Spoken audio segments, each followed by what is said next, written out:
facts on our side.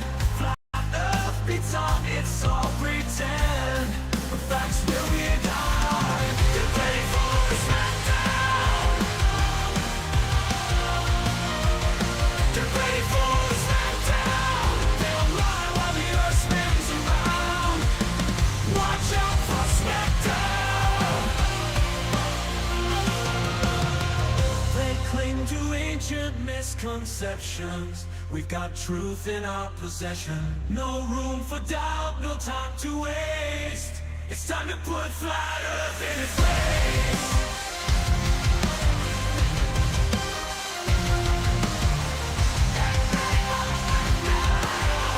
Here comes the smackdown.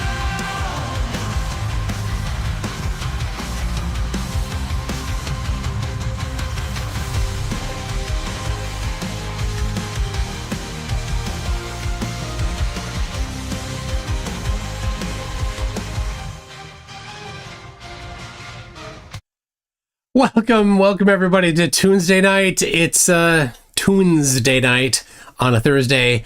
Thank you for being here tonight. A mixed bag of different things. I will definitely be going over what's on the current thumbnail, the $5,000 bet from over a year ago now that Jack Cushman Herrer, it's not his real name, wanted to do and is running from, but I see that Jiren is still going. So I'm about to, oh geez. I tried to enter the queue, but its queue is full. So I was going to try to join Jiren's live stream because he's currently live streaming. But, hold on. If you... I'm sending him a message.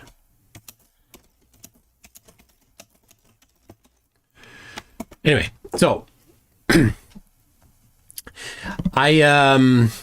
me but while that's happening here, I got a very important couple of messages here from Jocko Bester. Jocko said, let me right here. He said, "Dear MC Toon, this will be my last contribution to you now. I loved following the final experiment. I loved that you could prove something. I witnessed 3 times. However, don't you think it's now time to stop? You proved your point. Duffy has proved his point. We all know the globe is a globe." Absolutely. Correct. But then follow up with another one. So both of these are $200. Super generous. I absolutely love you, Jocko. It's, so kind. And then, so he comes a second time, he says, "Every time you, Dave McKeegan, Simon, Dan, etc., makes a video about these arseholes, don't you think you're just giving more attention to them? They are just here for the attention and the money. So trying to debunk them is like trying to feed the leprechaun at the end of the rainbow." Also a good point. And then did another and then retracted it. It's about Jiren paying back Will for the trip. But it was 40,000 pesos, not $40,000. It's about 1,000 pesos to the dollar, so it's $40. That and he retracted that message because somebody mentioned that right here. Nikki Lauder mentioned that. So so this is a very good point. Okay, yeah, so. It says, Jocko, it says it was retracted. Did you retract? But I remember what it said. So if you didn't intentionally retract it, I don't know if somebody blocked it or what, but why would you do that? If anybody blocked it, why would, that's dumb. Here, I'll do this. So it was about Jiren paying back Will. It was in pesos, and also about Critical Think. Critical Think is financially paid a lot to go, and his GoFundMe hasn't hit the numbers. So if you want to help, Critical Think paid for it all out of his pocket, out of his retirement. He is a retired engineer, So his retirement is what helped pay for it. So if you're interested in actually helping him out, he is still in arrears for the trip. So anyway, I think Jocko, I think I addressed that well enough on Jiren. Jiren didn't pay him back. But these other two, this is a really good point. And I've talked with Will about this and what to do. The question is what to do. So, first of all, the topic of tonight's, the reason why I am doing it now is I'm wrapping up this loose end. This has been sitting there for a year. Jack issued this challenge and I accepted this challenge over a year ago, and he has been making excuses for a year. So I said to my wife, hey, would you like to go to Tahoe? We'll go to Tahoe. This guy won't show up. He won't make good on his bet. He will run away. That's what flatties do. But it ties it up. It puts an end on that particular thread. And it's a way for my wife and I to get away for a weekend after she did so much sacrifice and so much support for me in the lead up to going to Antarctica and going to Antarctica, and even since then. So trying to make it a really nice time for the two of us. But while we're there, we'll go to the beach on Lake Tahoe. We won't be swimming. I hear it's cold. Highs are in the 40s and lows are in the 20s. So we, but I will stand on the dock there. I will wonder where Jack is with his bet that he ran away from. I will pull out the P1000 and I will zoom in across the lake to see if I can do what he said would be possible. Zoom in on the dock on the other side of the lake. We all know that nothing of the sort will happen. While we will see the hill on the other side of the lake, we will not see the shore or the dock or anything down low.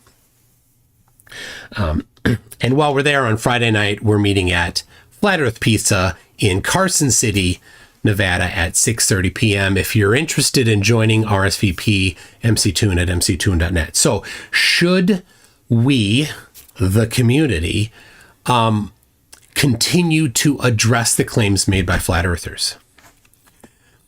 And I think there's two distinct opinions on that. And I think Jacko Bester has a really, illustrates a really good one here, that giving them time, giving them attention elevates them to a position potentially where you could take them seriously, and they should not be taken seriously. They are a joke. Flat Earth is absolutely a cult. You see that in their response. 9 of us went down to Antarctica, did a trip that thousands of people do every year, did a trip that any of the detractors could do themselves. There's still chances for them to go this year.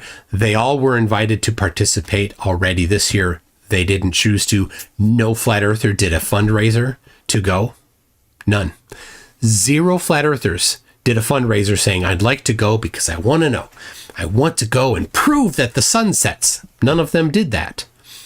So all of them that are now, Monday morning quarterbacking, saying whatever they're saying, obviously shows that they're in a cult. They don't care about evidence. They don't care about seeking truth. They only care about supporting their incredibly stupid and hate-filled religion. Hate is the right word because they hate the truth. The truth is, we went to Antarctica. The truth is, we saw the sun circle for 24 hours a day. That's the truth. They hate the truth. So they have to spill their hate on every single thing that they can and grasp at all of these straws so much. So, Jacko, yes, they are vile, horrible monsters and do not like truth. They are, but now the other part of it is, in 2016, 2017, they were unchallenged on YouTube. Nobody was out there saying this is wrong. Right? A couple. But for the most part, they were unchallenged. They grew unchallenged on YouTube. So what then? Can we go back to that? If all the debunkers just stopped paying attention to them, would it be a replay of 2016, 2017? Or does the world know enough now that they're just a joke? I don't know. I don't know. Let me see if, no. It's hard to say. Will they get new converts now that it's known that people went to Antarctica, right? So the only people that are rejecting the trip to Antarctica are the people that are deep in the cult already, right? So the people that aren't in the cult, they won't look at it with the same. They won't be like, oh, it was all faked. How come his breath wasn't there? Right? They won't do that because they don't have that pre-selected conclusion that flat earthers function from. So, or what? I don't know. So I think there's two ways to go in that. And Will actually said, well, what if all debunkers for 6 months didn't address anything? What if? I don't know. So I don't have an answer to these things at the moment. I'm still thinking through them. But there are a few things that I need to do. I have all these experiments I need to publish my results, right?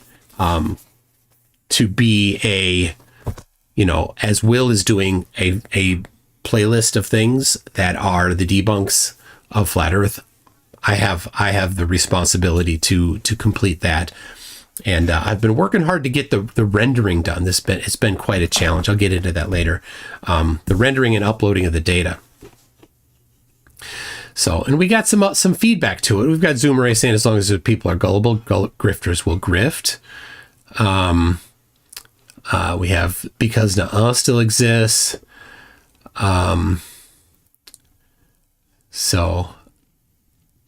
Okay, that's about. Anyway, Brandolini's law. Yeah, so I see Spin has a link to Brandolini's law. It says, known as the BS asymmetry principle, is an internet adage coined in 2013 by Alberto Brandolini, an Italian programmer that emphasizes the effort of debunking misinformation in comparison to the relative ease of creating it in the first place. Yeah, it's so easy for somebody in their mommy's basement to spout off nonsense and to get vulnerable people to believe it. And that's the important thing here.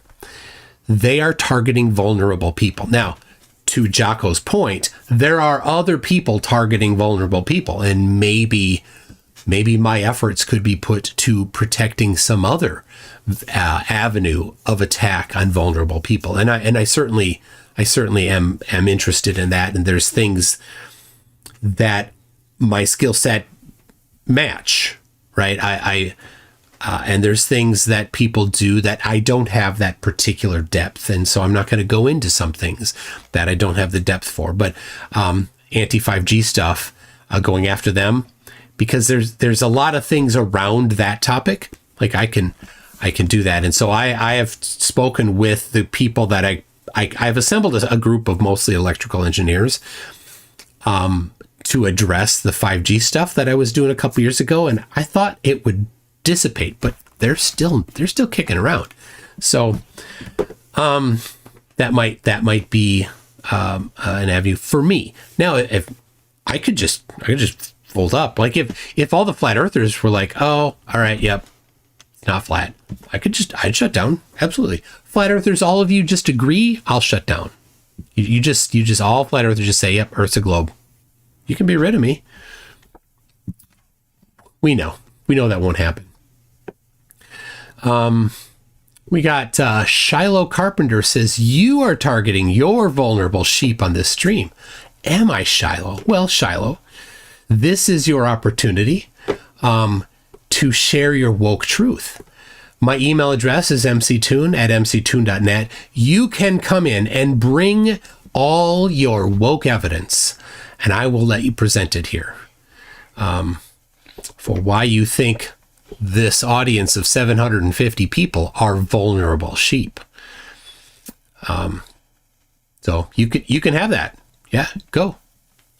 mctoon@mctoon.net. You email me, right? And I'll send you back a Zoom link and you can join right now. Live. I mean, how awesome is that? I will put you right up here. I will do the thing that Jacko said not to do. If you've got the courage. And you can present your super woke evidence, which Jacko, of course, knows, like the rest of us, you won't have any evidence. You are the sheep. Shiloh, whatever your name is. Shiloh Carpenter.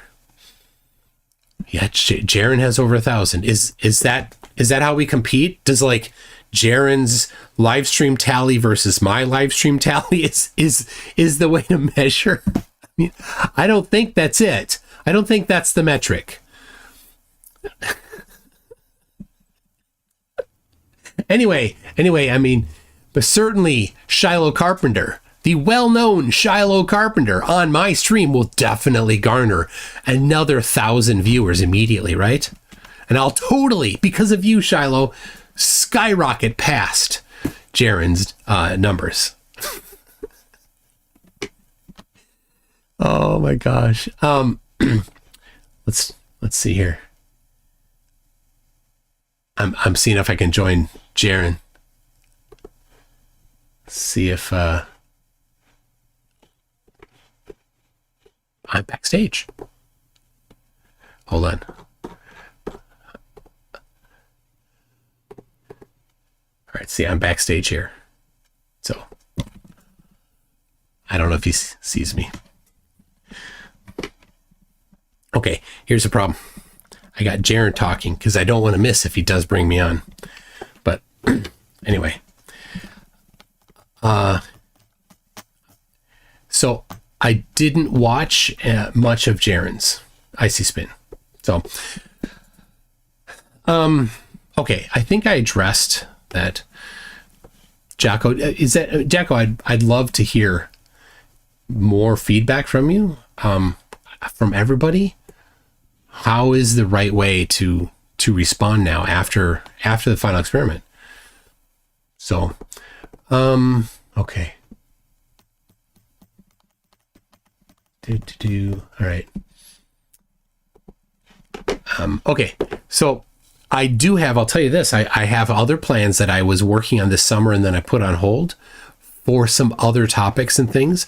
And so I'll come back around to those now that I have a little more time, hopefully a little more time. I do have things to address. Okay. So let me talk to my, can focus because Jiren's talking. Jiren's right there. And Mr. E-Man says, oh, I like this. You do a great job. You provide us with an entertaining community to engage with. And that is valuable. This is, okay. I can't have Jiren in my ear because he's a little distracting talking to me. So I talk about this a lot. Flat Earth is super, like, it's magnetic for people because I think a lot of people who find Flat Earth lacked a community before Flat Earth, and it fills that gap for them. And they don't have another community to go to, right? If this all went away, like, this time that I spend doing this would be gone, but I have a community. I don't, right? And I know plenty of you do. And maybe some of you don't. Maybe some of you are like, well, this is my community. This is my primary place. And that's fine. It's a challenge for flat earthers though, because it's a community that they need. Everybody needs community, but it's a community based on lies. I'd rather not have a community based on lies. That's a sad thing. So anyway, so let me speak quickly to the hosting. So I have flurf.info, and that's a Wikipedia site, and it's really inexpensive hosting, and they say unlimited data. But, and I didn't read the entire terms of service. You know how it is. They're big. I didn't read them all. So I got it for the wiki. And as a bonus, I saw, unlimited data. The unlimited data is within the particular use case of a Wikipedia site. And they specifically list out that you can't store a whole bunch of videos there. So, like, I didn't read the terms of service. Not a big deal, and no loss there. It's not something that I got because I was expecting that. So, Shiloh Carpenter forgot my email address, apparently. So, anyway, everybody just type my email address so that Shiloh Carpenter can get it. He's funny. Flatties, you're so funny. Anyway, like I said, Shiloh, bring forth the evidence for that. Anyway, so like I was going, when people accuse me of lying, it's the same thing every time. Identify, you can do this. You have a chance. Identify where I lied. Just give the specific place where I lied. Bring the evidence for your claim, and I will retract it. That's all you got to do. Nice and easy. Nice and easy. Okay, so my hosting. So I had been uploading the videos from the camera, the GoPro, not the GoPro, the action cam, to the site, and then it stopped, and I sent them a ticket, and they sent back, and they said, you can't do that. I'm like, okay, well, I'll have to go somewhere else. So I found somewhere else. Crystal, KRYSTAL.co.uk is who I chose. It's kind of a mid-level quality. Like, I could get cheaper ones. I didn't want to get the cheap one. And several people offered to host it for free. And I really appreciate that. Dora and some others. I absolutely appreciate that. I want to pay. I want to have a commercial service so that I'm not just tied to, so I can just do what I want. And then when I'm done, I can stop paying. And I know how it is at home. I've hosted my own stuff at home. I don't want to do that. So, oh my gosh, nobody's sending the right email address. There it is. We Jerry 1SM. We Jarenism says it. Anyway, mctune at mctune.net. I mean, it's on the screen right here, right up here. You see tune? You put M and C in front of it. That's all you need to remember, really. You're going to go to the big boy stream at Jarenism. Oh, that's precious, Shiloh. That's precious. You go. Go ahead. So anyway, so I have it, the new, I just set it up last night. I have it right now on a placeholder domain. I will probably put it under a subdomain of flurf.info. So, it's right now, it's uploading. The upload's not fast. What is Cyberduck saying here? It's uploading at 812 kilobytes per second. So not very fast. There's still 300 hours remaining on just the raw video of the sundial, which is almost a terabyte. It's 906 gig. So this will be where the data is going. So right now there's a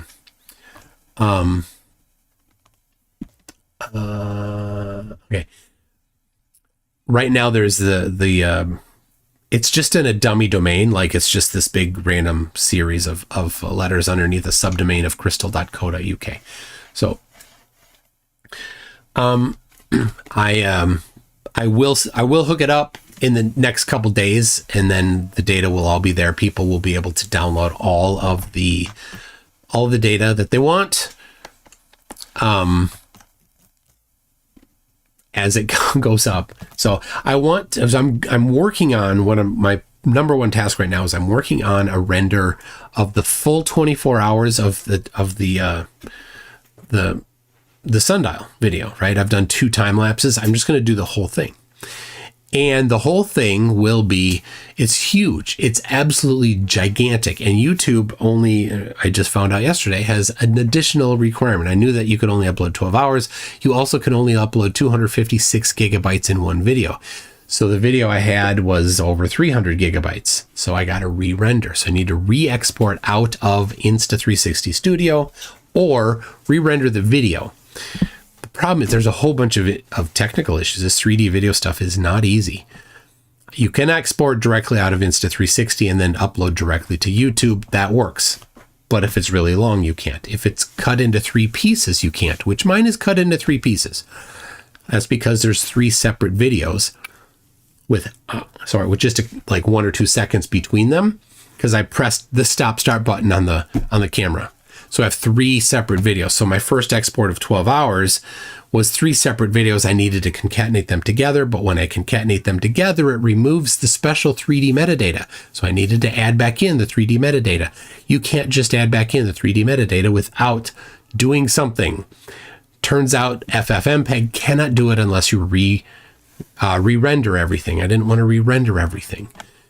I could, but it would take hours. Like, it takes like 24 hours to render 12 hours, at least. So then I did find an app called Spatial Metadata that is a bit difficult to get running. I did get it running, and it adds the metadata by rewriting the entire file. So you need to have a lot of disk space if you're sitting there with a 300 plus gigabyte file. So I did get it back in, and then I uploaded to YouTube, and YouTube says it's too big, so I have to start over. Anyway,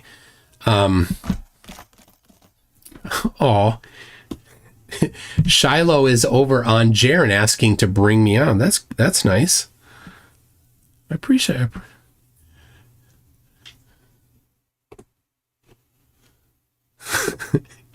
He's talking about Home Depots. I like it. Let's see. Shiloh, this competition that you set up, I have 889 viewers and Jiren has 991. So we're getting close. We're going to cross. We're going to cross the streams. All right.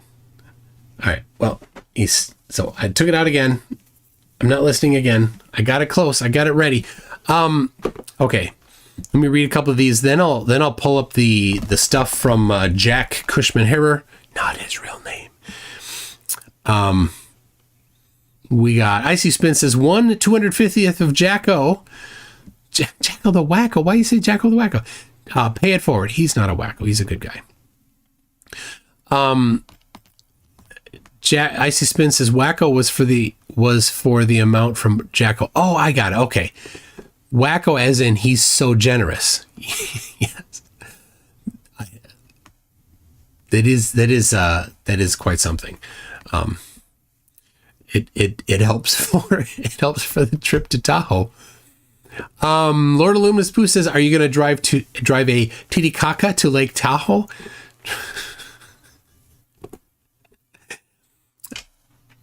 My wife and I were talking about what to do in the area, because we're like, we could go skiing. I don't know if we want to go skiing because we don't have skis. We'd have to rent them in the lift. We're looking at lift tickets and we're like, wow, it's a lot. Anyway, so, but we're like, well, you go hiking or cross country skiing or whatever. So if anybody knows something kind of cool to do in Tahoe area in January, let me know. PhD Tony says, Flurf, honor. Have you taken any heavy blows to your cranium recently? Of course, flat earthers don't honor bets. Actually, I have to check myself on that. One flatty has made good on a bet. One. So, the guy that Will Duffy will be, I think, talking to tomorrow on the Final Experiment channel, Steve, I think is his name. Anyway, he told Critical Think, if you live stream before you get on the plane in Santiago and then live stream when you get off the plane in Sydney, that he'd pay him $500. he did both. Critical Think did both of those things, and the guy did send $500 to Critical Think's GoFundMe. So that will be the lone exception. So that guy honored a bet by deleting his channel, says Zoomy. I suppose he did.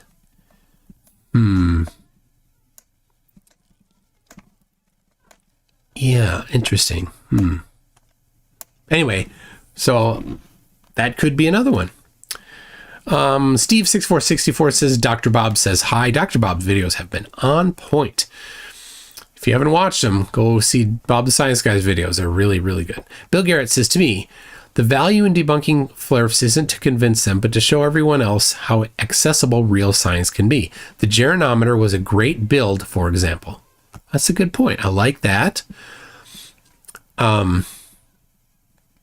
And I do try to, okay. Jiren brought in flat earth math. So, somebody got their messages blocked. DS. Let's see what DS says here by Sir Little Wolf. Blocked it. Let's see. I like to check, but I do it on a different screen in case it's something that I just don't want you to have on the screen here. Where'd it go? Well, all right, well. So, oh yeah. Yeah, DS, what is wrong with you? Wow. What a sick person. That's even a little too sick to leave on here. So, yeah, gotta leave that off. Okay. Still have to get to Jack's bet. Oh dear. We got Darkstar 4400 says there'll always be people who fall for lies and deception. Eternal vigilance is the key. Yes. So but is this the topic? I think Jacko's point is this is not the topic. Right? Maybe it's something else. And a couple other people have said similar things like why spend your skills on such a low-hanging fruit? Partly because it's easy, it's fun, it's a community I'm invested in. We're all invested in each other. That's part of it. And I remember, I don't know if when I debate, I cheat. And the way I cheat is I make the other person take the factually wrong position. You see, that's cheating in a debate. Typically in a debate, it's a subjective thing. That's the whole point of there existing a debate about things. But when it comes to the shape of the earth, it's not subjective. It's objective. I've already won before the debate starts because the shape of the earth is a globe, factually. So what other topics, right? There's plenty of subjective topics, but I cheat. Well, how can I cheat on a subjective topic? I can't cheat on right? So, anyway,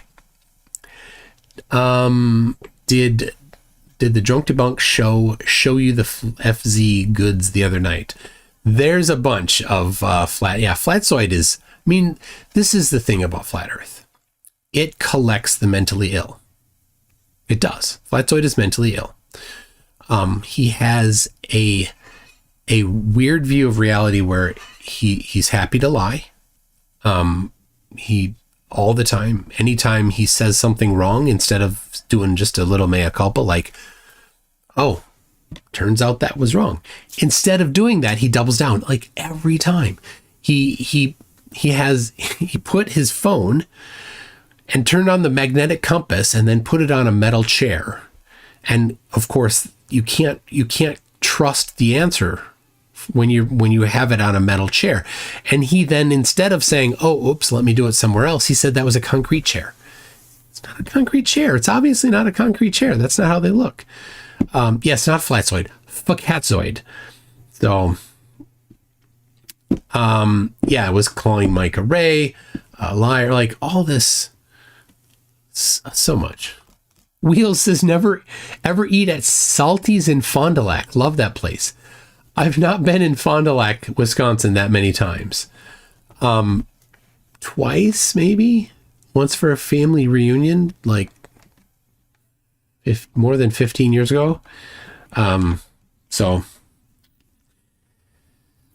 right. Mark Beiser says your trip didn't disprove potato shape of the Earth. Research potato Earth. Speaking of potato, that's another loose end I will be tying up. The scammer is going to end his scam. His scam will be ending. So be ready for that. That's going to be fun. Bobbert says, I personally have learned so much about science and math through seeing all this. I wouldn't have explored otherwise. So it's valuable, in my opinion. Well, there you go. And so this is a good point. Presenting science just as science is valuable, but if there's not a reason, then people won't engage the same way as if there's a reason. So I've learned myself a whole bunch of topics that I wouldn't otherwise have learned. I've learned a whole lot about surveying. I wouldn't have learned about surveying if I didn't have a reason to learn about surveying. The information was out there. I didn't go seek out that information prior to exploring this topic because it wasn't something that I had a motivation to do, but now I have, and so I've learned about it. Same thing with some of the more nuances of relativity, for example. Studied a little in college, but not a ton. Undergraduate as an engineering program, you don't get a whole lot. You get physics, you get calc-based physics. It brushes on the side of it, but that's about it. Uh-oh. Jiren is at, let me look, 977. Tune 984. Well, guess what, Shiloh Carpenter? You're going to have to come back over here in the Cool Kids Club.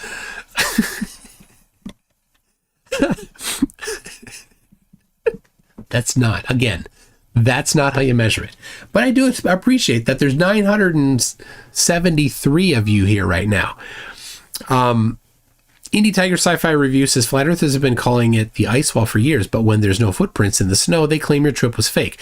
Did they mean to say it was a snow wall this whole time? It actually is ice. That's the thing about it. Like, we call it snow. I'm going to keep calling it snow because it's white and it's on the ground and it's frozen water. But it's not snow. None of it is snow. None of it is fluffy and flaky like snow is. It is ice, crystals, right? Like chunks of ice and crystals of ice, and not snowflakey at all.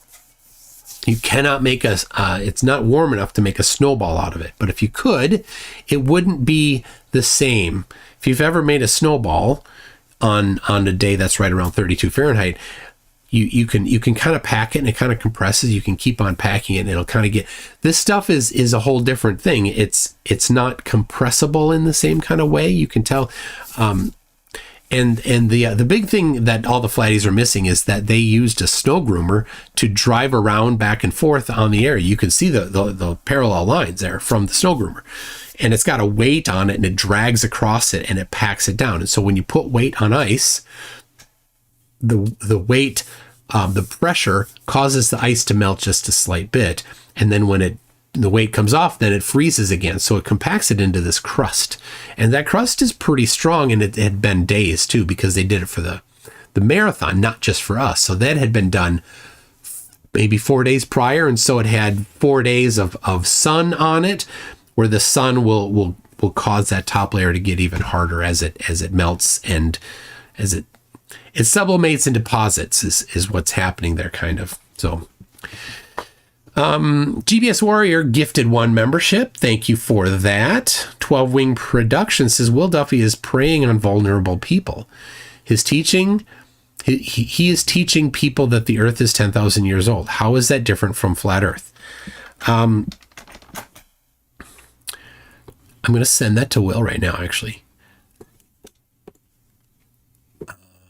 Hold on.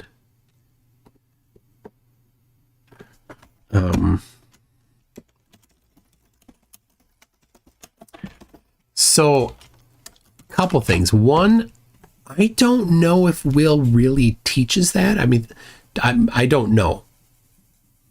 I don't know. It's not something that he pushes. It's not like Ken Ham, where that's his deal, right? Ken Ham pushes that. Will has that position himself, but I don't think that's a topic that I've seen, could be wrong, that he pushes very much. So that's one. Two, I agree. I don't think the Earth is that old. I think it's not a smart thing to do. My wife was just talking about this today at dinner. Like, she's like, why make that such an issue? It's so dumb. So anyway, I sent that to Will. Maybe it'll be something for him to think about. Let's see. Mr. X0X says Jiren has more viewers or Earth flat. Penguin J says, if MC Toon were to get a pet sheep, what would he name it? Ooh. Well, there we go. Will says, I don't teach that. At least not that I recall. So there's good news. 12 wing. There's a difference between having a personal position and teaching it, right? So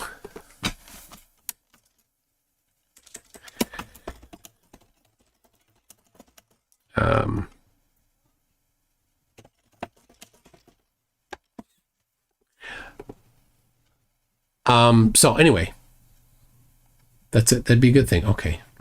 Jiren is back taking guests. So you can see he's right there with Ryan M. So Bob, did Toon just admit to being a YEC? No. Light coming to us is millions of years old. Okay.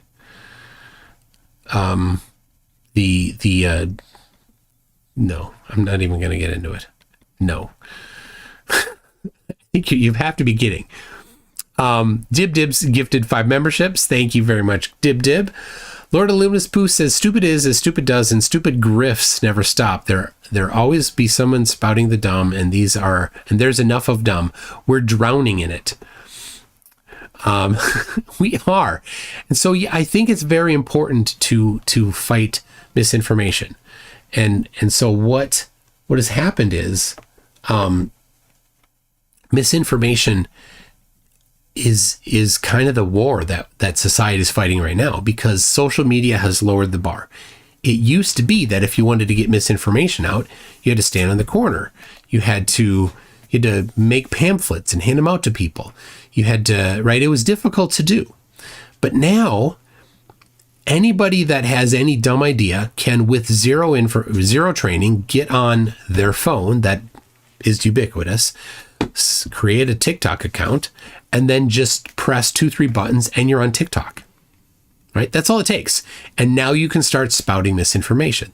That's how easy it is. The bar has been lowered so much, right? It's not even YouTube. I'm doing this through OBS, and there's a learning curve to OBS. Well, StreamYard made that easier. It lowered the bar. Well, TikTok lowered the bar even more. So,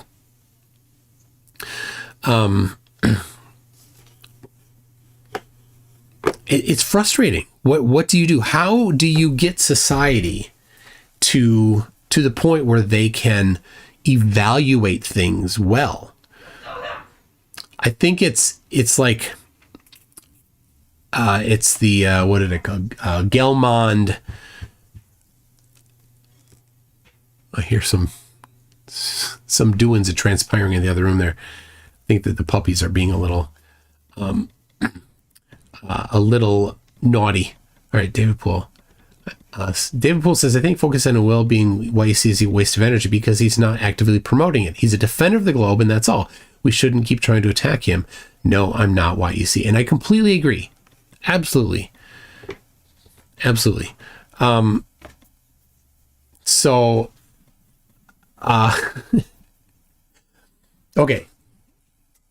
How do we get to teaching people how to evaluate things?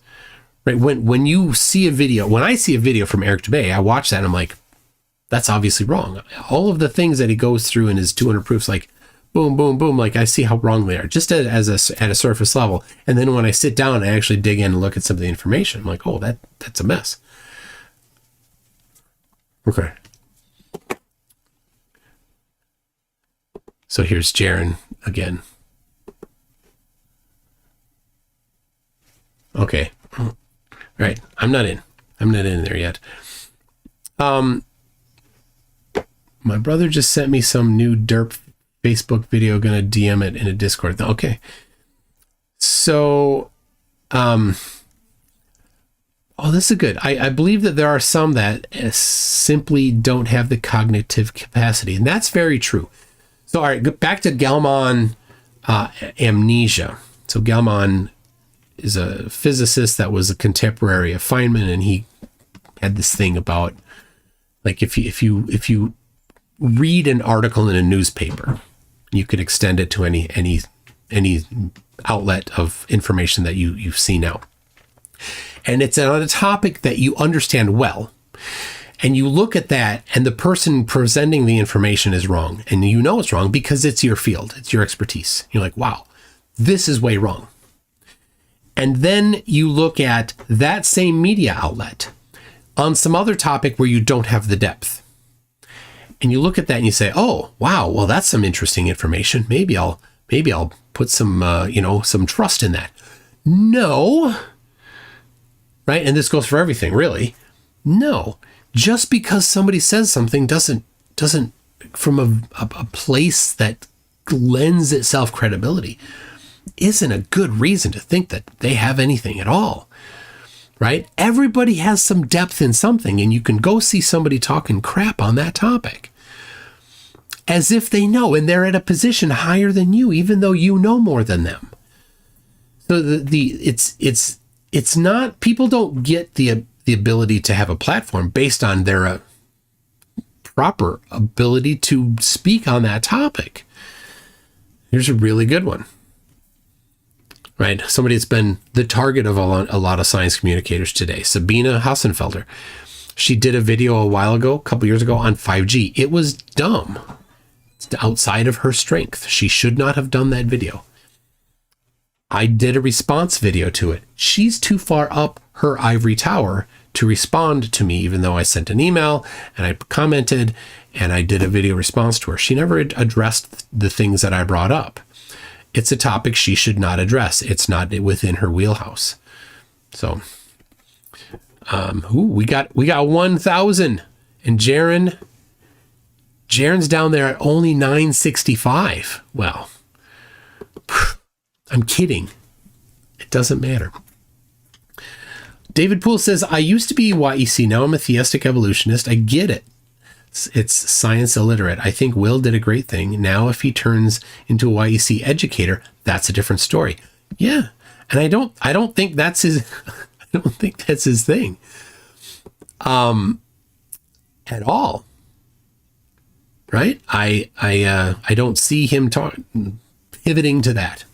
Who knows? So Shiloh Carpenter's back, claiming to have never lost a debate. Well, Shiloh Carpenter, this wasn't about that. Was interesting puffery of the chest, but I'm waiting for you to just shoot me an email here. So, King Crew, MC Magoon, I hear you and the family are moving to Miami. That would be wonderful for a week or two. I don't think so. We will be visiting Florida in February, but nowhere near Miami, as far as you can get from Miami and still be in Florida, I think. So, okay. Melodic Lyrics says, Happy Tunesday. Wait, New Year. It is New Year. Today's the 2nd. Happy New Year, everybody. Lord Illuminous Poo says his email is iheartfeet@hornpub.html. Duh. Oh my gosh. PhD Tony says Sabina Hassenfelder has been demonstrably wrong on multiple top subjects. Yes, absolutely. And that's to my point, right? She has a particular vertical that she's probably quite good in. I don't know. It's not my vertical. I can't evaluate it. But outside of that vertical, I see lots of problems that she has. But she's been elevated to that position, and so she gets that platform. Rightly or not, she has that platform. I say not. I'm with the Professor Dave on this for the most part. Not 100%. Not right. Not 100. I think he's a bit hard, but that's his style. Right? How much is his Professor Dave style? If you know what I'm talking about, like he lays into her pretty aggressively, and that's his style. I'm not that. I'm not, and so I don't know. To separate out his style from his position. Anyway, I think he's nailed it with her. She is a bit. Anyway, I'm not going to get into it. That's enough. Coxenormous. Oh my gosh. He got me.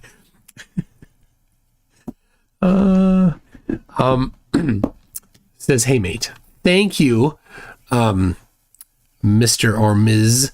Normus, first name Coxie. GBS Warrior says Jiren. Oh, it jumped. Hold on. It says Jiren is still making luggage restrictions claims. Oh my gosh, I know.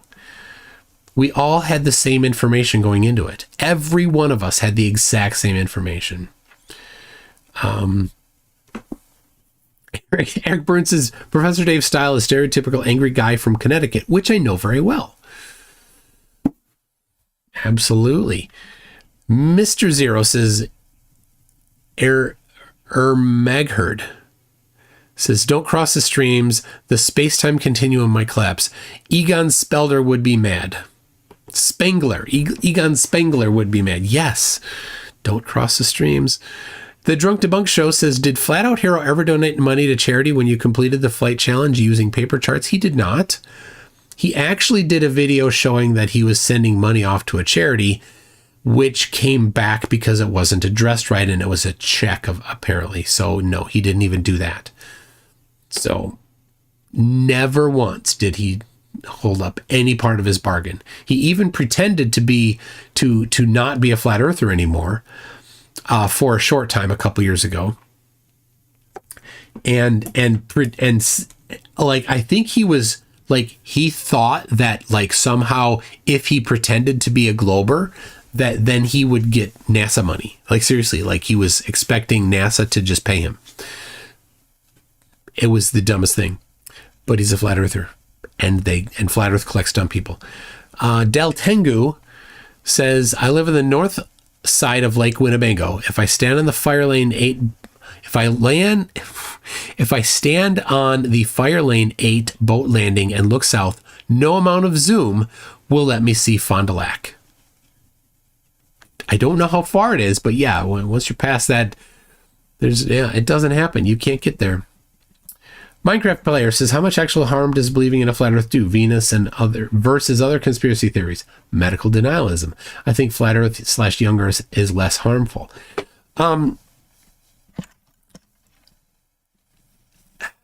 Yeah, I think in isolation you could make that claim. But it's very common to find people that were somewhat normal and didn't reject medicine. Whatever it is. I'll take a less controversial one. Cancer treatment. There's still controversy, but you know, there's quite a few cancers that are well treatable. And flat earthism creates a distrust in all medical. Let's go even less. Let's say diabetes.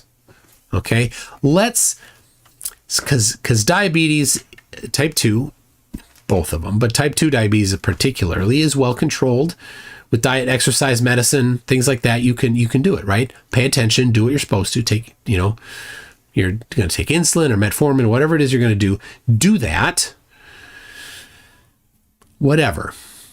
But when people are like, well, I don't trust the medical industry, they get that, and Flat Earth brings them to that position. And I can give you one concrete example. Bob Nodell. Bob Nodell had some pretty serious health conditions. The rumor is that he had pretty serious diabetes, untreated. He did not go to a doctor for it. He did not get treated for it.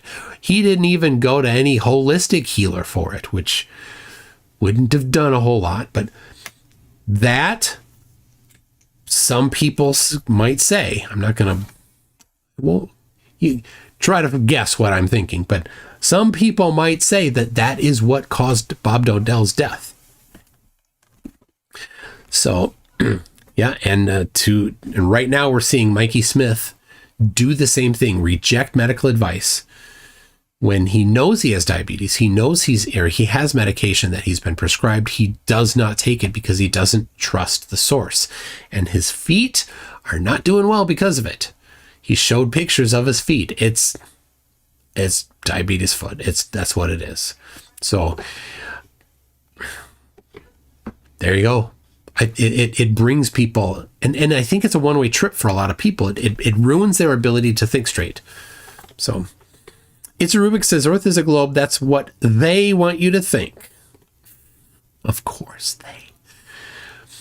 Darkstar 4400 says the conspiratorial mindset will harbor any number of fallacious beliefs in concert. Flat Earth, UFOs, 9/11, the Kennedy assassinations, etc. Absolutely. And my wife was right. She has a couple things that she might believe in a little bit. I think most people do. Like more and more, I'm like, I can't pinpoint anything, any conspiracy that I think of. I'm like, yeah, that sounds legit. No, I can't list one. Like my closest answer is, well, maybe Kennedy, but even that is tough, right?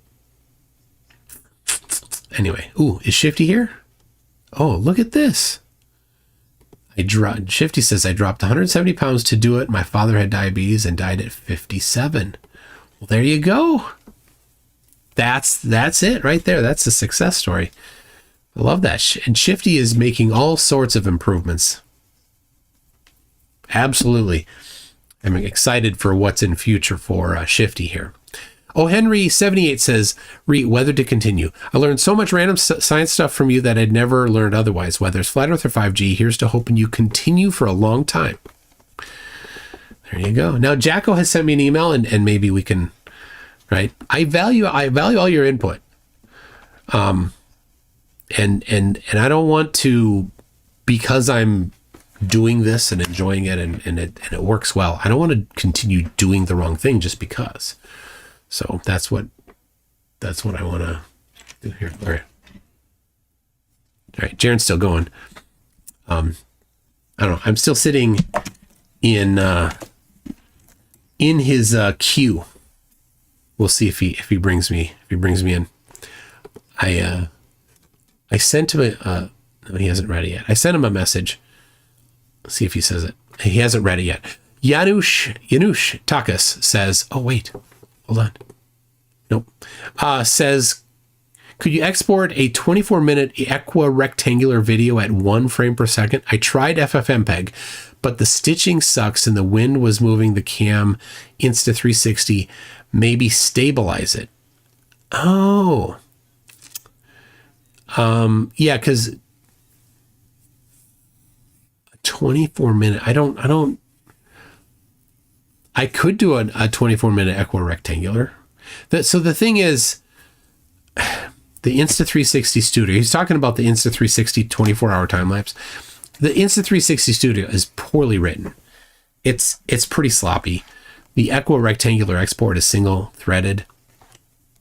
The other one is not. It does use the GPU, but it's super slow. I don't know if that's their fault or not. The tools are not like they're not great. They have a lot of work to do in that studio. So, yeah, message me on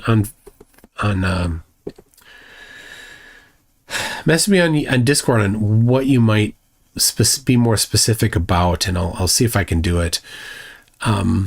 Torn Agon says, first be stuck in a logic loop. Evidence do confirm is globe, but belief and obsessed earth am flat. Yeah. Karen B said the other day, that she learned early on that all of the predictions of the sky match the globe. Everything in the sky matches the globe, she said.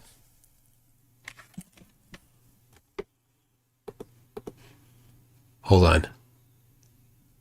This is probably the most exciting time for... I'm not going to put him on. Authentic Intent.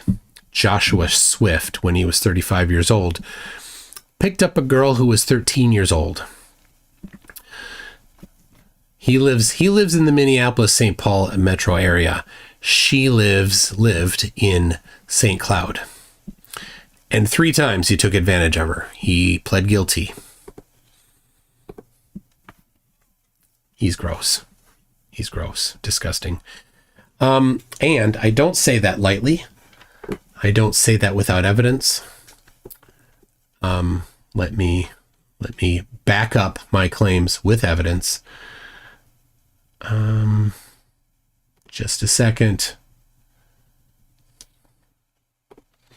So, all right, let's see. I have, there it is. Make sure that's still, yep, all right. There you go. Everybody have a look. There you go. That guy won't ever be on my channel. No. He's not invited to debate me. So, okay. Ugh. He's gross. It's Rubik says also, NASA hush money. You know why? For $2. $2 of NASA hush money. Jesse Hunter says it was pretty simple to focus on one spot and scan forward and back in the 360-degree vid to see footprints increasing throughout the day. Yes, that might be, well, let's see. Yes, I can get Will's. So Will recorded 2 300 or 30 FPS videos.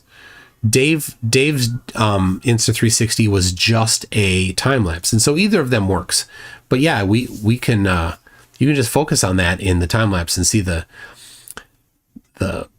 footprints go up. Maybe I'll ask Dave if I can get his source files and then just do an equirectangular render of just the footprints increasing. That'd be fun. Kango44 says Will is a young Earth creationist? Question mark. He is.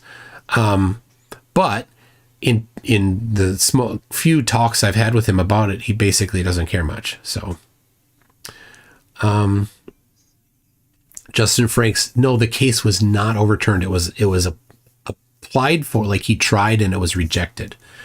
Is what I understand. So, but yeah, I could be wrong. I could be misinterpreting something. Feel free to update me so that I'm correct. If I'm not. Kango44 says maybe instead of spending all that money to go to Antarctica, he could carbonate a rock and read an effing book.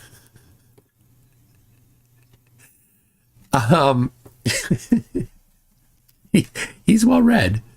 He is. Yeah. That's funny. 78 Mitsu says snowmobile tour on or ice fishing near Tahoe. Tubing. We could go tubing. A snowmobile tour? That'd be cool. I don't like ice fishing, so I'm not going to do ice fishing. My wife, maybe she'll want to. She likes fishing. I don't. When I've gone fishing, it's what I just call it practice casting. That's it. So, Palazza Parek says, when seeing the 24-hour sun, the angle around is the independent variable, while the height of the sun is dependent variable. What Fakatzoid did was observation. That too is a dumb, uncalibrated phone compass. Yes. That too with a dumb, uncalibrated phone compass. Absolutely. Tornagon says, if I had a pet shop, I'd name it Brian, the sheep. I'd have goats, clever animals, sheep, herd-following ungulate mammals, like Brian. Like Brian. Nice. The rabbit says, MC Toon, the liar, the earth is no globe, it's an orb. Well, I use the term globe instead of sphere because it's not as precise. Sphere is a precise word, and it's not oblate. It's not a geoid. When I say globe, it just kind of encompasses all of them. So that's why I've changed my terminology to be just globe for the most part, because oblate spheroid is a bit tedious, and geoid flatties don't understand. Darkstar 4400 says the wonderful thing about the internet is that it levels the playing field. The bad thing about the internet is that it levels the playing field. Harlan Ellison, yes.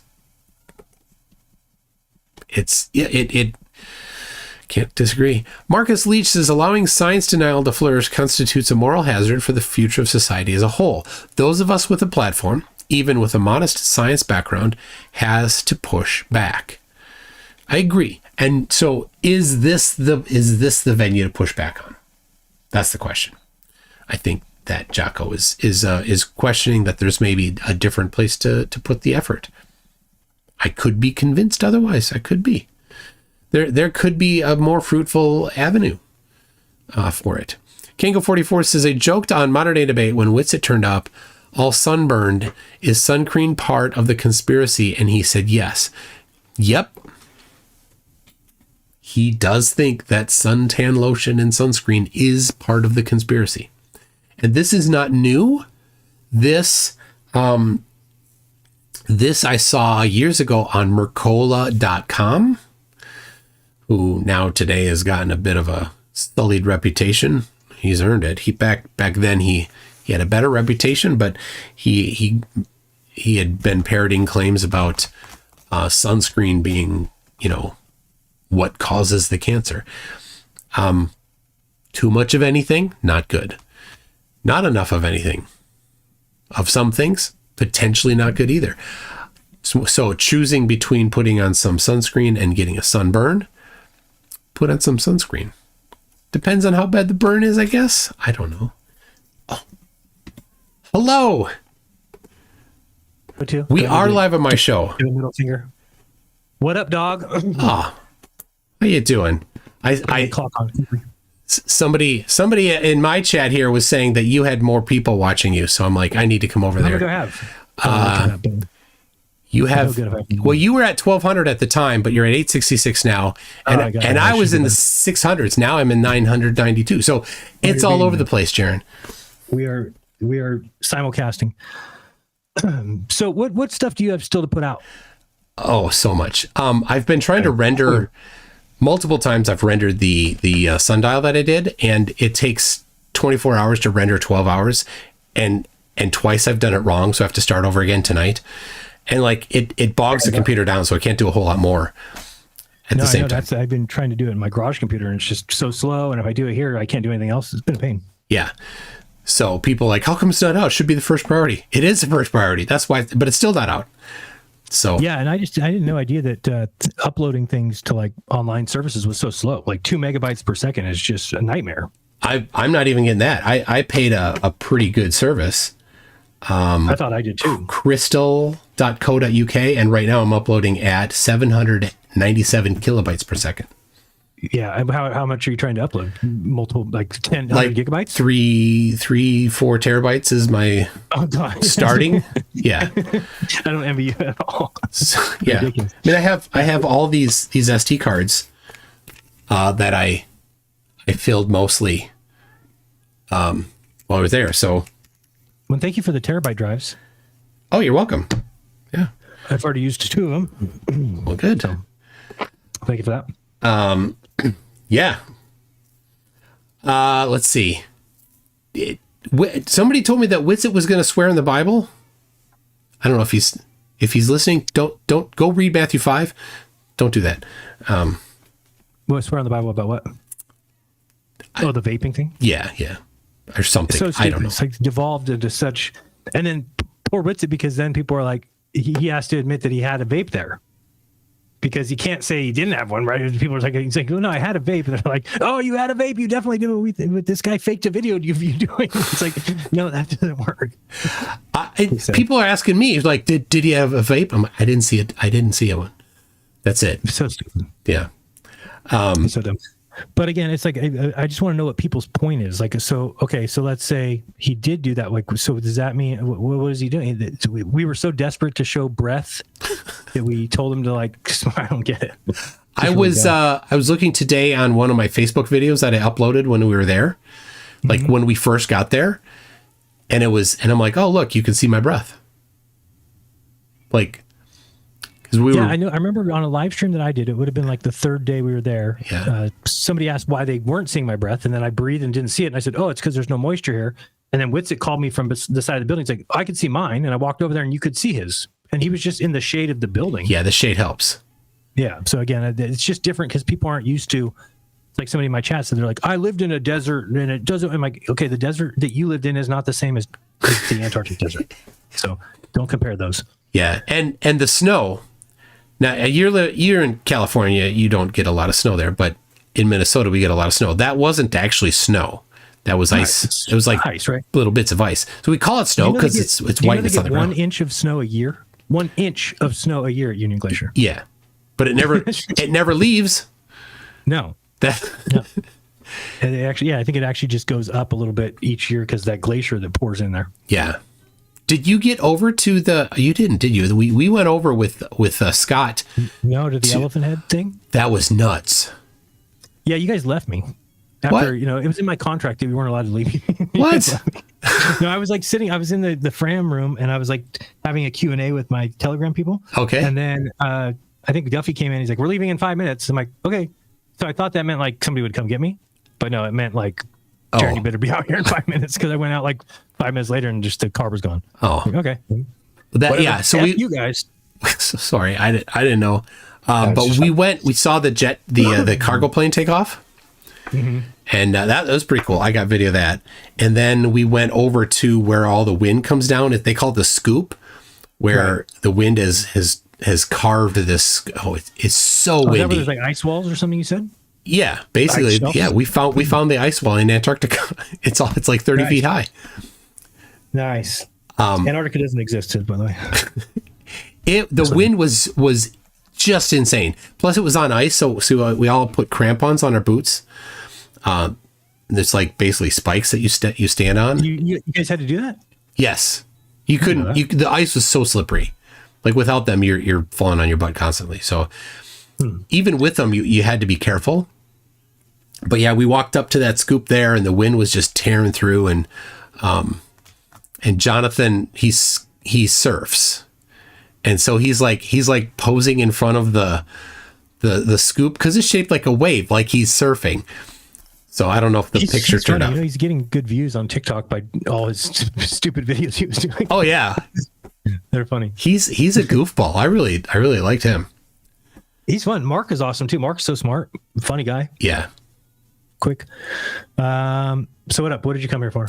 I don't know. Just say hi. And encourage you and say hi to everybody. Hello, everybody. Tune and I both had our flights delayed, leaving there a whole day. 17 hours. Yeah. Yeah, that was just a nightmare. We're supposed to fly to Miami on the 20th. Yeah. And it got moved to the 21st. Yeah, and it got moved the next day. That was fun. It was later the same day that we flew. But yeah, it was an overnight flight. Oh my gosh. That is those flights. Tell me this though. After you get off a flight like that, how do you think anybody's ever going to Mars? You can't believe that anybody would actually not kill each other. You couldn't do that flight for another 5 hours. Everybody would have killed each other. And yet you think people are going to go to Mars. Don't think so, my friend. I don't know how going to Mars is going to work. This is going to be nuts. They should start at the moon and prove that they can do that so that people can stop saying it's fake if they just go do it. But for some reason, I know you want to blame politics, but that's a pretty good excuse to keep kicking the can on the road. We're not going back to the moon? On the moon before you die? Putting you on the spot. You know, I've said betting on the government to do space stuff. Betting on space is stupid. Yeah, it's stupid. So I wouldn't. By the way, It's January 2nd. I have not been paid. Can you go on public record and tell whatever his name is, Arctic Loser, that he is a poor sport and a terrible human being? Arctic. Oh dear. What's his name? Jiren, you need to go to Antarctica. Oh, they proved him. Yeah, that guy. I will. Arctic, you have a bet that you were supposed to pay out when Deer Moon canceled, which was in June of this year.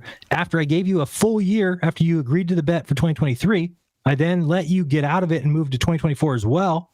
And then they canceled when you should have paid me.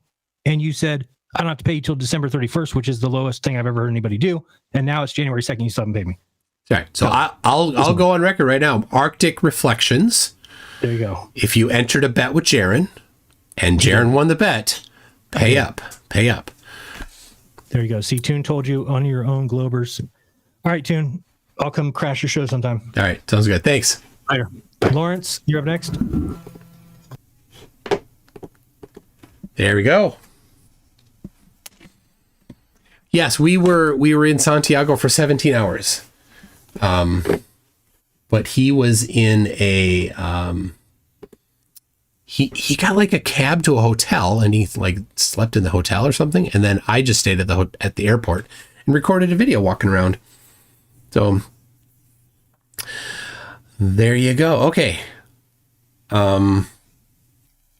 That scoop, that video was it's just incredible. And I have video of it. And so part of the reason for the delay is I want to get everything uploaded, before I so that I can say, here's the video of it, and here's the link to the original unedited video, so that Flatzoid then can come later and lie about it and say, the raws have been cropped, even though they weren't.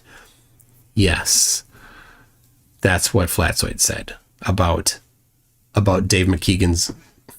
Dave McKeegan, this is what we do. We know we need to do this. We give you the original raw, the untouched, unmodified, right off the camera. Same thing as if you downloaded it from the SD card yourself. There's the file. And here is our, video that we made from it, but you can go back to the original. And what do? They don't go back to the original. They still cry fake.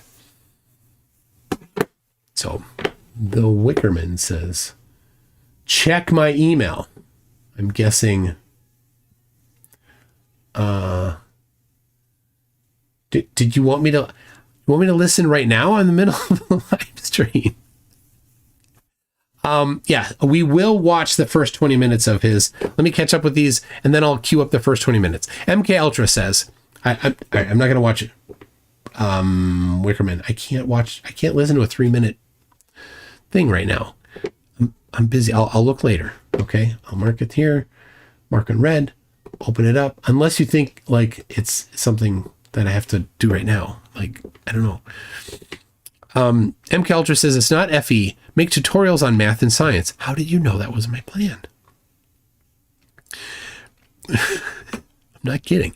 Choco Later says, I just met a flat earther for real. How delusional. Yes, well, my wife and I went to a flat earth meetup on Saturday, and we spoke for a good chunk of the time with one guy. And yes, you described it. Bob says, just felt like gifting $3 to YouTube. Well, I'm sure YouTube appreciates it, Bob. And then Melodic Lyrics says, I'm starting to think Witsit may not be too smart. Oh, you think? So apparently, Witsit and Dustin Nemos will be debating tomorrow. Dustin Nemos, former best buds with Witsit. Now Witsit went to Antarctica. It destroys Dustin's dirt pizza. And so Dustin has to, as a rule, reject the evidence and is now going to debate against Witsit. Tomorrow, I will cover that, but not tomorrow. Tomorrow, I got a hot date with my wife. We're going out because our youngest is otherwise occupado. So, all right, let's get this. We're gonna look at Jiren's. Oh no, first, we're gonna look at. Just briefly, this won't take too long. We're going to look at Jack Jack's bet.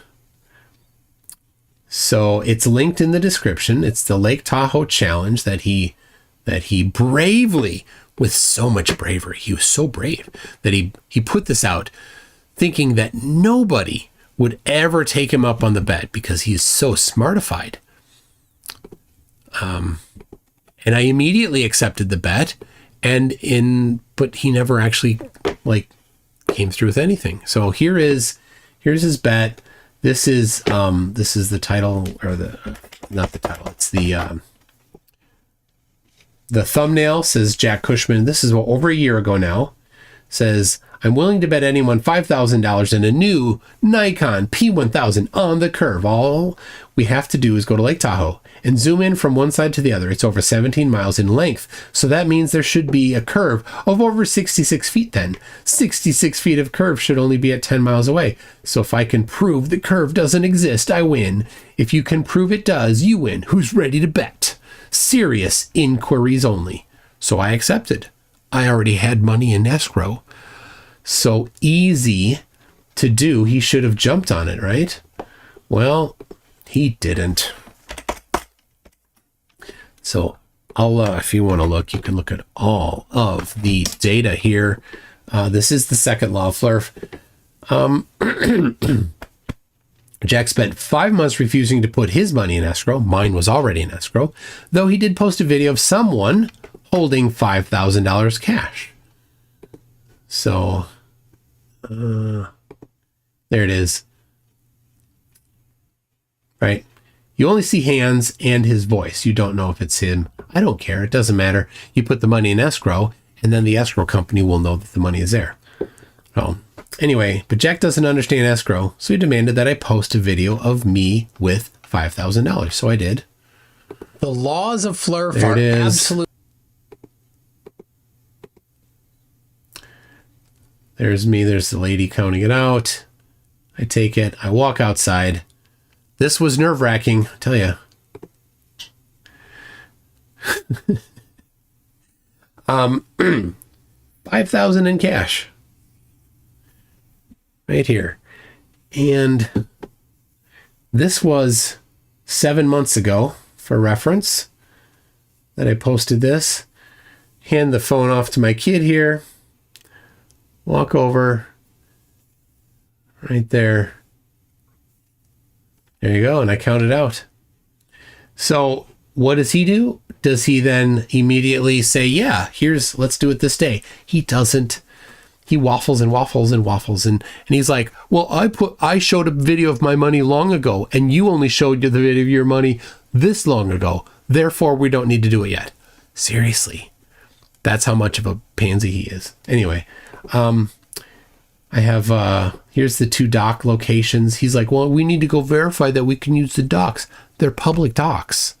You don't need permission to go stand on a public dock. It's in a park. Anyway, he agreed on this particular, these 2 docks. They're 19.57 miles apart. He wanted to do it 6 different times. Dusk, dawn, midday. I'm fine with that, whatever. And in fact, if he were to see me even once in those times, that would be fine.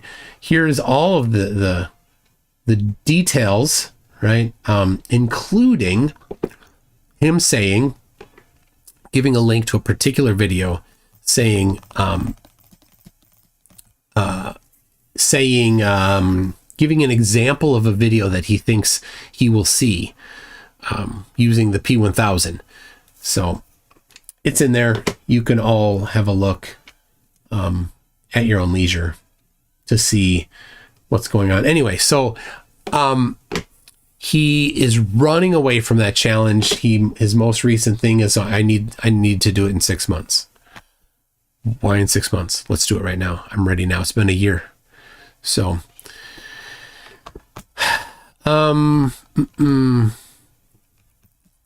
Justin Frank says, like, if I want to photograph the New York City subway with a tripod, I need to get a permit. Well, this is a dock.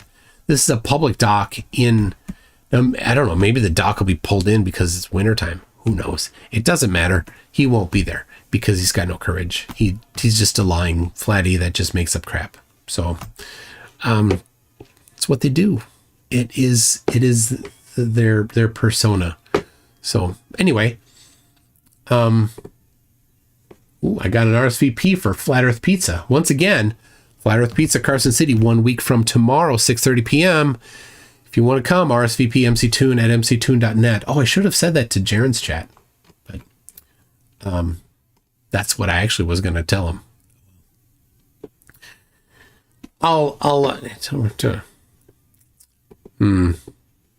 I'll make a video and I'll ask him to post it on his channel. How about that? So, all right.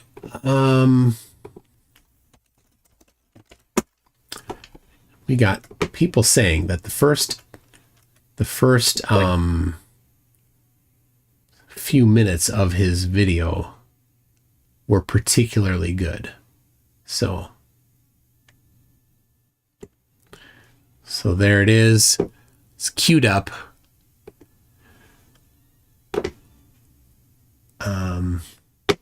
Let's see. Well, it's definitely all vids are real. See, you're making me log in. Okay.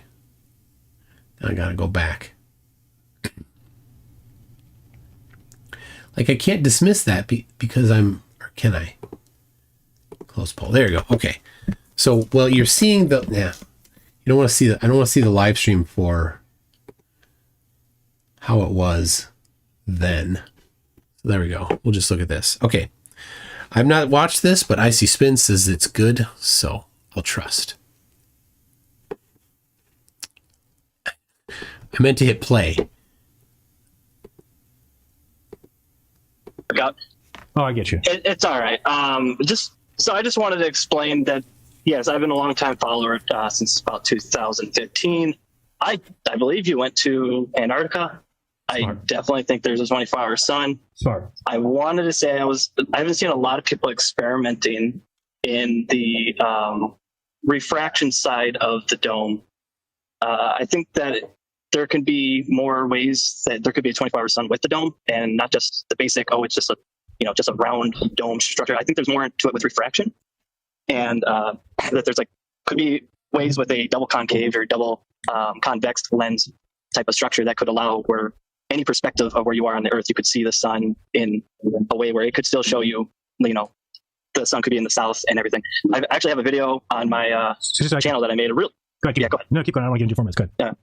Yeah, I actually have a video on my channel that where am I supposed to go? That actually would show I actually don't know. I'm literally going to the airport right now. That actually shows some. You can have types of refraction, just like if you take light and send it through a prism, you can obviously scatter lights into a rainbow, connect the whole dark side of the moon. Losing you a little bit there. With double concave, You're fine. double convex lenses, all sorts of. I really don't know where I am. But yeah. But just for reference, if you have a dome, then and a sun inside the dome, then you'll have at least two copies of the sun. One, the direct view to the sun, and the other, the reflection off the dome. So we don't see that. So that right there makes it impossible for it to be a dome. But if there's double domes, well, every time you add another surface, you're going to have another copy of it potentially. So how many copies of the sun are you going to wind up with needing to see, yet you only see one copy of it? Doesn't work. That's how you know you can just just dismiss it, because you would need to be able to see them, right? So dome, show two suns all the time, not just, this person here saw it through a glass window. No. So I just want to kind of throw that out there, and definitely have more people looking into that, because I think that we could do more experiments with the dome-like structure, but I don't think it's as basic as some of these people are showing it to be. Just it's just a glass dome or something like that. I think there's more to it with light and refraction, and that's what we're getting wrong. I could be wrong, of course. I'm just throwing it out there, and I just want more people to experiment with it. Good idea. There could be a number of ways it is, but from all again, I've been following since 2015. I know it's flat. I've seen way too many experiments. I've done it myself. We know it's flat, but what's going on? It just goes back to the religious portion, right? The start with the conclusion, search for confirming evidence, ignore disconfirming evidence, and then I know it's flat. Now with the sun, it might have something to do with refraction. It's possible. That's all. Okay. I agree with you. We definitely need more people working on it because that's something that's got away from us. I don't think people are into doing that kind of research anymore. No. Not as much as they were. I mean, so we got a couple people. exactly. We got that guy Alfonso. Yeah. We got a couple people doing it. Yep. Alfonso. My channel, I'm not trying to get subscribers or anything. It's I'm typing words 41. I got like 2 subscribers. It's not. I just wanted to say, like, if you want to check out the video, I got like two subscribers or something. Right. So if you ever want to check out the video or something to see like how I'm experimenting with the lights, I do want to get more concave, convex, physical lenses that I can experiment with. If there's anything. What's your thought on convex Earth? Concave Earth, I mean. Concave, I think it's genuinely just flat. I had the thought that it could have possibly been curved on the edges and flat everywhere else. Like say like the North Pole up to like say like America, like maybe like around, I don't know, I'm just throwing it out there, like south of America or like Texas, something like that. Like that whole part, because it doesn't have to be perfectly curved or perfectly flat. It could technically just be flat where we are, and it starts to curve down. But again, I don't think that works as much. So I was just throwing dumb. that out as an idea. Okay. But yeah, there's many different ways. I think it's just flat, honestly. I think it's something to do with an optical illusion. And then the guy that set up the experiment that sent you guys down there, I think this was all set up. It was real. It definitely was real, but I think he had nefarious intentions, in my opinion. I mean, I know you might view that different, but Well, I don't know if showing somebody I the truth or something is nefarious, but well, it's just the fact that mainstream media really, really went heavy on this, and they're just demonizing the crap out of flat earthers at this point. It's just disgusting. Well, I was actually going to take one for the team. You know, that the whole point was, if that's what we saw, I was going to say, okay, I made a mistake. I was wrong about the map I've been pushing, and then everybody accepts it, and we move forward knowing the truth. The problem is that we can't even get to that point. So yeah, it's completely divided the flat Earth community. It's so sad. We're already divided. Your clock ended. Now it's just way worse. All right, thanks a lot. I think your clock ended. Let's bring on the one and only Tony Coriolis. Tony, What up? what's up, boss? How are you? I'm doing good. Nice to see you. You as well. The music. You're looking fantastic today. You say? Yes, of course. Always doing that nice thing for you. Let me get your clock on there. I have to listen a little bit more carefully to the clock as it ran on the last. Okay, we're back. You're on. You're good. I'll stick to a strict 4. No problem. Stick to a 4. Now, okay, Jiren, I'm going to go on a little adventurous with you. Okay, let's go adventure. You know, it's what it is. I call in, and I mean, now everyone is going to be thinking that I'm an agent. I'm Jiren's top secret agent. So I'm okay with that. I'll be your top secret agent in everyone else's books. I'm fine with that. But here's my thought. You remember that one time where I called in and I said how the moon appears after sets, you know, when it's first appearing after a new moon? Do you remember that? Okay. Okay. Somewhat. And now that the whole Antarctica trip happened, and we know that it's, I mean, in the South, you know, they have the 24-hour sun and North 24-hour sun, you know, people contesting that, whatever. Come on, I'm not calling out people, but Jiren went down. If they didn't go down, we'd be contesting it even more. And even though he did go down, now we're still contesting it. That's where I'm sitting on it. I don't really want to talk about that. But just continuing on with, you know, since then, the whole fact of the moon first appearing, you know, the whole talk of the moon being 24 hours is now just since the last time I talked to you, Duffy put out that video. What do you think on that? The 24-hour sun, have you thought any more on that? Anything? What do you think? You mean the moon? The moon, my bad. I always flip-flop. Oh, I didn't even see. Did he put out the video? He put out something about it, you know, and I went and watched it. I didn't really, it was nothing conclusive, but what, he's getting someone to go film it down there? Because as far as I can see, there's no 24-hour moon in the South right now. I'd have to check, but I thought we saw that it was because it's a new moon and that is in the South and it would be nonstop there. Well, that's the thing. When we were checking those on my last call-in, and I'd like to just advance from there. You know, the last call-in, honest call, and I'm just trying to learn something. So what I found out is that it works as the sun comes up, you know, the sun goes to Cancer and Capricorn as it does right through the year. Yes.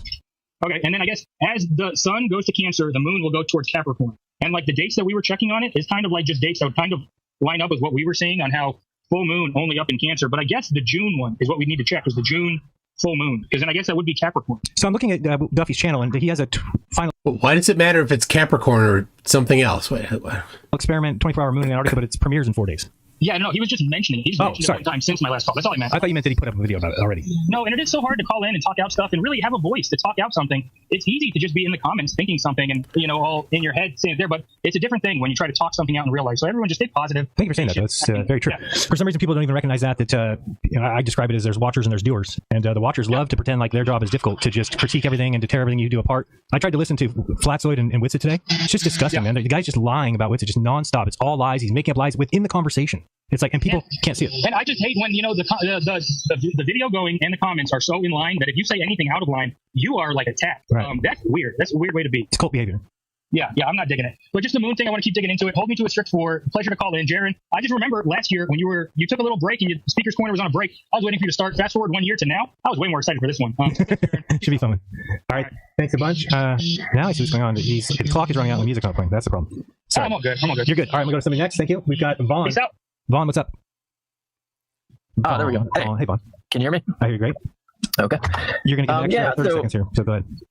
So we all know that the globe earthers like to ridicule flat earthers for not having a working model. Yeah. But do the globe earthers have a model for all the things that they believe? Yes. It's called the globe. Yes, they are. Well, can they model a selenilian eclipse? Yes. With refraction, they can, yes. I mean, again, if we want to call I that. don't think they can. Karen B has shown it before with refraction at 5 degrees. I mean, people. This is where I feel like flat Earth needs to really realize where we stand. You cannot say that, like, oh, they have, they can't explain selenium eclipse. They need 5 degrees. That's it. If we give them 5 degrees, their refraction works. Then these guys will come Well, we'll need to, I think, half a degree. on my show and they'll say, oh, Jiren, we have a refraction sun south of you in Antarctica that's actually over Australia. So in our model, we allow 180 degrees of refraction, but in their model, 5 degrees, like, they can't explain it. It's like, you guys need to realize we don't have a place to be cocky. We are not at the globe level. They are making predictions that are hitting home perfectly. We don't do that. We go, it doesn't matter. We don't know what the sun is. We don't know what the sun does. We don't know what the sky is. We don't look at the sky. We only measure the ground. Like, we are basically asking for handicap rules. We're like, hey, we're in a wheelchair. Can we have wheelchair rules for this basketball game? Globe, please.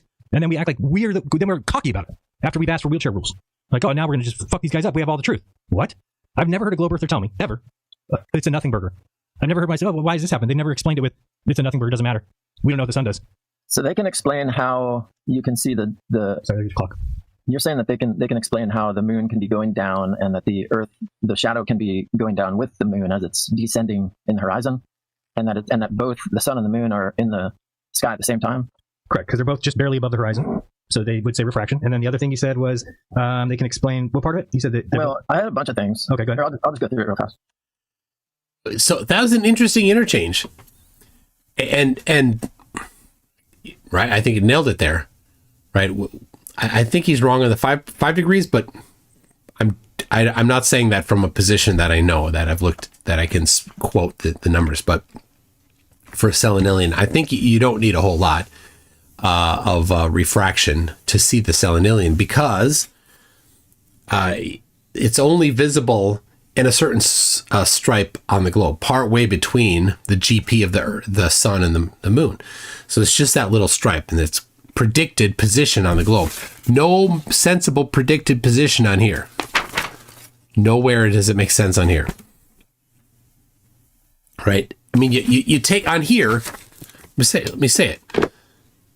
The position of the selenilian on here is halfway between the GP of the sun and the GP of the moon on here. But there's a whole stripe where you see it, and that stripe does not make sense. So, but yeah, and Jaren's point exactly. We just call for a very small amount of refraction, and then the previous guest is like, oh, I think the dome could be refraction. It could just be refraction. It's 180 degrees away from you. I think it's totally reasonable that it's refraction. We need people testing to see if it's refraction. It's not refraction.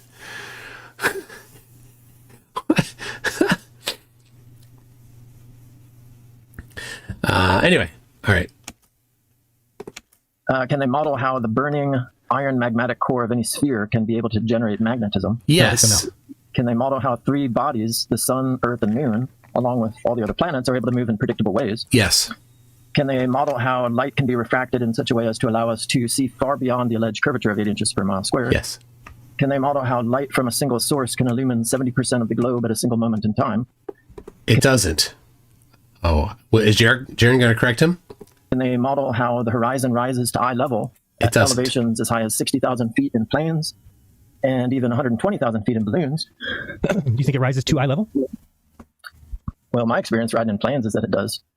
I think And as far as I can tell, sorry? I was going to say, if you did it again, I mean, it objectively does not. It rises towards eye level, but it doesn't go to your eye level. But again, the problem with this is we're talking about the horizon, which isn't even a real place, so I don't even contend that it should be discussed at all. Well, would you admit that it's not dropping? You mean as we go up, it doesn't drop? As you ascend to 40,000, 50,000 feet. No, it would get lower. Correct. Oh, you think it lowers? Correct, it does. I mean, if you were to take, you're talking about if you were to take like a theodolite up, would the horizon lower or rise? Is that what you're saying? Well, it's not going to lower. All right. Like, they never do any research. They never do. Like, it's been my experience in a plane. Did you measure it, though? If anyone claims the horizon always rises to eye level, but hasn't tested it, they are being dishonest. All right. All right. Here you go. Measured it myself. The horizon forgot to rise to eye level. This is my favorite one here. from D. Wolfman, he measured the actual dip of the horizon 3.3 degrees. Oopsie. But anyway, there you go. It does not. Like, it rises toward eye level. Okay, how much? How much does the flat Earth predict? I don't want to talk about it. How much does the globe predict? Exactly what we measure. That's the thing. It 100% matches the globe. How much should it match? How much should it for flat Earth? Don't know. They don't know. Well, you know what? We can do the math. We can do the Pythagorean theorem.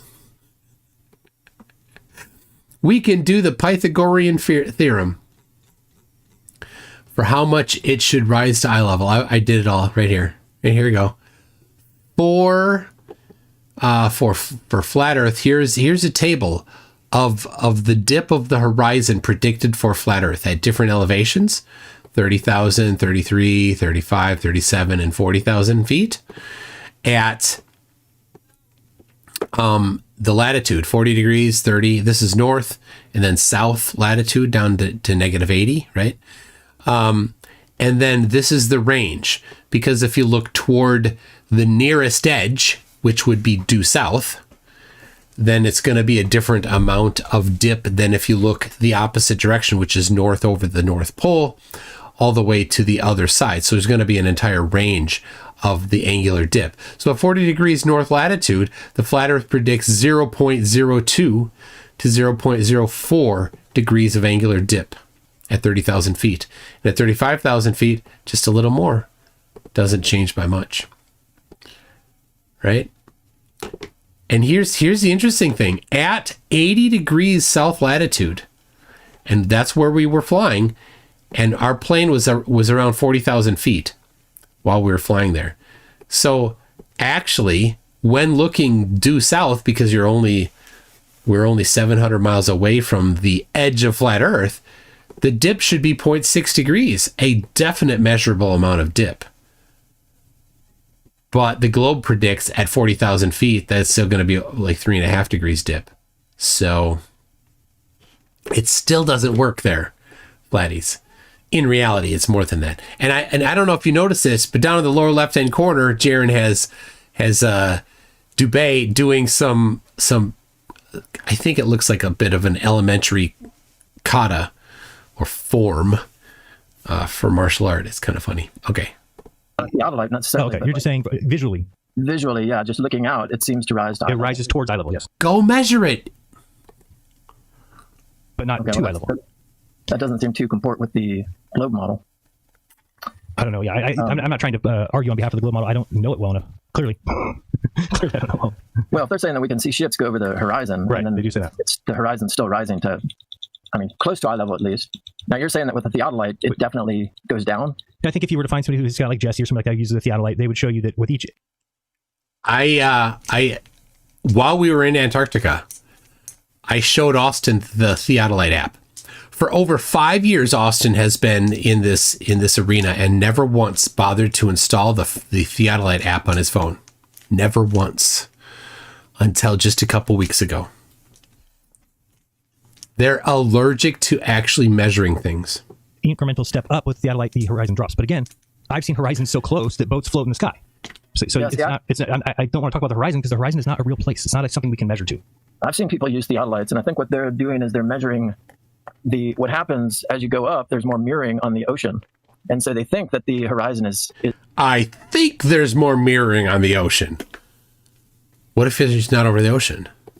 Probably going down, but it's actually just disappearing because it's mirroring. Yeah, that might be somewhat the answer. I would agree with you. Our biggest problem, or the problem that happened, I think, in this whole debate, is that globers tell lies that I think do more damage than good. If they're trying to prove the globe, there's better ways to do it than to lie about it.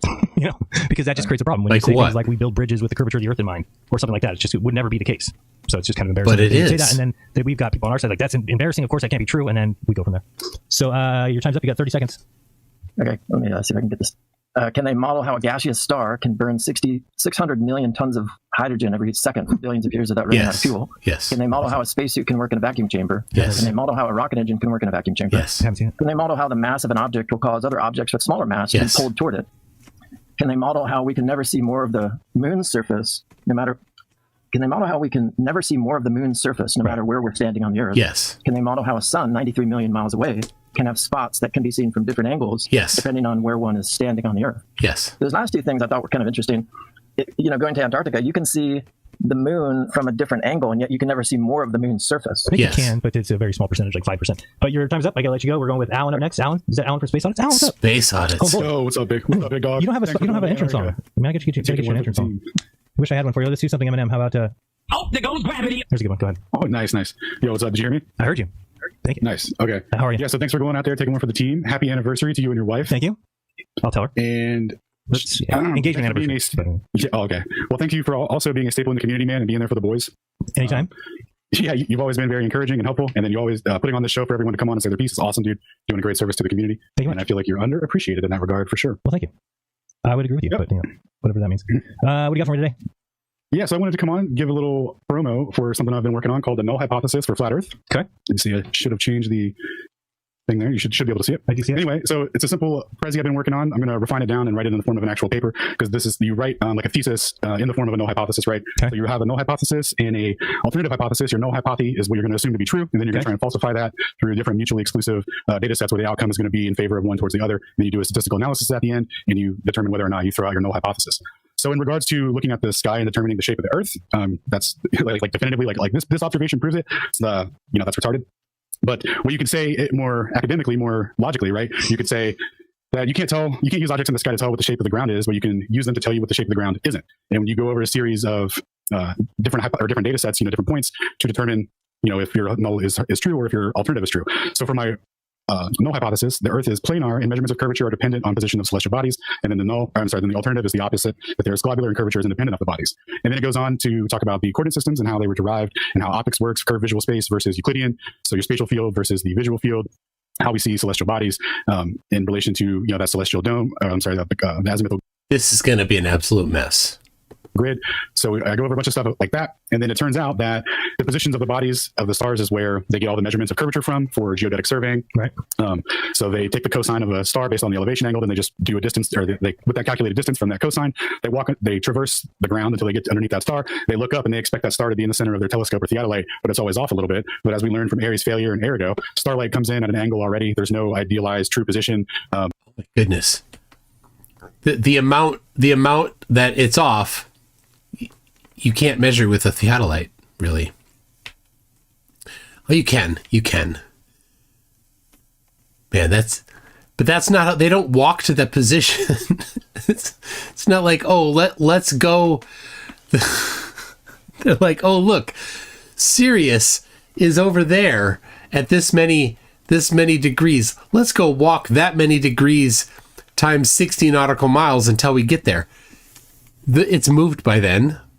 But we don't walk there. Oh my gosh. So the idea that you could cosine a star and walk underneath it and have it be directly at your zenith is, an error on their part, but the entire model is built upon parallel light rays coming in and then the contour of the Earth causing a 69 mile per degree deviation in that. And then when they go and take ground measurements, when they look up after they do their cosines, they're off a little bit, but that's just starlight doesn't come in parallel. So like these idealized calculations, like the model itself is built off of compensating for the corrections to put the star in the center of that. And they call that the deflection of the vertical. And then they have a further correction that they added where it wasn't just enough to do that, to say that like the Earth's an ellipsoid, that's why they have to tilt it and they're off. They actually introduce another deflection mechanic called the gravitational potential correction, which is, if you ever heard the geoid model, we live on a geoid. We don't live on a geoid. The geoid is a gravitational model, and that's a further correction to put the star in the center of that. And they say that that's due to the gravitational potential anomaly in that local area. So they just have compounding corrections to make the coordinate system work. So nothing mutually exclusive in there. There's no one's like no one. So it reminds me of the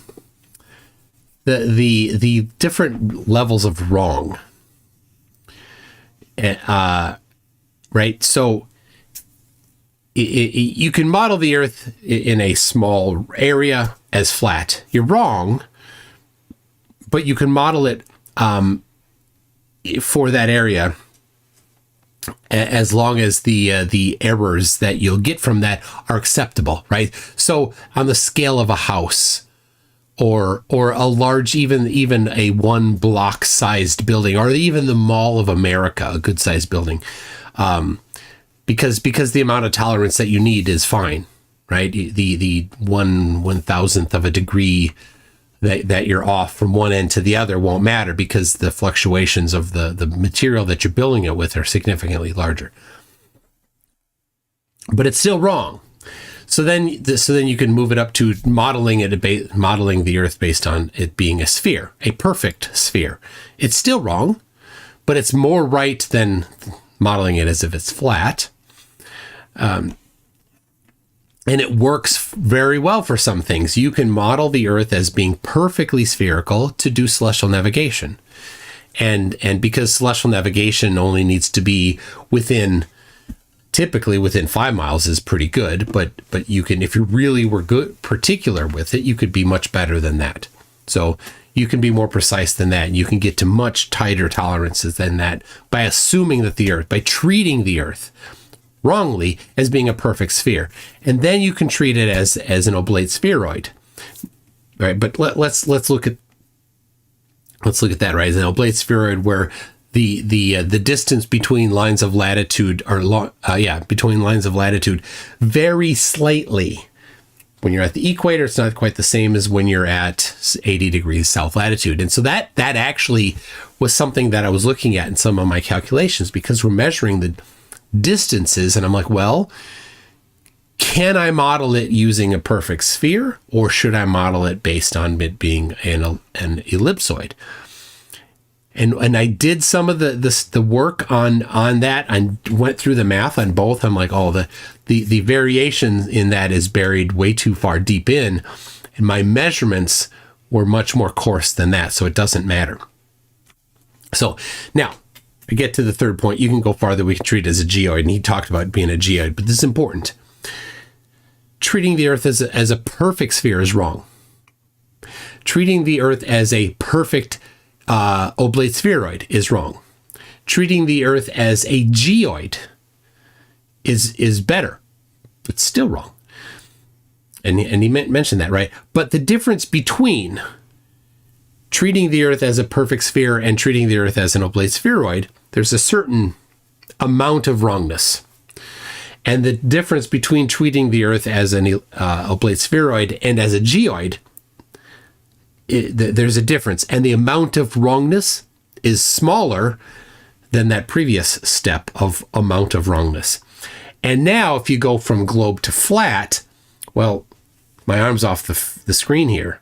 That's how wrong it is between them. So there's an amount of wrong at each of these steps. And so Alan was saying, well, this, and he's expecting perfection. Expecting perfection is one of the an unrealistically high expectation of the precision of science is one of the traits of a science denier. And Alan here is a science denier. And so I'm guessing, I haven't seen it, he hasn't published it, but I'm guessing that his null hypothesis, he will throw out the Earth being a globe because he's going to frame it such that the measurements must be perfect. Might be one of his angles on it. But anyway, let's hear what he has to say, wrapping it up. One's got a ruler out and they've measured curvature or anything like that. It's all calculated values off of the positions of stars, which are known to not have true positions and always be apparent.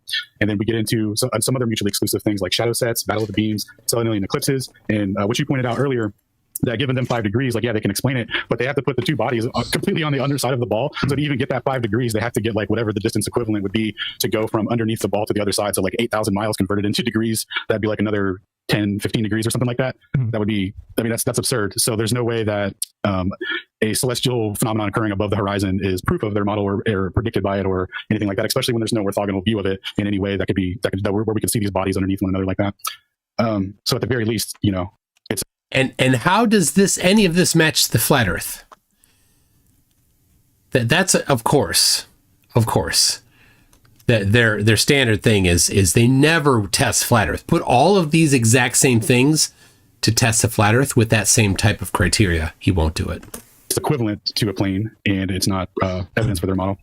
then we have circumpolar routes for terrestrial navigation and satellites. When you look at those on equirectangular projections, which is the ones that they commonly show us, where there's a nice sine wave going across a rectangle projection. Now, when you transform that onto an azimuthal equidistant map, it should make pretty much a straight line going across it, signifying that it's going up the ball and then around the backside. But when you transform those, they make flower of life patterns, showing that they're doing figure eights in the sky. Now, because this coordinate system is invariant under projection transformation, as long as you apply the appropriate correction for the transformation that you're using, you could take any route, plot it on any of these maps, and then it'll give the corresponding transformation. So if any of these equirectangular projections truly represented a satellite or a plane going around a ball and coming up on the other side from the north-south, then that would be accurately represented. But what we have is all figure eights. There's not a single So he's identified that there is no perfect over both pole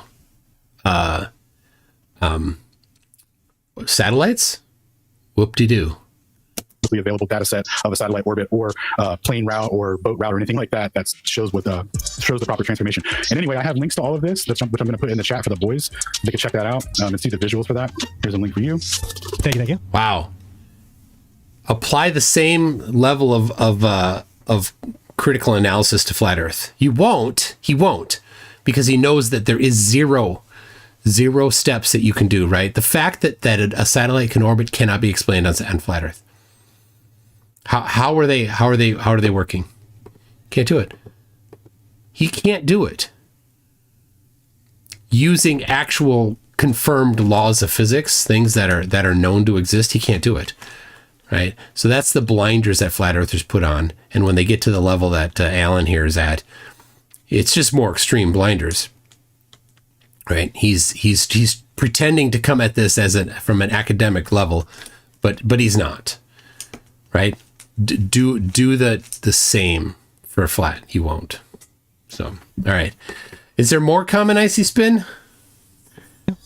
And anyway, I've done the Prezi twice so far, one on Ether Cause, one on Earth Awakenings. Go to youtube.com/space_audits. Check out the latest presentations for Ether Roundtable and the one on Earth Awakenings for the null hypothesis. You can see the full breakdown where I go in depth on all of these and show that they're mutual, like the mutual exclusivity aspect of it. Whereas there's not optical equivalence for a plane flying through a radar beam at a specific altitude in a specific geometry, etc. So anyway, check that out and don't be afraid of the 24-hour sun. It's okay to be wrong. This model that they have, the globular model that you were talking about, was built over 400 years of observations of celestial bodies and corrections and unlimited funding. We're a bunch of guys on YouTube trying to, make unlimited funding. I think it was the foundations of it were done by hobbyists. Ian's meat fire, so let's dial it back a little bit and humble ourselves, and it's okay to be wrong. And moving forward, we should just, I think that we got a little cocky. I really do. Yeah, we got a little cocky. We really did. We really did. It's. I think that we can take a step back and just say, okay, let's regroup. It's not one of those positions that you want to always be just saying, we know we're right, and so because that's why we got into this, and we said, man, we hate that side, we hate those guys. They're over there saying that they're right no matter what, and then we became them. So absolutely, bro. Right. Absolutely. Thanks so much. Have a good show, man. Peace. Later. We got Globetard Z. What's up, Globetard Z? Oh, look who it is. Speaking, it is Globetard Z. How are you, my friend? You know who I am, don't you? No, dude, I have no idea. Of course I know who you are. Yes, I've done a couple videos about you. What's up, Zachary Hubbard? Everybody, Globetard Z. Jirenism. About a decade ago, you called me up in the afternoon and you said, my wife and I would like to do an interview with you later today. I remember. And you said, please don't do any research. It's just going to be a casual conversation about why you won't jump on board with Flat Earth. Do you recall this?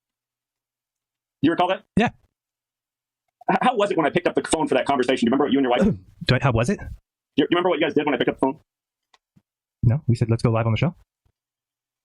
What do you mean? Well, remember, you specifically said it's going to be a casual conversation. You asked me not to look into anything, but then how did the conversation go? I don't know. You started making crazy claims like that. North Star. No, Jiren. What it was. Everybody's heard the video 10 times. Is what it was, right? No, it wasn't. I gotcha. Nope. I put up the whole thing. Just cut it off and say, listen, man, so we're going to have a casual conversation, not like I'm back in middle school being quizzed on everything up in the sky. I'm the top of my class, Jiren. I know my stuff, dude. I do my research. Even though I've said everything wrong, I've said 10 things wrong in a row, but I've done my research, homeboy. So, again, this is the top of my class, Jiren. Top of my class. You don't know. Hey, flat earthers, go look it up. The North Star is where it's at because it's the closest star to Earth.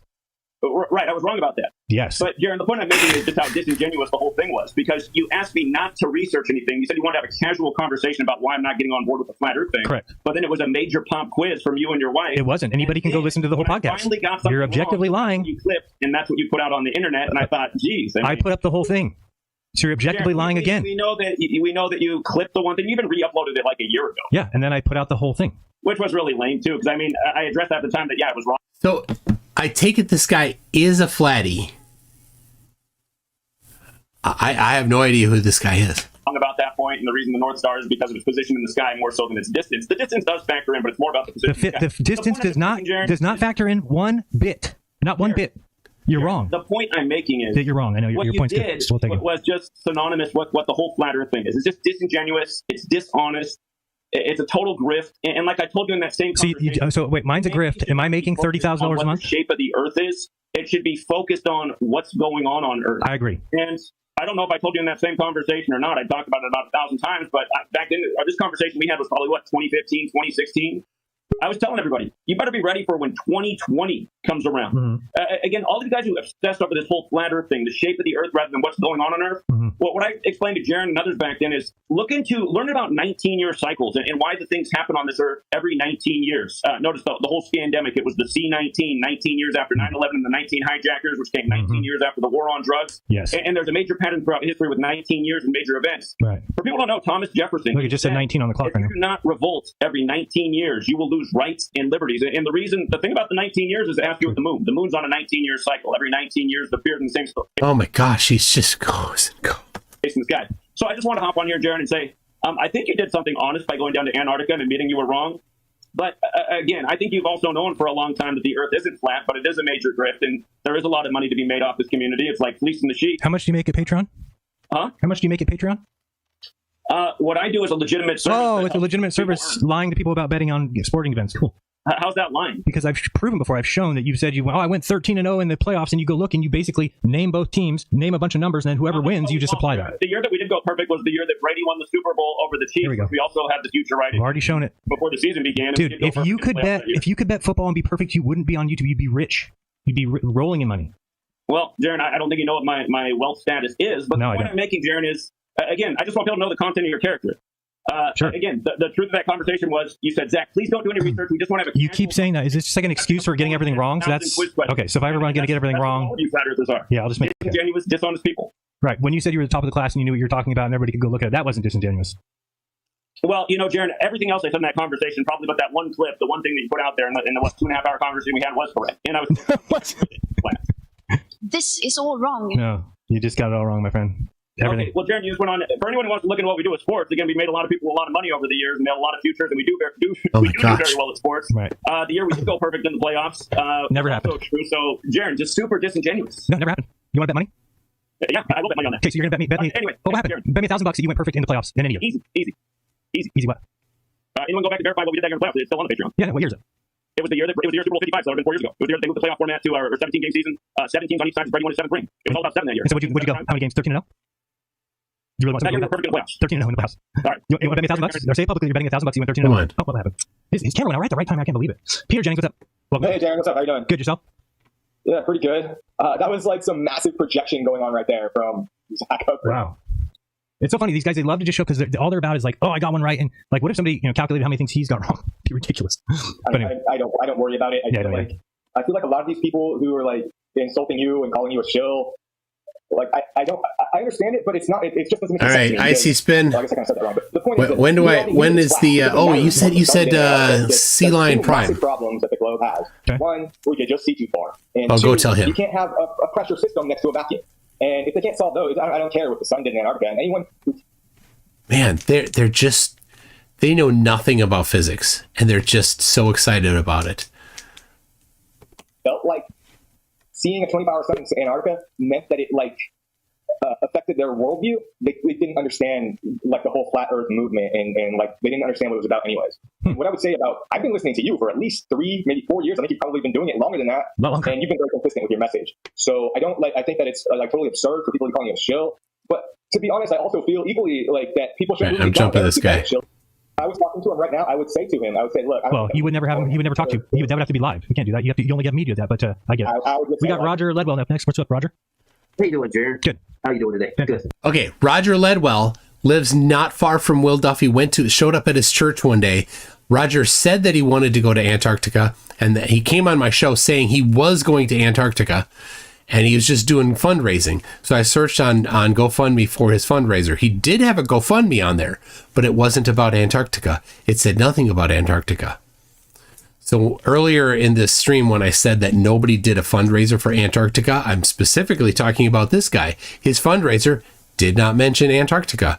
I don't know. Last I checked, he had 0 zero funds. I tried to contact him. He didn't respond to any of the different attempts I made to contact him. This guy's very insane. Next year, I'm taking the trip to Antarctica. Awesome. I'm on Flatty's panel, by the way, just so you know. Okay. And I really am tired of like all the slander that's going on. Good, me too. They're baseless claims about him lying. So he just said he's going to Antarctica next year. There's zero chance of that. We went through the whole video over and over again. Now, well, Flatty didn't lie about anything. I mean, I cannot believe that people like you exist. What? Flatsoid, hold on a second. I'm on Flatsoid's panel every day, dude. I cannot believe that you would come here and say that Flatsoid didn't lie today when I heard him objectively lie. What did he lie about? Did he not come in and say all the people in the race, we could see their breath all the time? Yeah, he recanted that. He said you can see it most of the time. Oh, you got to listen to the whole thing. Oh, okay. He recanted after he lied. He didn't lie. He did lie. He told one thing at the beginning of the stream and then one thing at the middle of the stream. That's lying. Yeah, he thought about it. Oh, yeah. Oh, I thought about it. Okay, so lie. So that's not slander, dude, by any stretch of the imagination. All right. Telling people that he saw Witsit kneel down and take a puff off of a vape, which he isn't didn't say true. Kneel down. He said he ducked down, and we have it on video if you want to look. You guys still don't get it. You're still so stupid that you don't know that that's been edited.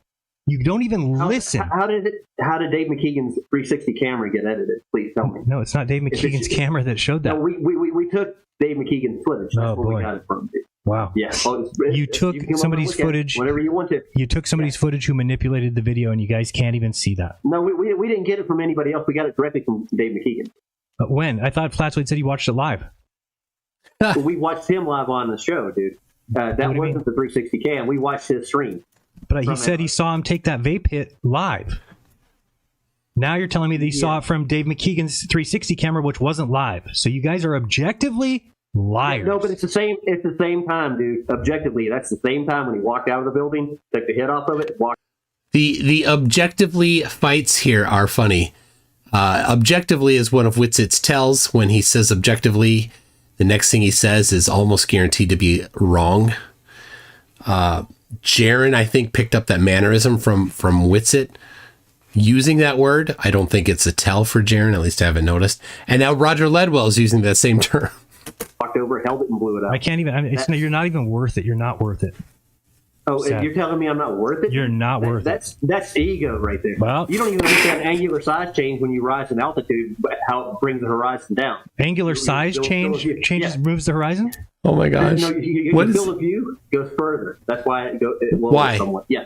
You told me you didn't know anything about the model. Yeah, and in 2016, I'm pretty sure with Bob Nodell, Antonio, and Nathan Oakley debunked that math, and you were in on it. What do you mean? With Globebusters. Yeah, they called around all over the world. They found out that the azimuthal was off by a long shot with all its predictions. What do you mean? Who we called people around? What are you making up now? No, Nathan Oakley called people all over the world. Yeah, it was a live stream. Yeah, they had a live stream. All right. I just want to show you. Here's the horizon dip. This is how you can calculate it. Right? You could just do it yourself, right? This is just an application of math, right? I derive it here. I derive the formula. Go through the whole thing. Get the derivation of it, right? So I actually then do the math for for this particular observation. This one right here, the one from D. Wolfman, right? Is this D. Wolfman? 3.3 degrees is the dip measured. Right? 3.3 degrees. Right there. You see that? There's the cursor. 3.3 degrees. That's the measured dip of the horizon. So, and flat Earth predicted 0.04 degrees. Right? I did the whole thing here. Flatties. This is the angular size. The angular size of this gap between eye level and the edge of flat Earth. That's what's happening here, right? The angular size of that changes based on how far away it is. Right? You can calculate that. Flatties don't get it. Bob Nodell was there. I watched it. I was there, dude. You didn't watch it because there was no anomalies. There was like one at the date line. Yeah, the sun was off by an hour. Okay. Right, at the date line. Yeah, that's not in the southern hemisphere. Okay, seriously, that map got debunked back then. They threw it away. Oakley threw it away. What Everybody map? else- What map got debunked? The AZ, the Gleason's map. is Oh, shit. Eric. We've known- Oakley threw it away. Okay. Yeah, Oakley threw it away a long time Then ago. what? dude. All right. No map. You got nothing then. And you're working on the hit piece that's going to make the flat Earth look even worse. So, Well- good luck with it. I'm going to Antarctica next year. I'm going to do a live stream when I get there. I'm going to do what you didn't do. All right, goodbye, Jared. What, I didn't do a live stream. I only did 4 or 5 of them. You're right. You didn't do one. No, a live stream of a 24-hour sun. Oh, you're going to do a live stream of the 24-hour sun? Yeah, I'm sure you will. It's going to happen. I bet you anything. I mean, you guys, I cannot believe people like that exist. That you guys think it's okay just to lie. Vara, what's up? Oh, hey, man. How you feeling? I'm just doing fantastic. What I had a is good this day. I guy? had a good first part of the day. But now I'm feeling like getting high. Wait a second now. What's up? Yeah, man. Just chill. All is well. You know, Earth is still flat. All is well? I don't know anymore. No, not with, really? No, not with the stuff I've seen. I mean, think about it. So we've got a big group of researchers that I've always found to be intelligent and sharp that are tripping over for a whole week footage that I know every bit of is real, that I was there. Okay, so that shows me that we have a terrible problem.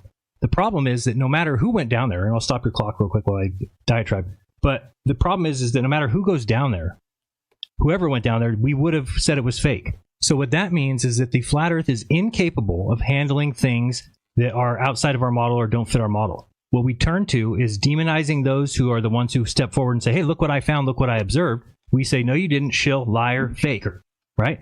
So that is a intellectually dishonest position, and it's worse than the Globers have ever been. The Globers have never been that bad that they just do that. Call things fake, dismiss things, say it's not important anymore. We don't need to work it out. We don't need a model. We don't need a map. That's ridiculous to me. We need to step up and be like we were in 2015, 16, 17. It's pretty good, But we don't Jared. have that kind of people. We have people that care about clicks.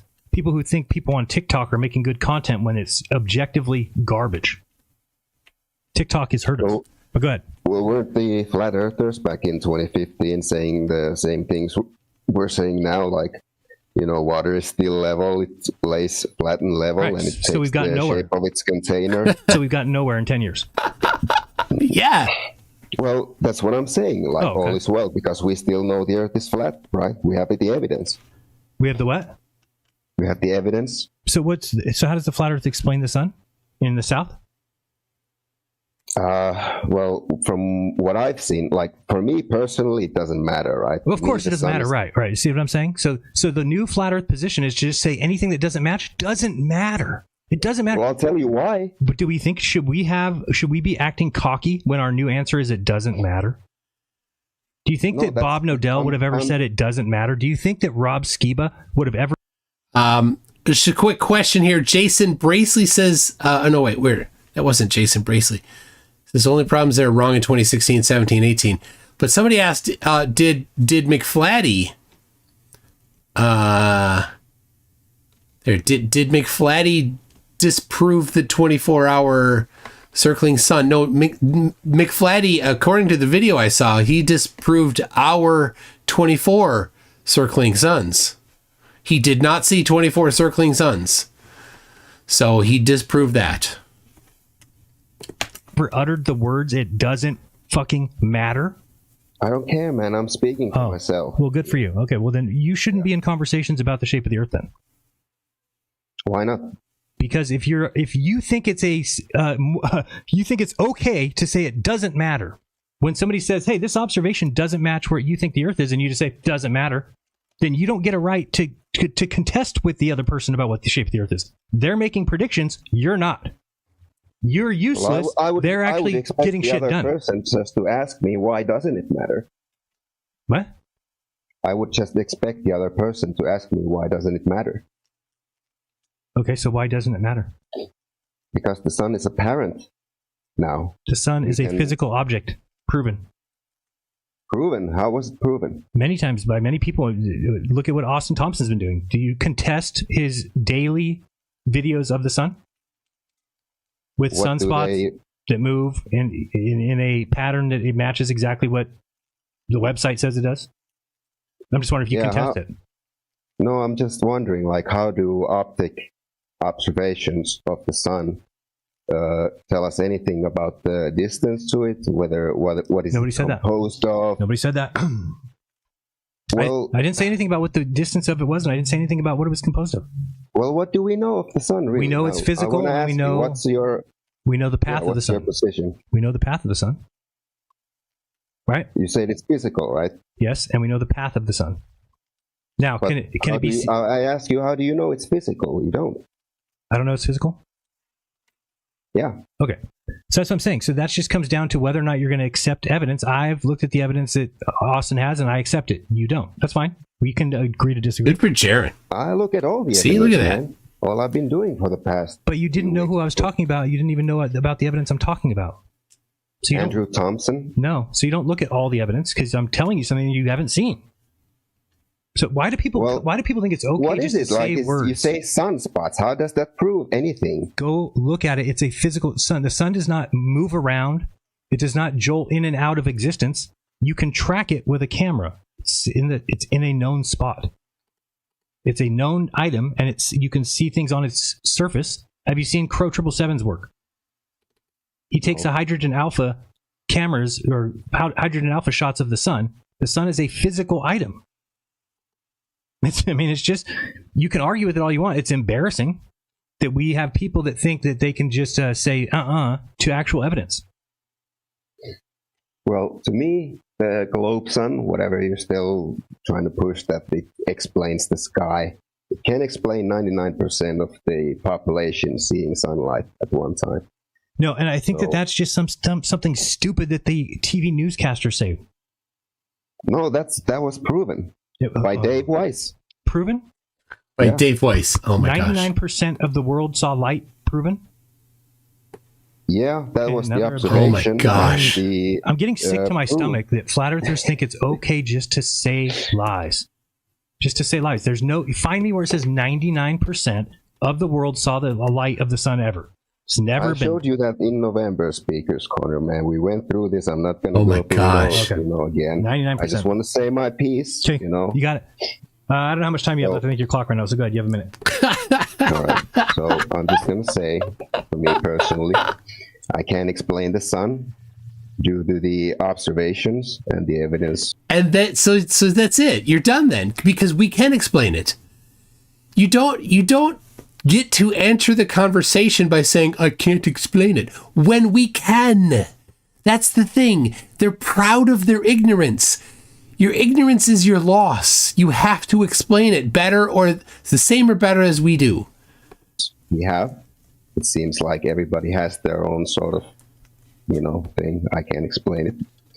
But, we still know, like I said, water still lays flat and level, takes the shape of its container, and the gas pressure, all these things. You guys know what I'm talking about.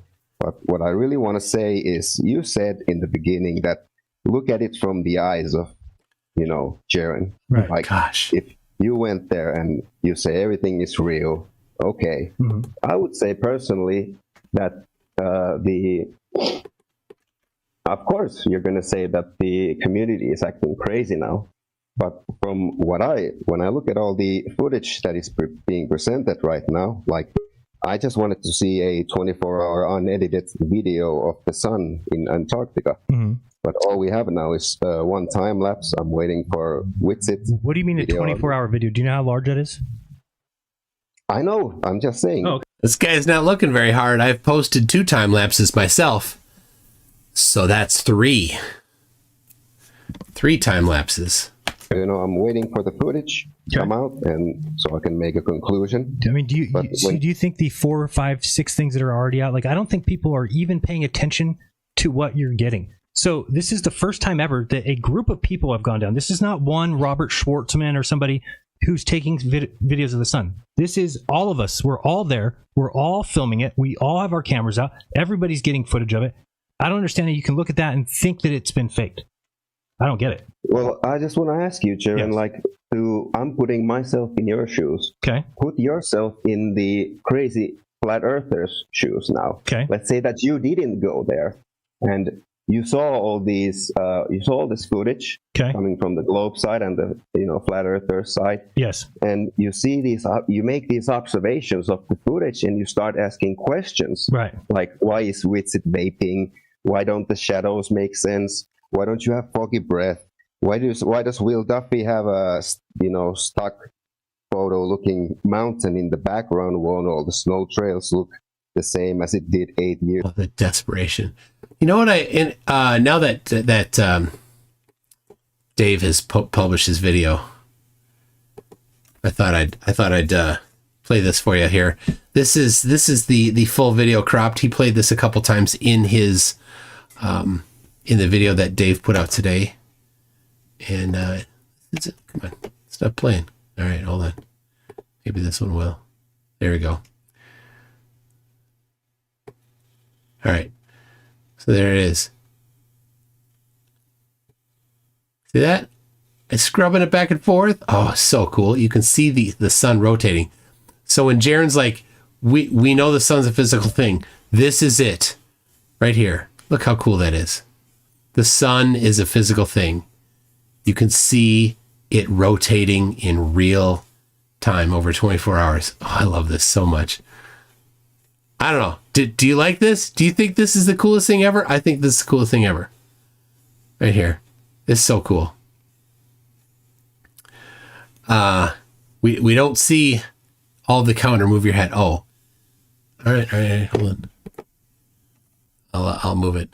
It won't change much, but there you go. All right. Play. Oh. There you go. Go from beginning to end. Man. See that?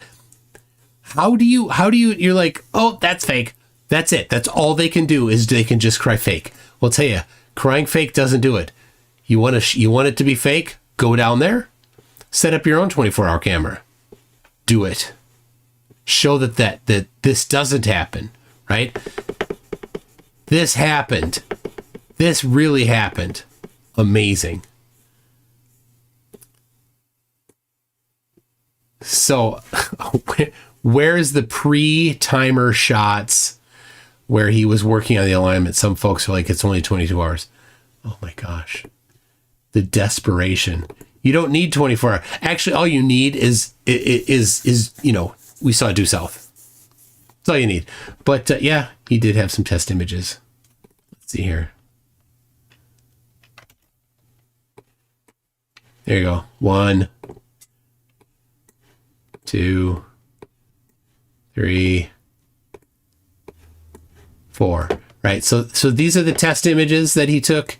They're not timed by a minute apart as the rest of them are. So there you go. There's the test images. So he published them, didn't he? I don't know. Maybe he didn't publish the test images. It doesn't matter. Cry all you want. There's no magic to it. 24 hours. There's no magic to it. We saw it due south at local solar midnight, which, let's see, this is UTC and he's 10 minutes off UTC. So somewhere around, it was 2:30 local time and we're -3. So it's going to be 5 something. So right here, right about there. There you go. Due south right there. That's when it was. So there you go. And this shows now he wondered maybe it's the temperature that caused it to go out of focus. If you look right there, it's out of focus at like 4 a.m. It's, it was cold then. And then it comes back into focus later in the day. See how crisp it is there? That's at like 7 a.m. It's starting to warm up. So could be. Anyway, Flatties have no explanation. Why don't you leave footprints in the snow? Everything Why does Will Duffy have a chroma key green screen? Everything you're saying is a lie. Why does he do it on purpose? Why does the drone? Are you guys trying to make me? Are you guys trying to make me? I'm just saying, man. You make no. You're just lying. You're just lying. I'm asking questions. You're lying. If you're asking questions, but let's go search Google. Let's search Google and say, why can't you see breath? Why can't you see breath in Antarctica? Because you guys Yeah, just you watched. went through this already, man. So why are you at? You just brought up the question again. You just brought up the question again. Hold on a second. You just said the question as if. Dave Watts says, it's 5 a.m. here with only one coffee in me, but am I hearing this correct? Jiren is arguing for the scientific method? Yeah, Jiren is. You had the question. I answered it for you, and you're like, oh, you've already said that. You've already given. So I've already given you the answer, but it's still not good enough for you. You don't see a problem to that? No, I already got the answer. Then why did you just bring it up? No, I don't think Jiren is saying that he trusts Google here. Nobody should just trust Google, right? If you want the answer to something, go look for the answer.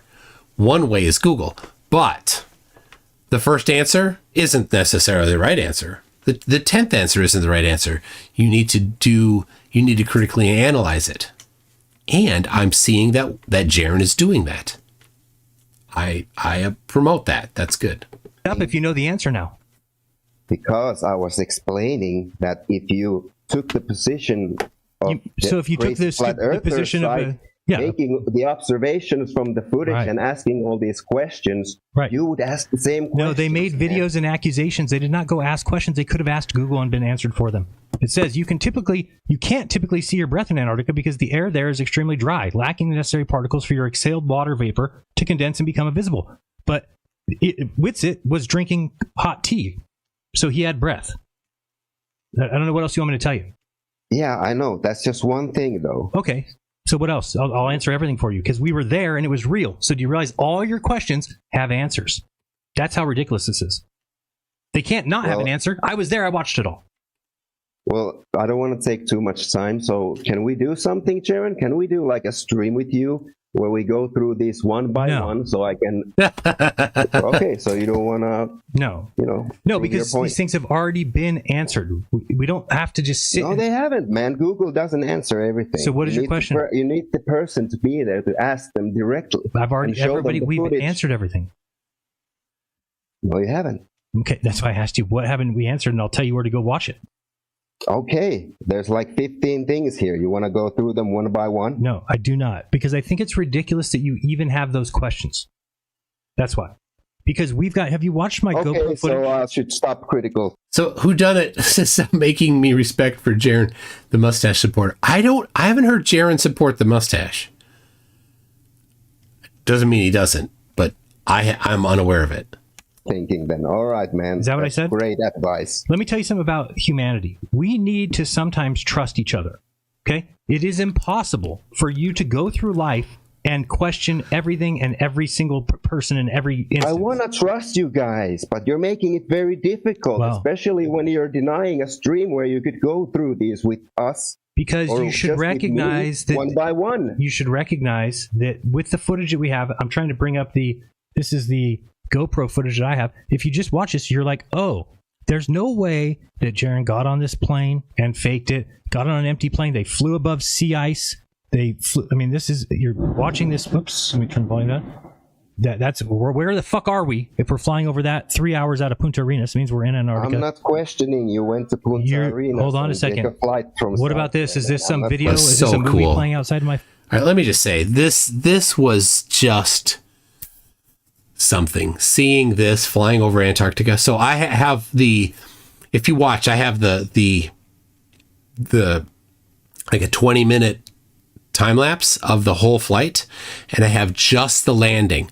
I'm going to publish the entire 4.5 hour video so you can watch it all. It's just really cool. Yeah, there's no ice wall. You see the whole thing, and you can see the flaps are down here. So this is coming in for the landing. So this is probably already like on mine. I was in front of the wing. He was behind the wing.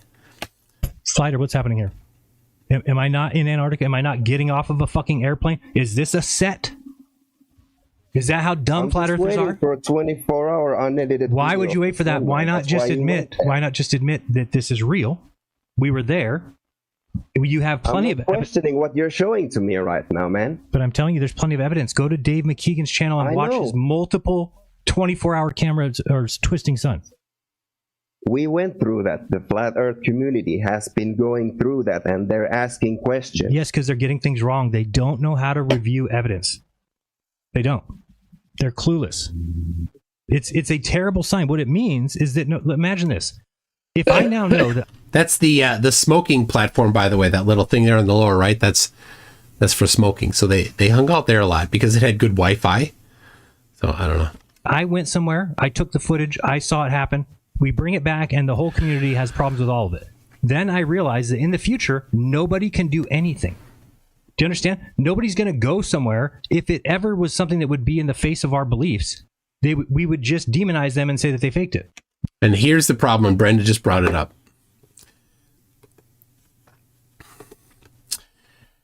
Jiren taught the community to do that. This is Jiren's teaching in action. Jiren looks at ISS videos and does the exact same thing. He taught them how to do this. Find these little things, some little anomaly that they don't understand. Don't try to understand it.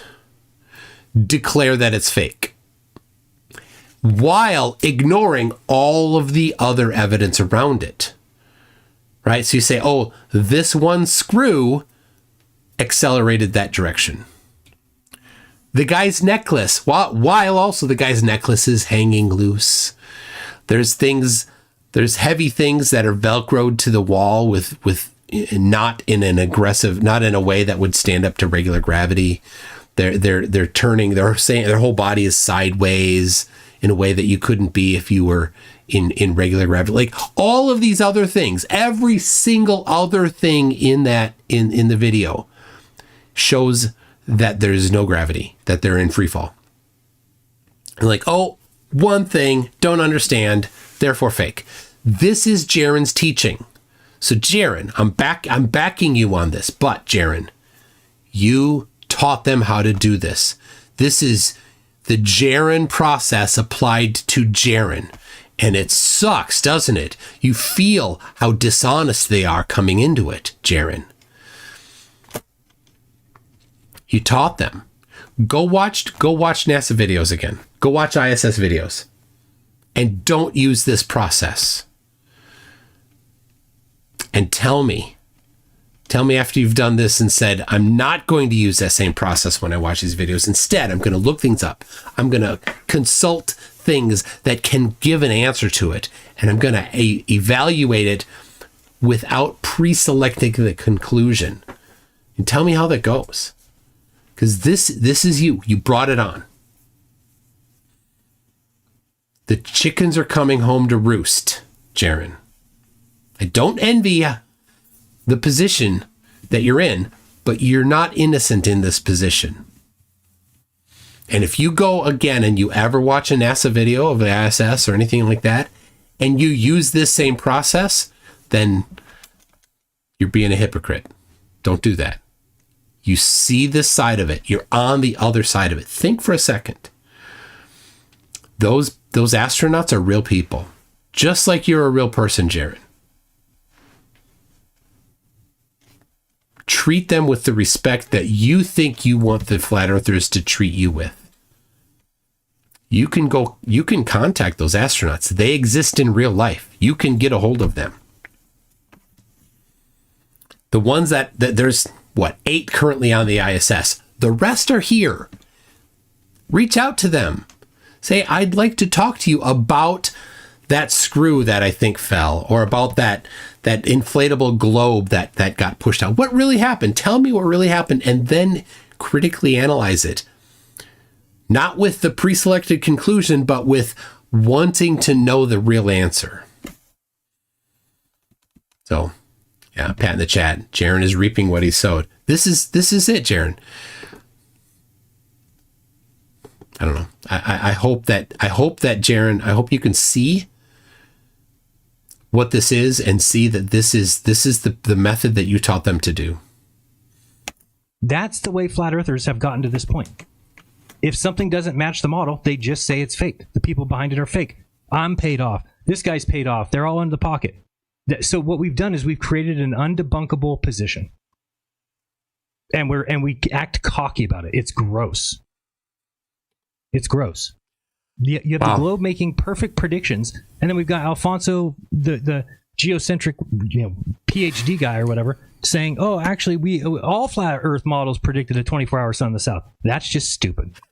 It's just a lie. Just a lie. So anyway, 20 seconds. We got more people behind you.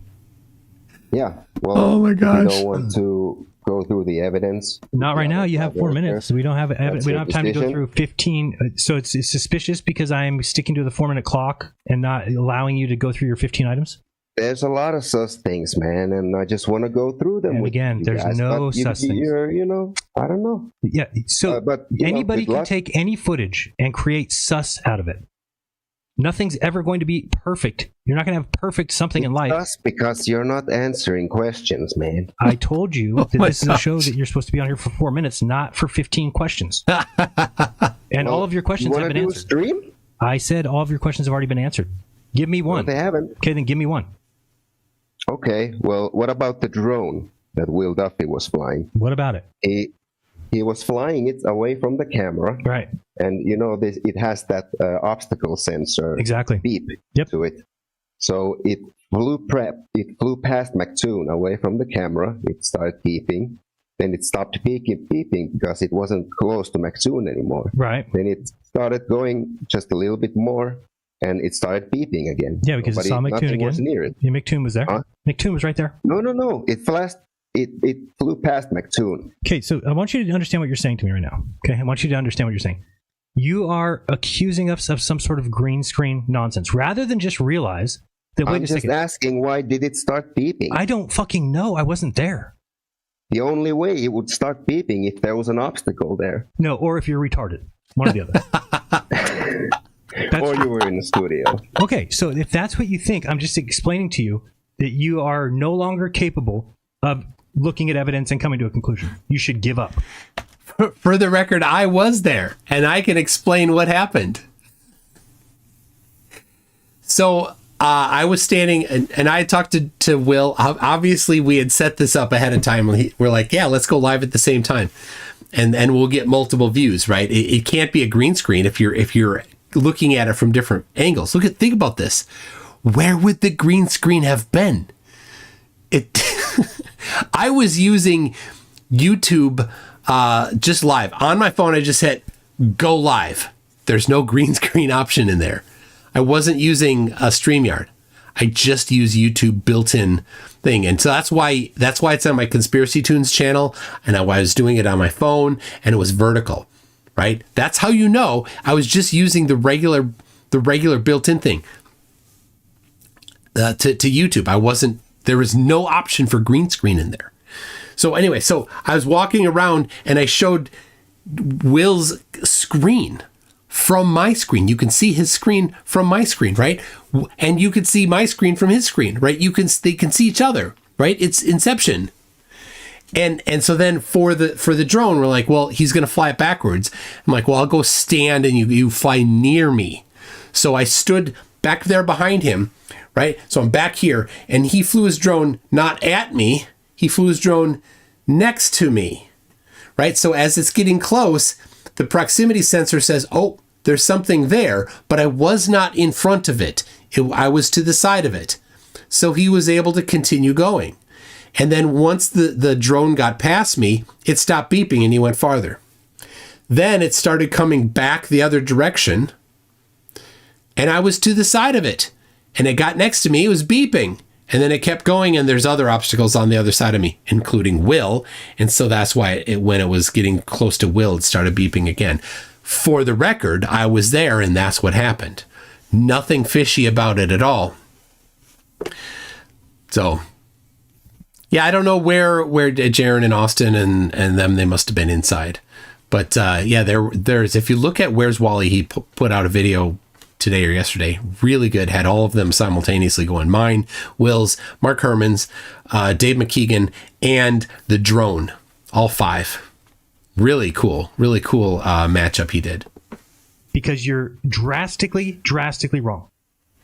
So you can be skeptical all you want, but I'm telling you that I know that I was... Okay, so now they claim that we used the volume, a $200 million 360-degree screen that can display real background footage. But what it can't do is it it doesn't cast shadows. It doesn't have a bright sun in it. So how was that? Oh, was it a light that was somehow embedded in it, moving around behind the LEDs somehow in there to cast the shadow? Well, that doesn't make sense either, because if you had LED screens all around you, well, they would cast ambient light around you. Right. Plus, then you have that spotlight that somehow is moving, and they'd have to take out panels as it moved around. I don't know. It doesn't make any sense how that would happen. But the real thing that wouldn't work is you wouldn't have sunspots from that fake light that they're claiming was there. Plus, it's not big enough. It's like 75 feet big. That drone is too far back. And we drove away, and you can see us driving away. So dumb. It's there. Do you understand that? So just for a second, pretend you're me. Pretend that you're like, oh shit, Jiren was there. All the stuff is legit. Everything was as it was presented. And imagine how I look right now, continuing to ask him if he was in a green screen. Well, you just said you didn't know why the drone was beeping, so that's it. You don't know it. Maybe they went, yeah. You haven't answered anything. I did tell you, Tune is right there. Go watch the video again. Go watch the original video. Tune is right there. The thing is beeping because it recognizes that there's an obstruction. No, Toon started walking towards it because he recognized that it started beeping and he's not close enough, so he should be close enough to make it look like. Oh my goodness! It's just my, Yeah, it's just your great. You can't answer it. Yeah, I can't answer it now. I haven't answered it. Yeah. All right. Thanks a lot. Sacred Knowledge. What's up? Oops. Can you come on and call me a demon at least or something? So this is Jiren's stream. He was just showing this from his GoPro video. Something more fun. Yo, what's going on, Jiren? How are you? Oh man, okay? So I just want to say, check it out. Okay. All the minutia and stuff, it's so point. Holy cow! This guy had all the pot that Snoop Dogg has in a year in one day. Listen, but it's entertaining. I get it. But as far as truth is concerned, because that's the whole point of this, supposedly, right? Yes. So nothing was proven, nothing was debunked, not because of the fact that obviously they can say you're somewhere and not necessarily be where they're saying you're at. Wrong. How are they going to match? How are all observations going to match that exact location? No. Okay, hold on. What I'm saying is that spot could be used as a spot. They call it Antarctica. But we're talking flat Earth map, and Antarctica is a ring around us, so that could be anywhere on that ring. But what I wanted to say impossible. is that, we flew for 4 hours from Punta Arenas. Yeah, it could be anywhere on that ring that they a predestined spot that they use. But here's the thing: how could that be if it's 4.5 hours from Punta Arenas? Have you seen the reflections that they call them? What do they call them? Something dogs, like sun dogs, yeah. Sky dog, whatever. The reflections the sun makes sometimes that makes these weird, crazy, like different rainbow reflections, and they've actually put lights to domes and stuff, and taken pictures of the it's similar to the same light that the reflection would make in a small. You can model it, and it makes the same light reflections. Nobody's ever mistaken part of a sundog to be the sun. Not once ever in the history of the world. What I'm saying is, so a lot of anomalies go up there because of and rainbows and stuff. All that is possible reflections off the dome, and it's a very good. Right. Just for reference, here's sundogs. Do you see that? There's the sun right in the middle, and to the left and right is sundogs caused by ice crystals in the air. This is in Utah. You can see it's snow on the ground. It's cold. You can see the smoke coming out of the chimneys very, very clearly because it's super, super cold. And you can see on the left there that sundog is in front of the mountain. It cannot be a dome unless the dome is between the observer and the mountain. This shows how incredibly desperate the flat earthers are to think that sundogs are something that is somehow telling you about multiple suns.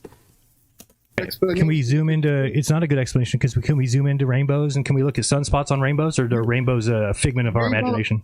Hold on, rainbows don't have sunspots because they're just reflections. Exactly. They're optical illusions. So can we call? The sun could have a spot in it. That doesn't mean it's not an optical illusion that we're seeing up there. So, but is it a reflection? Can it be a reflection? Hold on, you just follow your own line of thinking. It could be. The sun to me is a focal point of a lot more light.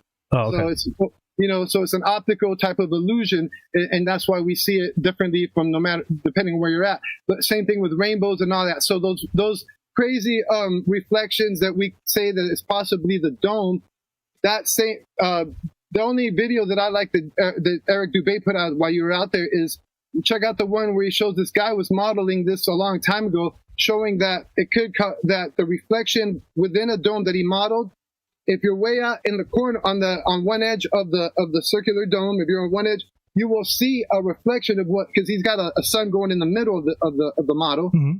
You'll see the reflection on the end, on the side of the dome of that same sun going in a 360-degree circle. Right. So it causes a reflection on the dome. You could have been seeing an illusion reflecting off of the dome. It's not a reflection. We saw it. We have the sunspot data. It's not a reflection.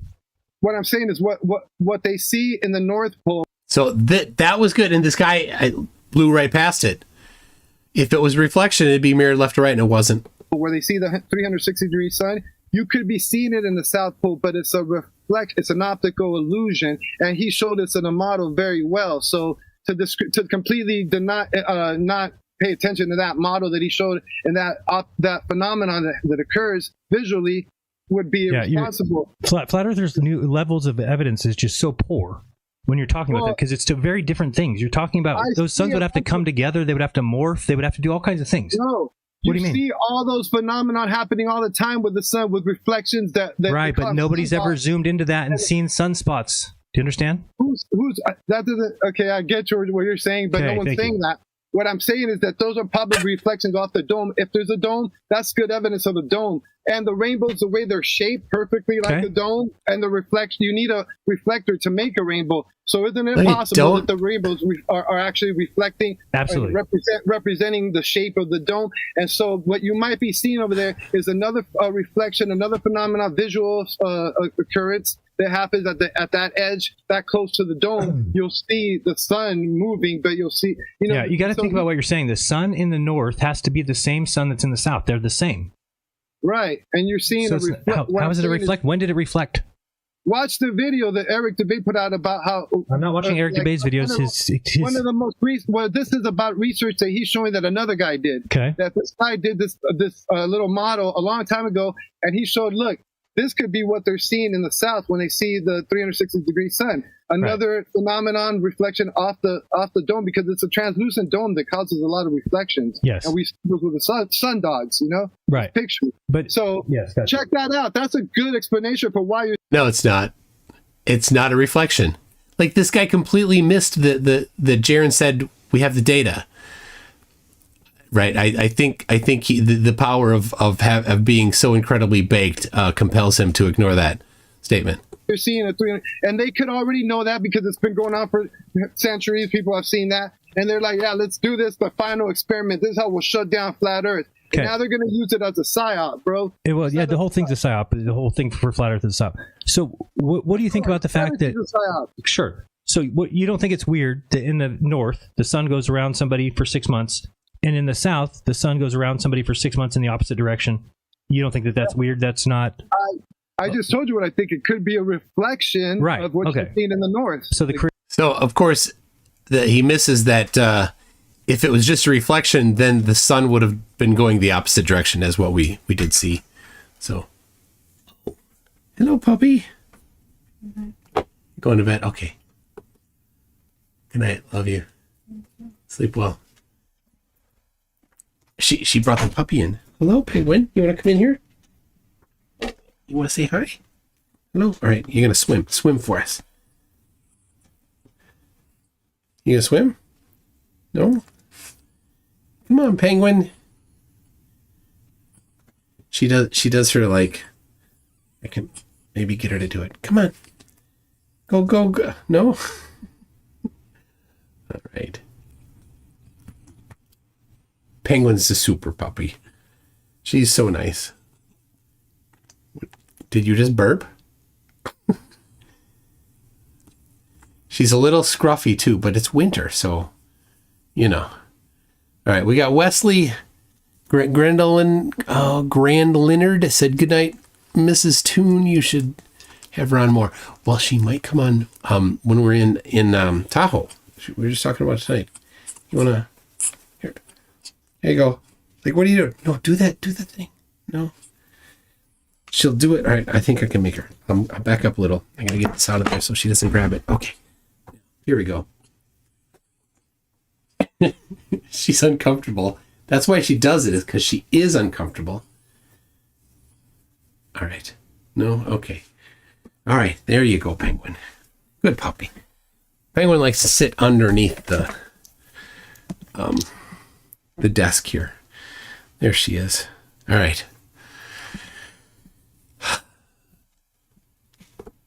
All right. Let's finish listening to the baked guy. The creator just wanted to fool us. The AI creator. When you look at the other phenomena that happen that are possible reflections, like rainbows and sundogs and all that stuff, They don't confuse us with the sun. I've seen some pretty crazy ones that look just like you would if you had a little dome and you put a light in it. They look exactly like up. Has nothing to do with seeing the sun in the south. It has to do with how it reflects off the dome, and you might be seeing that same reflection. Check out that video. I think it's very compelling evidence as for an explanation of it, because we all know that the Earth measures flat, and no, the 200 proofs was not debunked. You got visual line of sight tests you can do all over the plane. Wait. Hold on a second. One of the 200 proofs. Hold on. One of the 200 proofs is that there is no 24-hour sun in the south. So tell me again how one of them wasn't debunked. That's one. What about the other 199? You know what I'm saying? So, well, three of them are actually that one. So actually, you're down to 197. That part, okay, you got me. So are you saying that it doesn't matter if it's an optical illusion? So it's not really debunked. It's something that they had up their sleeve, a trump card ready for this moment, because the whole thing has been planned out. The AI planned this world out before he destroyed the ancient world. Oh my gosh! All right. Satan, Santa Claus, whatever you want to call him, he's at the center of the North. He's at the North Pole, absorbing all the energy. This machine. Let me just say this. Let me go. Sea Lion Prime. 1 second. He just put it up. That guy was going full nuts. Oh my gosh! I got to get him on. Somebody reach out to whoever that nuts guy was and tell him that he's gonna come on here and like build him up, make him feel confident so that he'll debate me. Oh my gosh! All right, this is the last one here. Sea Lion Prime. He's not a flatty. Oh my goodness! That guy was nuts. Oh, okay. This is a good point. This is a really important point. Here's the dome. Here's their imaginary dome, right? Right. And if the sun's in here somewhere, and you're like, oh, we're on the perimeter, and we're looking south toward the outside, and we see the reflection on the dome of the sun over here, you would also see, when looking north, you would see the sun at the same time. You'd see one south off the reflection and one north, the real one. You'd see two.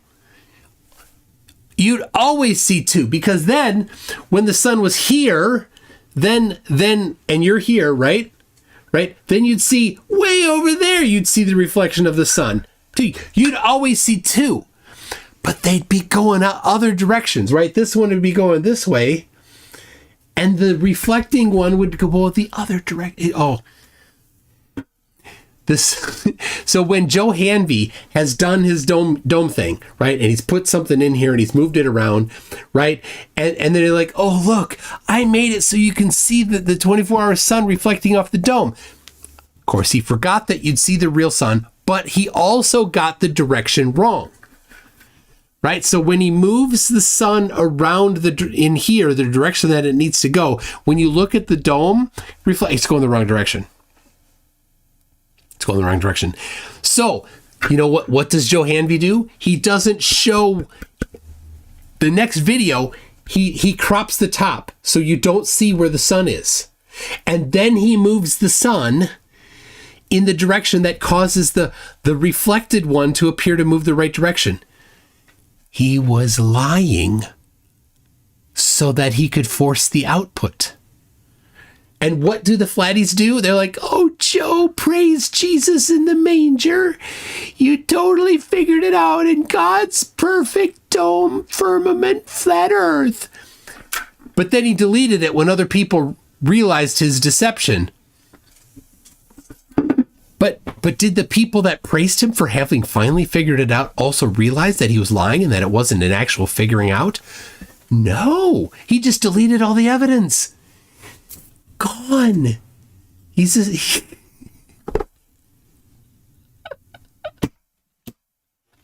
All right. Okay, let's listen to what Jiren had to say in response to the guy that smoked more pot in one night than Snoop Dogg in 1 year. I'll say this.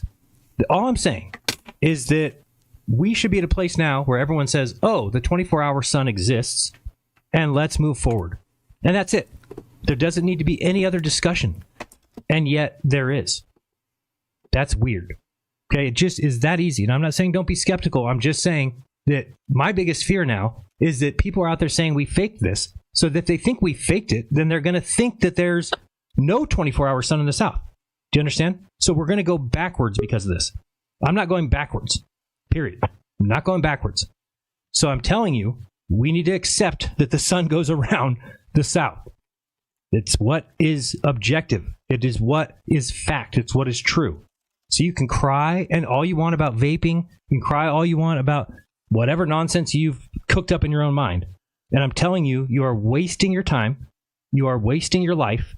And you're causing more division. There's people who have said things they can never take back. Never. And I'll never forgive them for the things they've said. By calling me names, for being honest. For going and taking an observation. Go ahead, Sea Lion Prime, you got 4 minutes. Yeah, I mean, I just totally agree, honestly, with everything you said, Jiren. I want to give you like mad props for, as someone that has had a public platform and has had a position in the past, to turn around and then take the contrary position on any issue in the light of new evidence. To me, that's like humbling and impressive. I wanted to say, in regards to a lot of what's being said, all I hear is a lot of cope. And it sounds to me like you kind of feel the same way. I don't mean to put words in your mouth, but all of these sort of like solutions that there have been put forward for the 24-hour sun, they don't actually demonstrate what is being seen. And I think the last caller, or whatever you want to speaker, illustrated that perfectly. And I think you did a great job of calling him out, where it's like, oh, well, it could be a rainbow sundog reflection off the dome. It doesn't look like what you saw. Like, you cannot reproduce what was seen. So to me, there's really no credible explanation for it. And I also wanted to point out, because you brought up Alonzo, and I sort of randomly looked into Alonzo a few months back. And I don't know if you knew this, but he used to have on his website his degree in geocentric cosmology, as he calls it. Right. It's actually from Trump University. It's from what? Trump University. What's that? It was Trump's private university that was a real estate scam. So I don't know if Trump to pay to get whatever degree you want. Okay. But he used to have it on his website, and he removed it. I found this back in August when I first got into this. That's where his degree in supposedly geocentric cosmology is. And, his papers, they're just AI-generated nonsense. His use of and the other thing I want to talk about was the Walter Bislin model. And in regards to that, too, is like, it's not a model that is at all compatible with flat Earth. And it's nor even, it has to assume 93 million miles to the sun. And the reason for that is parallax, right? Like, the angular size is not sufficient. You also have to have parallax. And it uses the 93 million miles distance to the sun to do its calculations. It uses a heliocentric ephemeris viewed from a geocentric frame. Yeah. So, I mean, to my mind, there's nothing credible that's come forward to explain what has been seen. And no, it's just people saying that there has been. Sorry, what? So there's just people saying that there has been, for the most part. Yeah, and I've been in this for a few months. Like, I'm fairly new, but when I first got started and I was on this, Discord and stuff, I was talking about the star trails a lot. And that people would throw out all these GIFs in the chat of, oh, this is how the star trails work. It never matches what's actually seen. And I think that's what you're getting into with the last caller as well, where it's like, you can say it's a rainbow sundog, whatever, but you were there, you saw it. And then the other one thing I wanted to say is just, I just find it so incredible, and to me it was unexpected, that anyone would accuse you and Witsit of being shills and going against Flat Earth, particularly in light of like everything you've done for the community. Well, I'll just say this. We thought we were doing it a favor. We're like, hey, if we go, at least it's us, so we'll know the truth, and we'll keep people from saying it's fake if it happens. And then look what happened. Yeah, and like I've debated Austin. Like I don't always like come to terms with him, but I can be certain of the fact that Austin would never, and I can say pretty much for no amount of money, go against Flat Earth and go along with the psyop. That just seems so out of character. It's not even. It's not even in the. It's like it's never happened in the history of the world. There's never been like somebody that they've 4 or 10 years he's on this side and then he does this flip flop. It's like a public thing, so obvious that people, it's so obvious you guys were faking. Like nobody would ever even try that. It's so stupid. And plus, we just wouldn't do that. We wanted to be there. And one of the important things is we didn't sign an NDA. We didn't. Get restricted of like everything that you see me put out. All my content is my content. It doesn't go through anybody. My chest cam footage, nobody checked it. Nobody took my camera and said, let me look through what footage you're going to put out. Nobody said you can't say this, you can't say that. It's been completely free and open. Completely. Now, granted, did they fuck us over a little bit and tell us we can only bring one bag and it looks like the Globers all got to bring as many bags as they wanted? Yep, it does look like. No, Jiren. Oh. We all got the same documentation. In fact, I was talking before, a while ago, Jiren got the email from Stephanie at ALE before I did, because he was signed up to go before I was. So he got the email before me, and we were talking back and forth about things in the email there's a PDF. They gave all the details about the trip and what we could bring and all that. They gave details about how heavy the bag could be, and if we wanted, we could pay extra to bring extra bags. So Dave McKeegan brought an extra bag, planning to pay extra to haul it down there. Will brought an extra bag, planning to pay extra to bring it down there. Jonathan Morandi, a flat earther, brought another bag, planning to pay extra to bring it down there.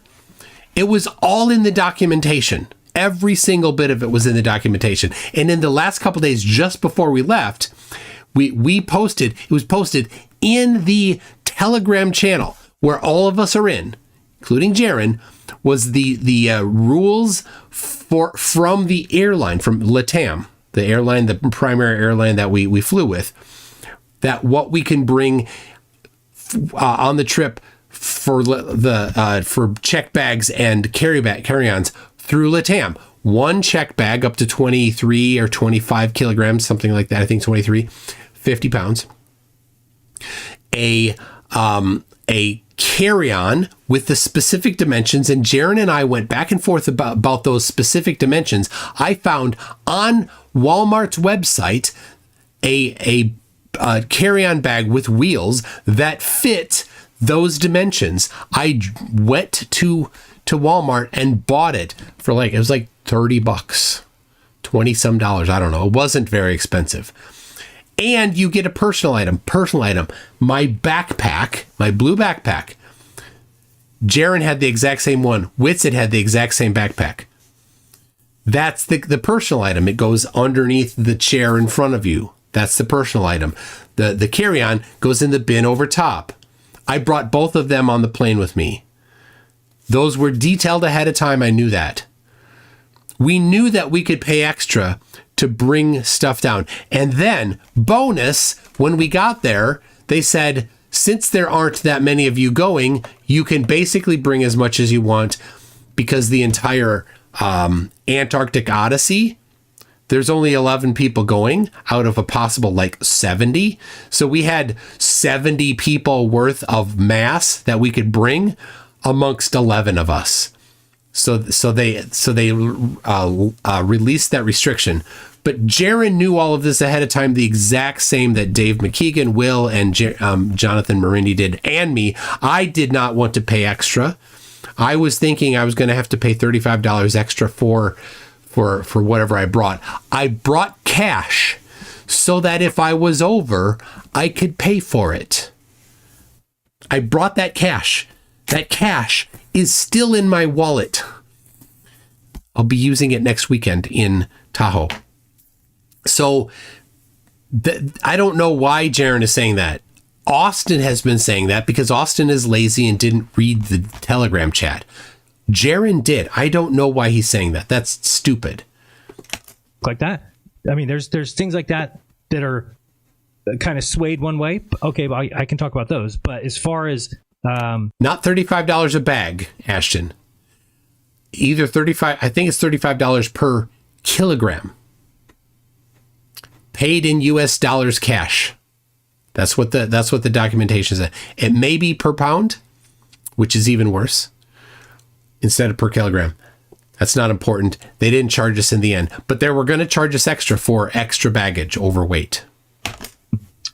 The idea of it being open and we could do whatever we want, bring what we wanted. We could bring what we wanted as long as it was under 50 pounds.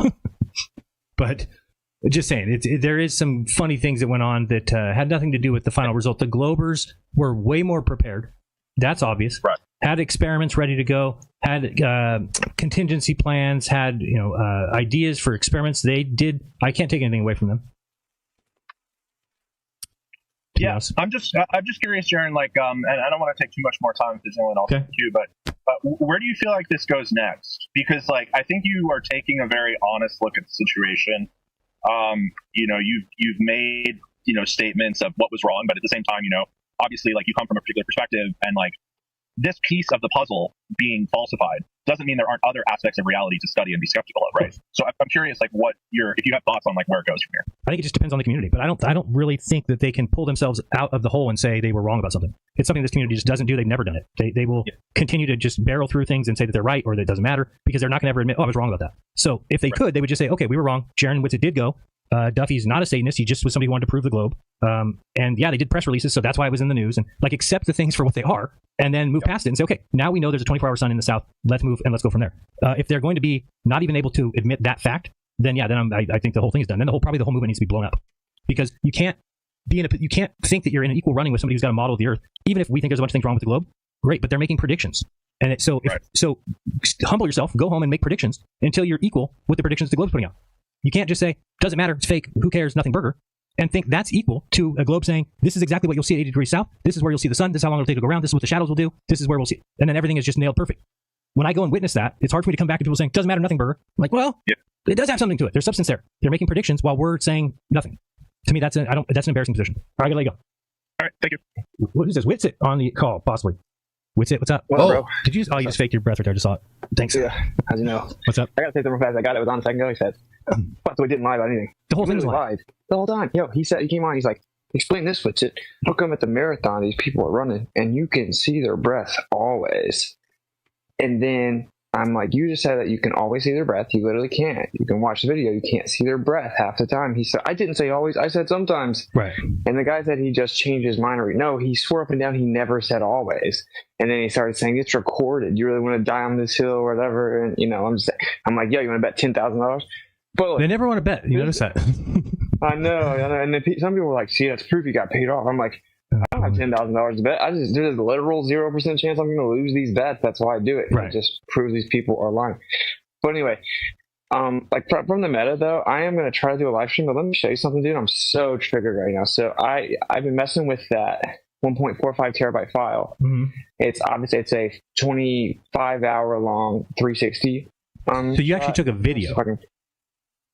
Yeah, it's a video. It's a 360 video, 25 hours long. I'm trying to see if I can flip it. I'll just do this. Okay. All right. I think you can. Yeah, you see that? Okay. You can see it? Yeah, I see export failed. Yeah. Okay, dude. So what are you? Ridiculous. Are you trying to use? The export files are giant. If he doesn't have disk space, that's what's happening. For reference, I ordered 2 4 terabyte drives that I used on the trip for working on. I did all of my editing of video, and I copied the videos to it, and I backed it up to other terabyte drives. All of these were put on there, and I ordered another one, so I got 3 more 4 terabyte drives, and I have now since added them to my drive array. So for reference, my drive array is currently 63 terabytes. 63 terabytes. I have 63 terabytes sitting on my desktop right here. In addition to the boot drive and the 6 terabyte USB drive that I have as just a scratch disk. That's a spinner. So, so anyway, yeah, he probably, my guess is that he filled his drive and it failed. And yeah, it sucks because it runs for hours and hours and hours, then it fails. And the Insta360 software is just not that great. Is that software, the 360 software? Yeah. And I'm trying to export that video. And so after 14 hours, it was like 65% or something. Yep. It takes forever. And now it's saying that it fails after all that time. So I just want to say that to people that I've been going into Discord and sharing my screen and going through it with a few people, and just hours and hours and hours going and buying a 8 terabyte external hard drive, getting it all downloaded on there because my internal SSD storage is on like 1 terabyte. It's been a whole thing, right? And it's took like a day and a half just to get them all downloaded, and then dropped them in the 360 apps. That's the only one that those files work in, and then put it all together. How long did it take to upload it? It uploads pretty quick, actually. Like, it only took a few minutes to upload into the app. But into the app. Downloading took forever. So then you're trying to export that. What have you tried to like export half of it? So Witsit is confusing upload and download with loading into the app and exporting. Oh, because obviously I need the whole video of these people reacting into. No, I'm saying if you export half. He's going to be very sad when he finds out that the full 25 hours you can't upload to YouTube because it's more than 256 gig and it's more than 12 hours. And then export the other half and then put them together in like a video editor and then export that. Then you have to like obviously render and export it through that video. Yeah, that would take all that extra time. I get it. Yeah, and then I tested it. Like I tested it with a 30-minute, and then put it into YouTube, and it took like an hour for 30 minutes, and then it just puts this really poor resolution up, and it starts processing up to 4K, right. And that takes like another hour and a half or whatever. So that once I finally got it and tried to put it up, the 24 or 25 hour one or whatever, it would take, I don't even know, bro. Like, it would take a week. Long time. It would take like you can't upload a 25-hour video. It took me 2 days. It took me 2 days to upload the 90 gigabyte to YouTube. Oh man! And so like I know the limit's 256, so I had to chop a little bit off the end to get it right under 256. It was 253, and I started exporting it. It failed, but so yeah, I'm trying to figure. I think I'm going to stream later tonight, and I'll just maybe pull up that video and show some of it, and find a way to just kind of drop it where people can see it at some point, and then I'll try to keep doing this. I just want people to know that that's what's going on when it comes to a super long video. They have no experience with this at all and have no idea what they're talking about. If you're trying to download and export and process a video that big, it takes forever. And obviously I have like a 3080 graphics card. Yeah, I'm the same way. Nightmare. Yeah, it just doesn't matter. It doesn't matter. The graphics card isn't a big deal. That's what I found. Like it's not being fixed a lot with a better graphics card. Duffy, I think Duffy's having the same problem. I don't think he's able to get right now his 24-hour footage. It's over a terabyte. Yeah. He's not able to get it into the software either.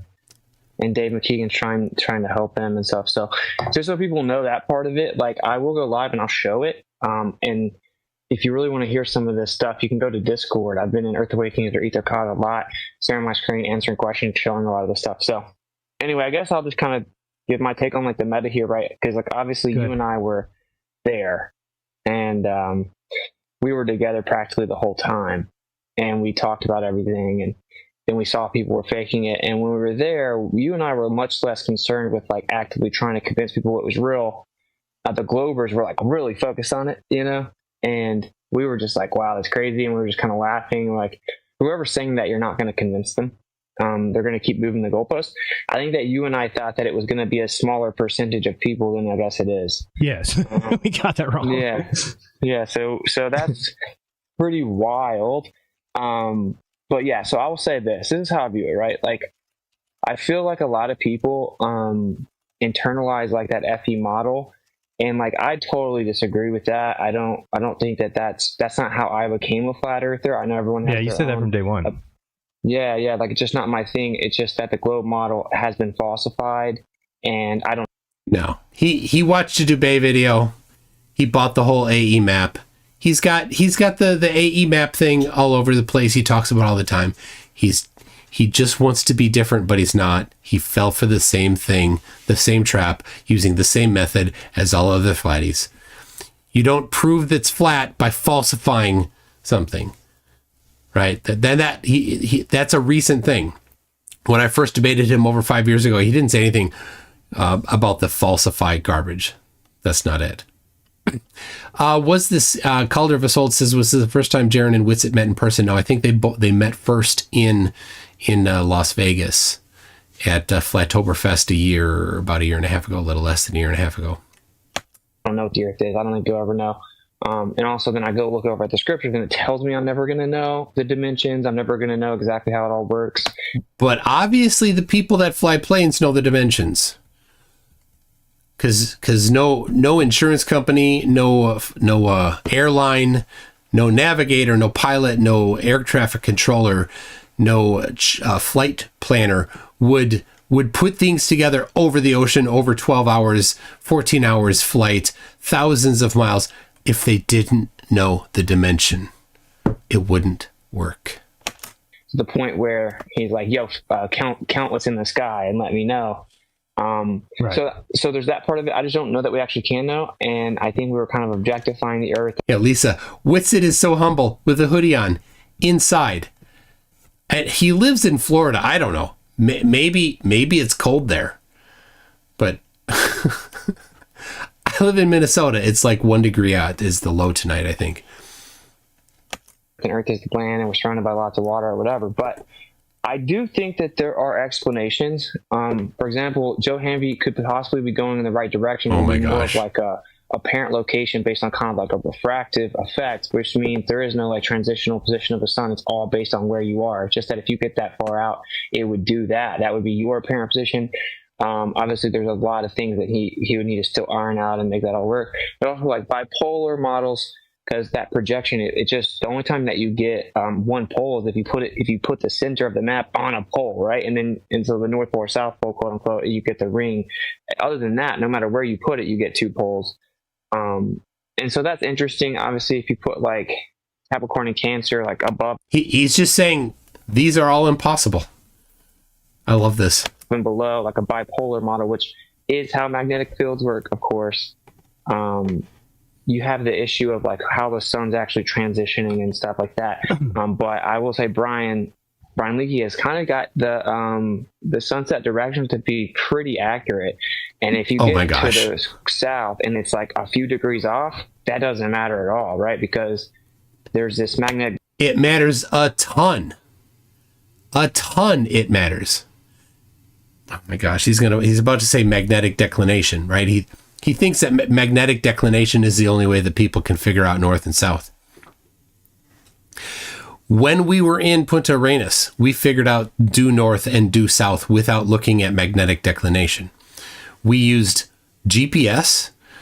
So we had Critical Think, used the GPS unit, the handheld GPS unit, not the phone, and stood on the platform. And I scratched with a rock where he stood. So I knew where, and then he walked to the beach and he went as far as he could go where I could still see him. And then I laid down and I looked right down the line there. And I identified a spot on the far end so that I could drag the line across it there. And I like moved a little rock or something to get it in line. So I'm looking down the platform there, and I put a rock up here. And I had a line here, a mark here. And then I think I put a straight edge down, and then I drug a line there. And so there's a scratch in the concrete that I drew using the GPS. Then at local solar noon. And how did I know when local solar noon was? Because I was tracking the length of a shadow. And when the shadow was its longest, I also looked at the clock, right? And the clock matched. And so that's how I knew into the future. I couldn't know into the future where it was. So I'm like, okay, well, it should be at this moment in time. It should be the longest. So I scratched another line where the shadow was, so I knew how long the shadow was. And then at that moment, I took a tripod and I put it right on that line, on that X that I made for where Rennie was, critical think was, and that line that I scrubbed on the concrete, and I put the leg of a tripod there, and the shadow of that leg fell right on that line. No magnetic declination used. Later that night, a different night, not that night, star trails we saw, same direction. We saw the direction of star trails due south, same angle. I could see that platform, and I couldn't see the line, but I knew where the line was because I had stood on there. From my room, I could see the direction in relation to that platform, where the line was that I drew, where the South Celestial Pole is. Again, no magnetic declination used. You can figure out the angles without magnetic declination, and they do match. And so then it's done the other way around then. Figure out which direction due south is and due north is, and then measure the angle of the magnetic field, and then you know the magnetic declination. It's not the way he's about to say it. Declination issue. Totally. With the globe. I mean, yeah, like we're moving it all around regardless. But I still think, don't they have the sun rising in the west for like Russia and stuff like that? I gotta look at it again. No, I don't think so. I think that Brian Leakey's got it laid out pretty well. Now, I don't know. I haven't looked enough into that. I'm just saying. I think that there are possibilities that could answer this, whatever. And so, flat earthers should look at this like an opportunity. Yeah. So I'll tell you this though. I still look at the whole thing like it's good. Okay. So even the people freaking out right now, and this is why. I don't want them in anything that I'm a part of, right? Like I'm not some dictator. I don't dictate flat earth or anything like that, but I don't want to be like, I'm not on their team. Like people that just see evidence and reject it and start slandering people. And then Wit's main strength is rejecting evidence. When they're shown the evidence, they deflect away and just act like it never happened, or they just move the goalpost, or they do what flat so did, would just blatantly lie about it and claim I said something I didn't say when it's like literally recorded and everyone's listening to it. People acting like that, that's just like the people I debate for the Globe side. Like that's exactly what I deal with on the Globe side.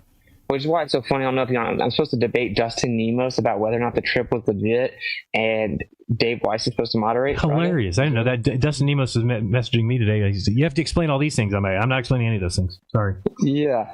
And so it's just funny because it's like you guys have watched me for years. You think you can debate me using the same tactics as anti-flat earthers about something I objectively did, telling me I didn't do it? It's so stupid. Are you kidding me?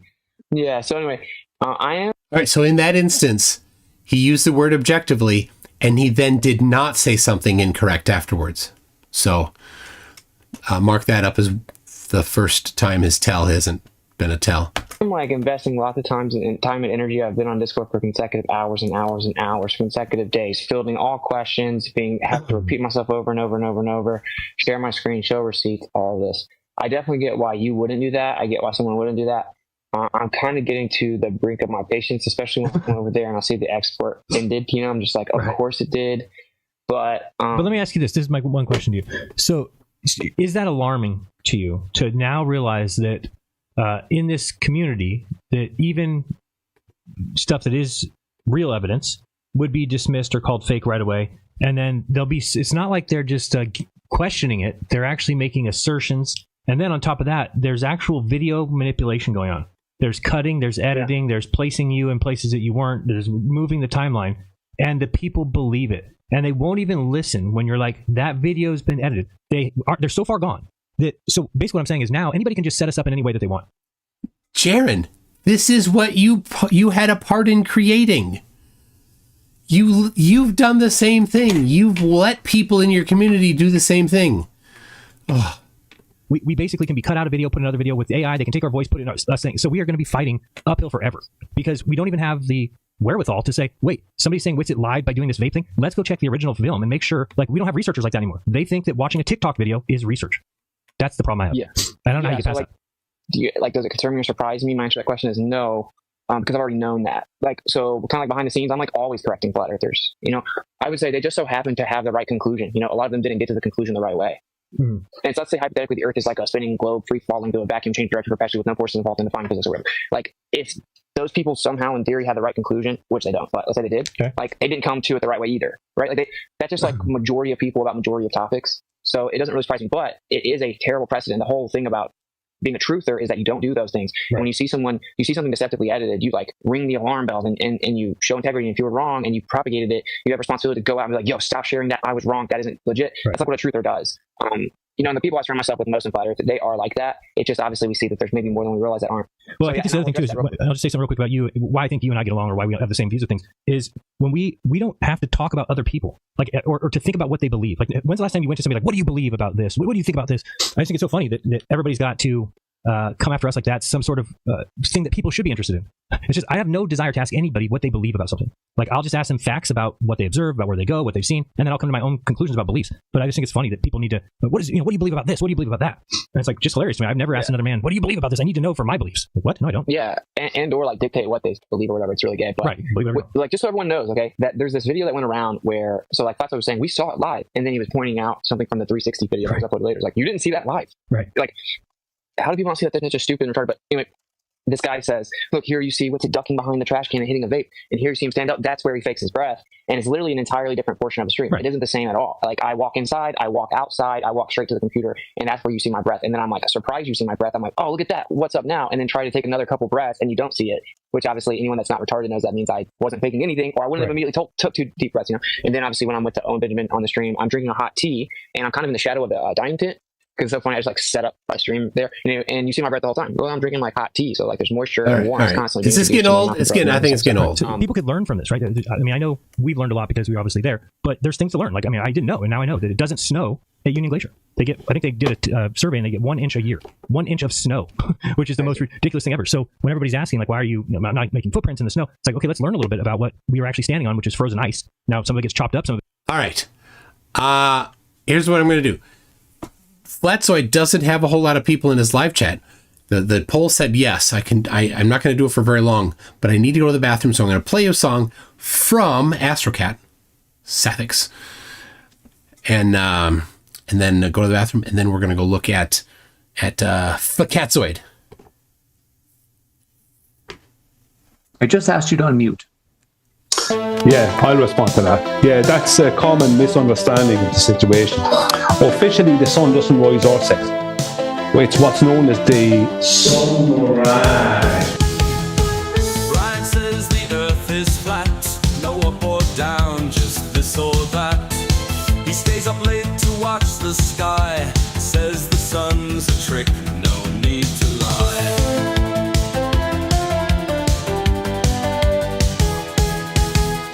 He points his finger across the land, no rising orb, no fiery band. He tells the folks it's all a show, optical illusion, man's old foe.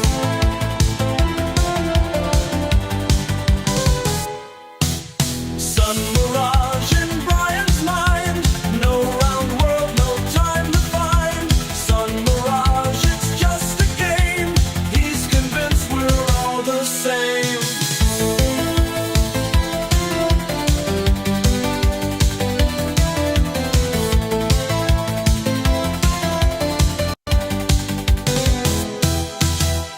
He reads the charts, he takes his notes. Through cosmic waves, his theories float.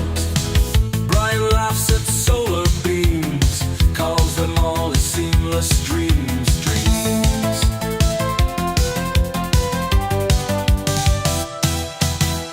He stands on rooftop, spreads his tail, challenges the globe, never fails. With each sunrise, shouts his cause. Sun mirage defies our laws.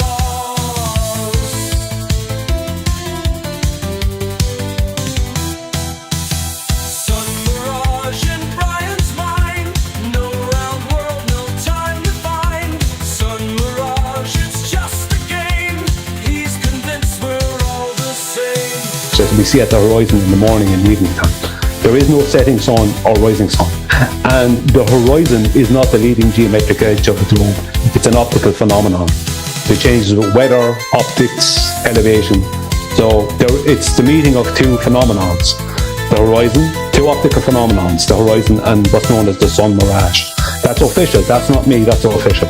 Even within the globe paradigm, the horizon is not the leading geometric wedge of the globe, because there is a constant of always at least 7 over and greater than 7 over 6 R present within that paradigm. So the horizon is not geometric within that paradigm. He reads the charts, he takes his notes. Through cosmic waves, his theories float. Brian laughs at solar beams, calls them all his seamless dreams. He stands on rooftops, spreads his tail, challenges the globe, never fails. With each sunrise shouts his cause, sun mirage defies our laws. So whatever the sun is seeing doing at the horizon has no relevance whatsoever to do with a globe or proof for a globe or anything else.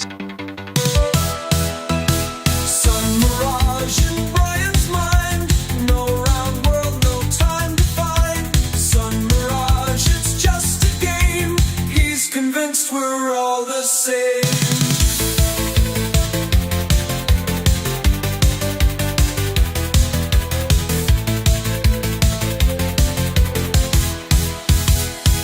Or this proof of a flat earth, because as I said, officially it's what's known as the sun mirage. Now most people don't know that, especially on the globe side. But you're attacking the person, not the argument. Oh, such an idiot! Oh my gosh, he's so dumb. Well. All personal attacks within the... Oh, I hope you enjoyed that. I did very much. Thank you to Astrocat Sathix for that amazing song. Let me just play this little clippity doodah here from Micah Ray. Are you next, boy? Go ahead. Okay. No, I see his raw and his JPEGs are all cropped. So even his raws are cropped, guys.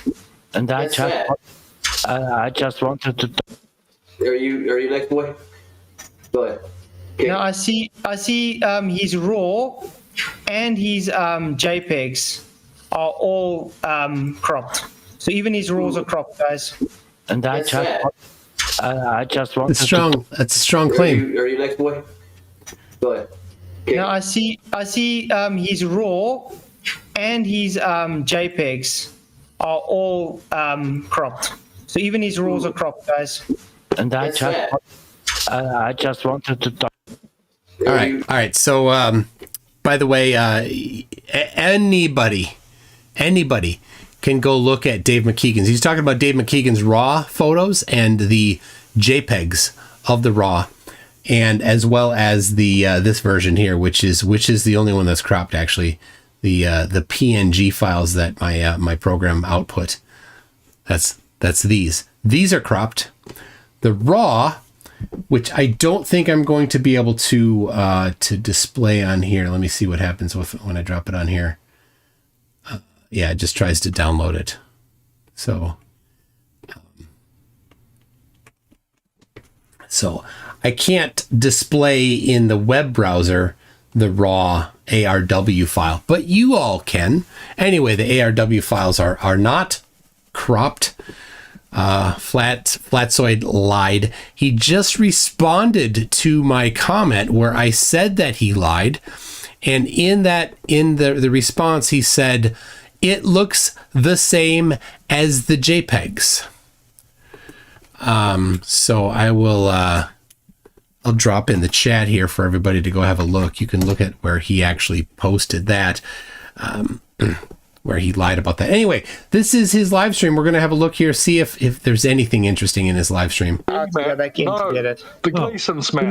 Give me. I'll ask you to don't give him the view. Just watch it here. Be back now. Just listen to Tony Drake. The rectangular map you see. If you that's not Gleason's. That's not Gleason's. You're talking about Mercator.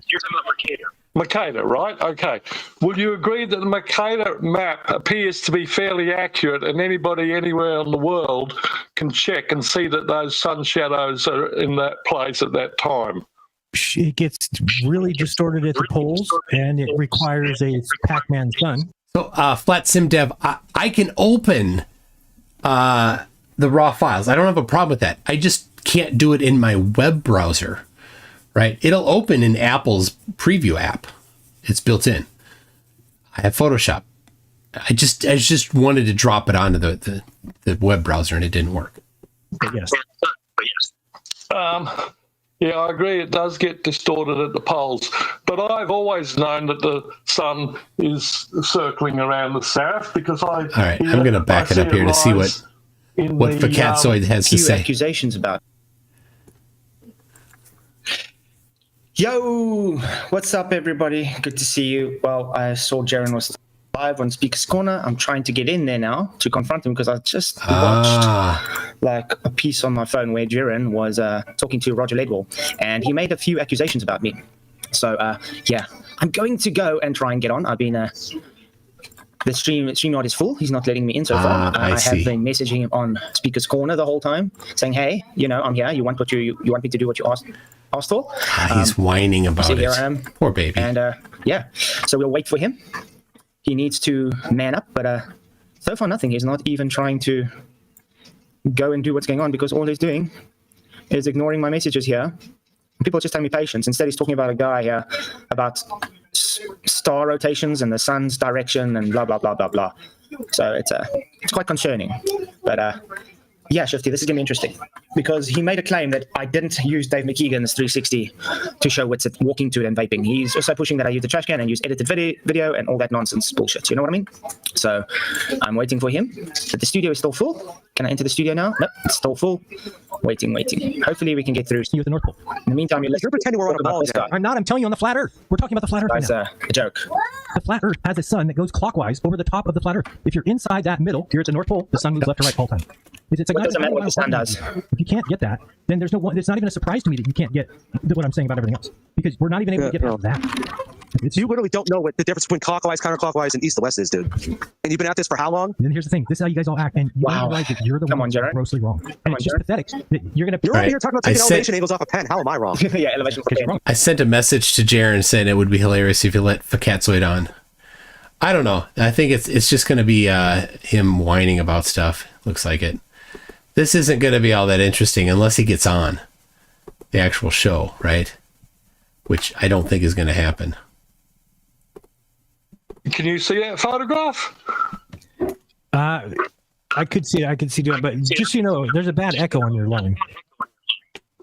What do I do about that? I don't know why I'm echoing and you're not. We'll just finish up the call. Your 3 minutes is up, so give us your final words here. We got more people behind you. Well, there's some things that some of the people on your show would like to investigate if they've got time, and I've done it, but I've taken years and years. In South Africa, there are mine shafts that go down for miles, right? And there's mine shafts miles away from those, and then there's. All right, that's going to go nowhere. So. I'm just going to say that's a bust. I got a few things to read here. I'll read these. I don't know if there's going to be anything from Flatzoid. I'll keep it going in the background so I can see it, but I don't think he's going to have anything. The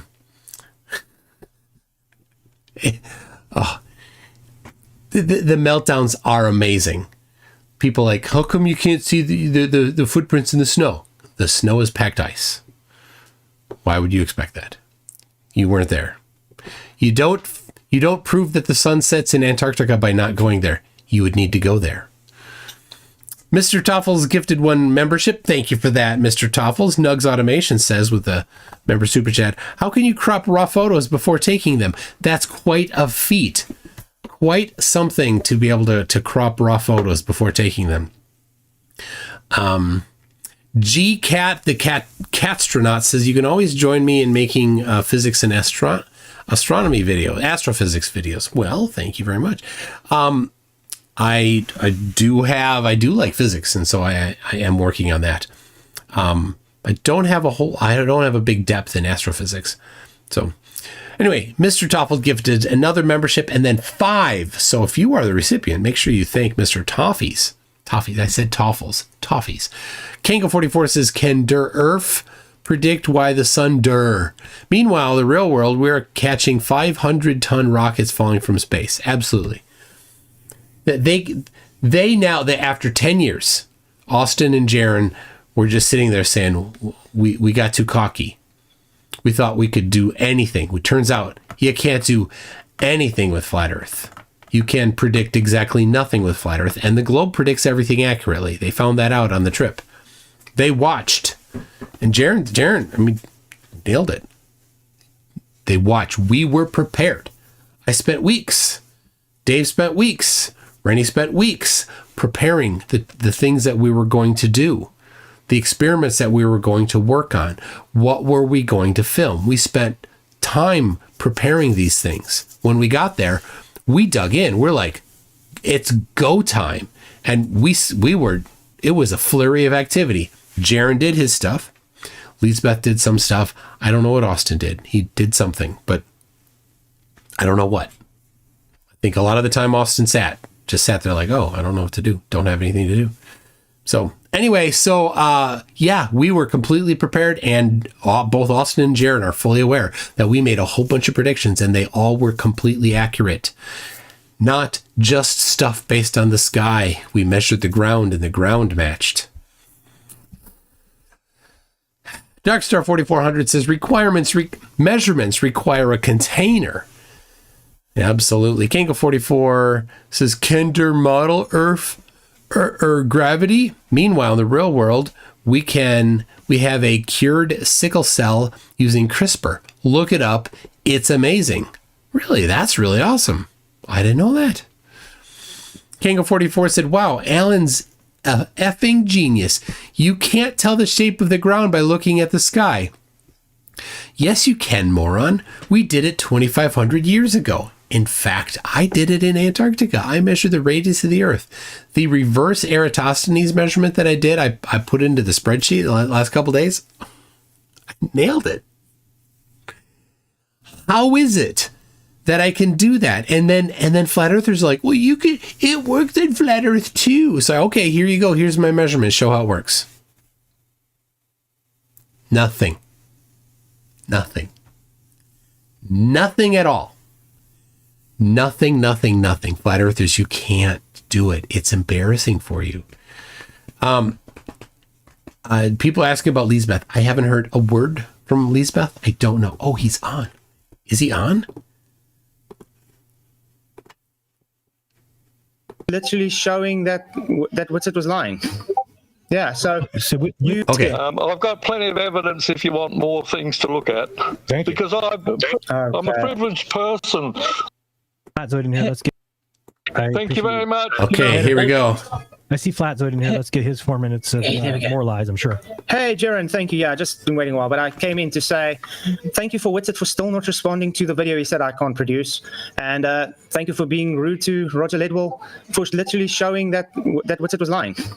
Yeah, so you're claiming that Dave McKeegan's 360 doesn't show Witsit doing exactly what he said he didn't do. You said you saw it live. Yes, I've done many lives before. I chatted to Witsit, and on those lives we watched it. No, but you said you saw it. Yes, that's live. Did we not watch it live? And we were watching Witsit's live. Oh my gosh, he is redefined live. What now? Instead of oh my gosh. Flatzoid claimed that he saw Witsit doing it during Witsit's live stream. He saw him do it live. Now, he's redefined that to be... Oh my gosh, what a piece of... What filth. Fakatzoid is claiming that he was live in Fakatzoid's live stream analyzing Witsit. That's the new definition of live. While he was vaping. We even said, oh, is that maybe a glitch? Because we also saw his gloves went on because of the black screen. Do you realize that the video you're talking about has been edited or no? No, I use Dave McKeegan's. Are you saying Dave McKeegan's 360 is edited? So in Dave McKeegan's footage, Witsit walks over and then ducks down behind the computer. No one said trash can. No, I never said trash can. I said he comes out the house, takes his vape, and bends down and walks up to the computer and releases his breath. Ducking or crouching, as I would say, by the trash can comes after, which is also on Dave McKeegan's 360, by the way. So can you share it can you share it for us so we can also? Yes, I can share screen. Share screen. Let's first show you mine because you can see and then I'll show you Dave McKeegan's. You can see that? Can I see it? Okay, this is taken straight from David. Let's go quickly back so you can see where it's going.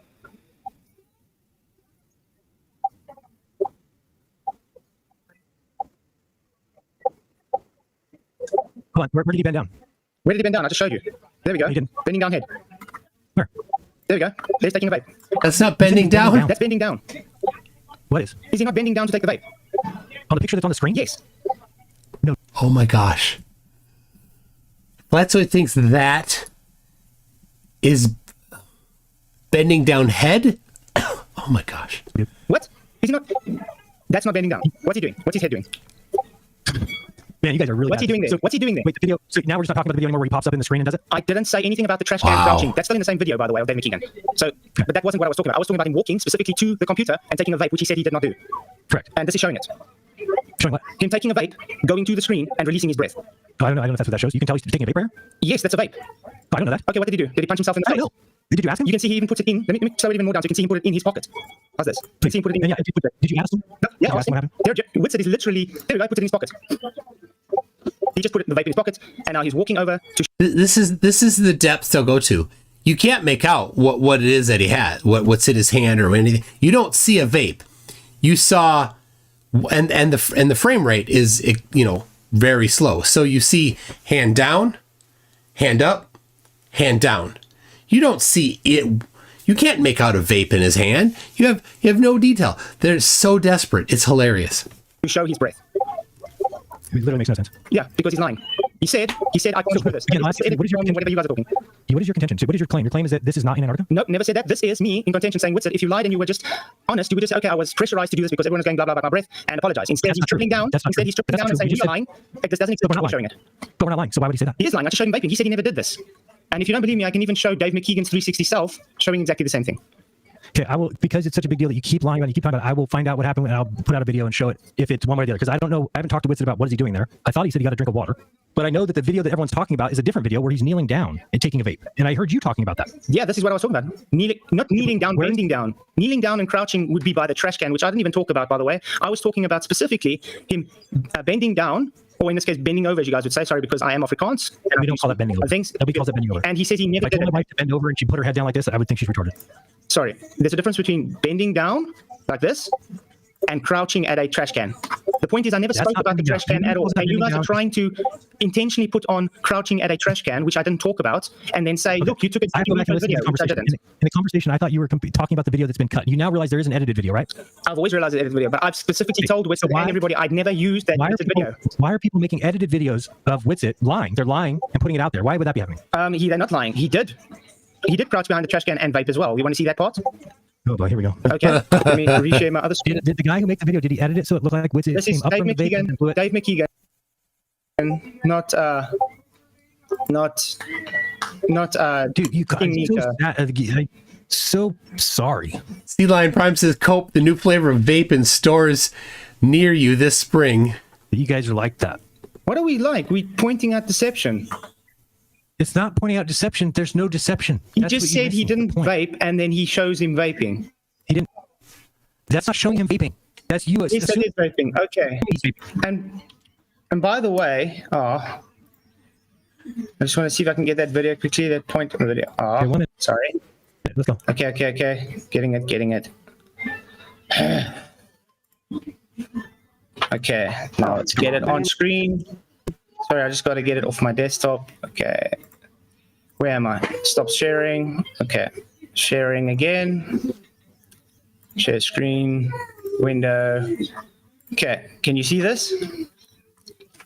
Yeah, you're on. Okay, this is from Dave McKeegan's as well. This is when he's busy ending his live stream, apparently, or something.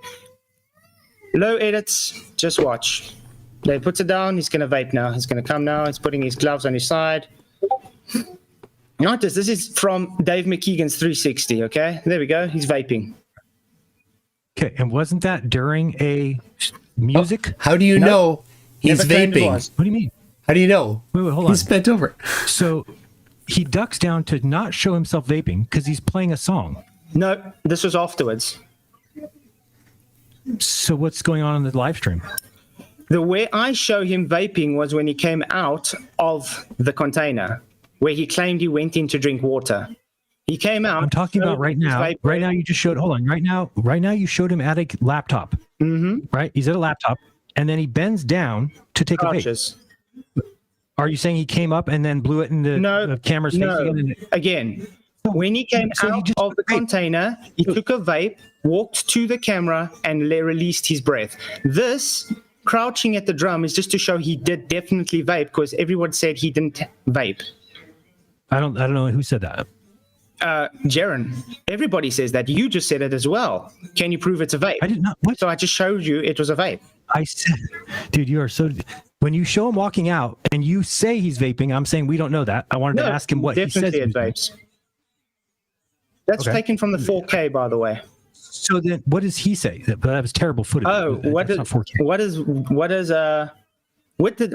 it say? Nothing, because he said I can't produce it. I produced it, tagged him, told him what's. So this is the interesting thing. None of this changes anything. There's still a 24-hour sun.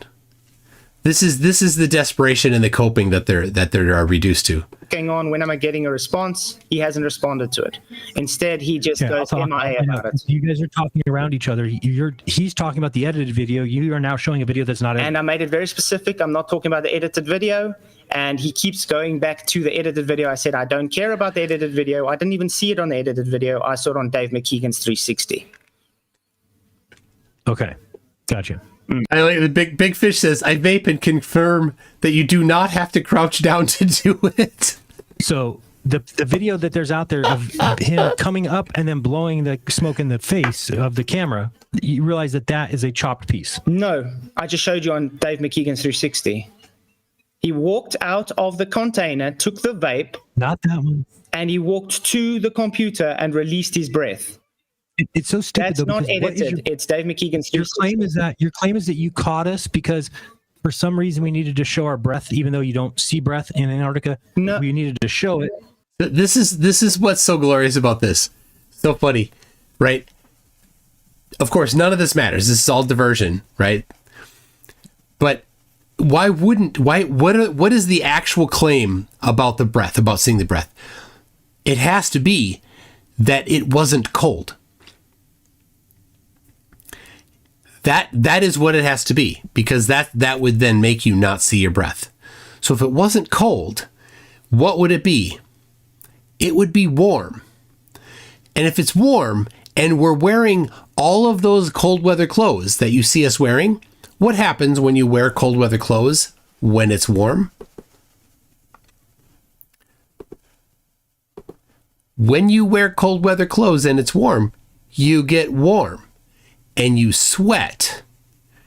And you know what you don't see? You don't see people sweating. Also, I don't know, maybe because he doesn't live in a place that ever gets snow. If you ever, when we watch, my wife and I, when we watch movies where there's fake snow, we laugh at it because it's ridiculous. That's not what real snow is like. You know, the guy's walking the girl to her home for the evening, and like she bends over and throws some snow playfully in his face. Like, that's fake snow. You can tell it's fake snow. It doesn't act like at all anything like snow.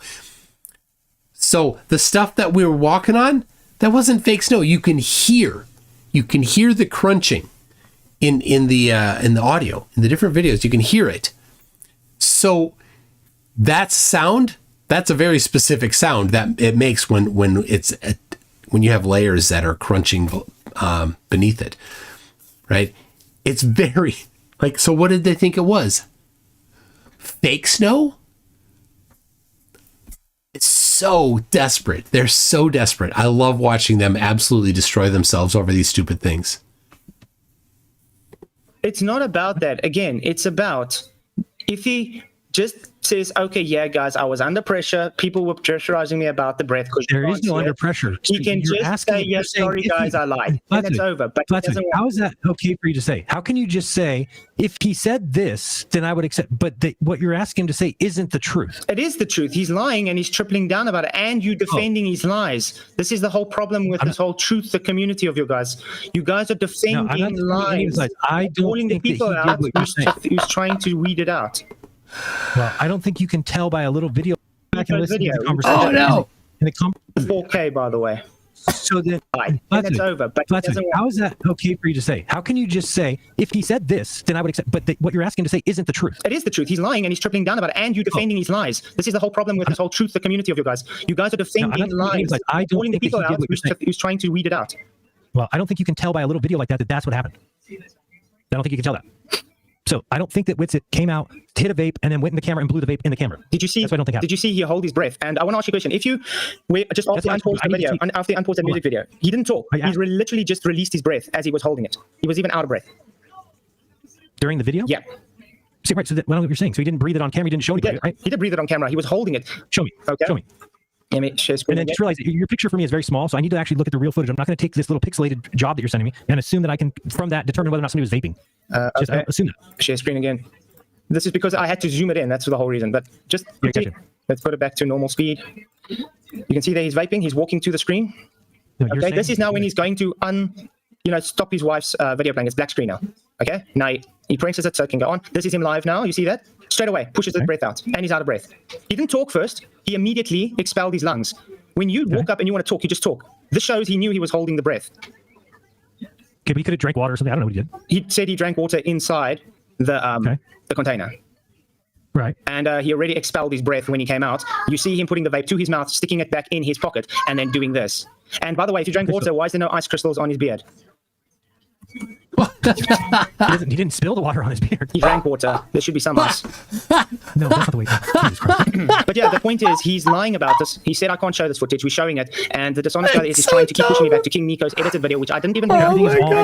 The trash can I also didn't bring up. Okay, I'm just done because what we're talking about is on two different things. He's talking about the edited video. You're saying you're not talking about the edited video. I will watch it and I'll find out from what he says he was doing when he came out of that box. Okay. Awesome, yeah, that's fine. But thanks. That's all I wanted to show because he's avoiding me for some reason.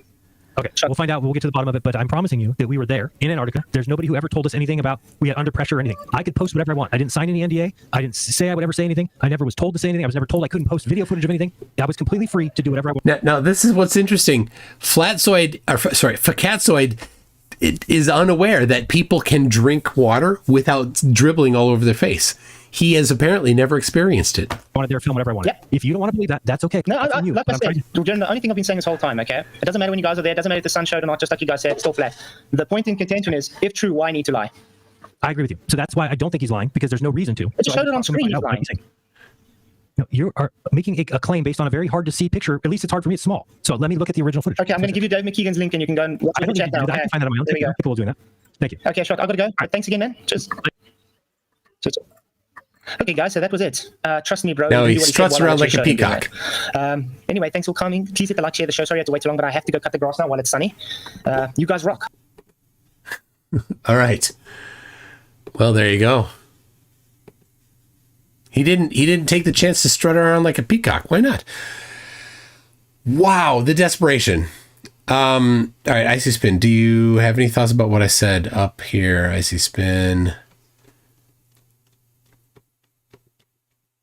If Witsit did this, it's obvious what happens. Witsit was tired of people saying he wasn't in Antarctica, so he did a stunt and it backfired. That's what happens. If that's what happens, nothing more. So I don't know what happened. So I can tell you that in the sun, you can't just get your breath to show on command. When you're in the shade, it's easier to see. I can also show you that I did, in fact, did I download it? Let me check to see if I downloaded it. Because there is a video that I recorded. It's on Facebook of that I did, where I'm in the sun and you can see my breath. So hold on, let's see.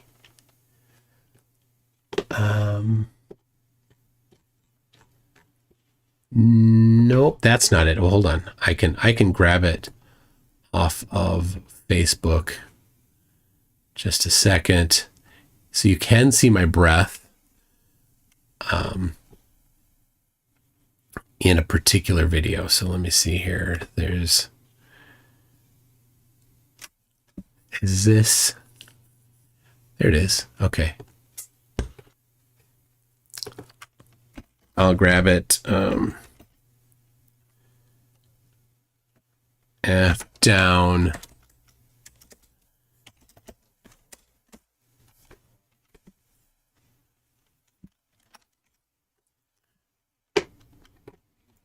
Download. All right, it's coming. It's coming.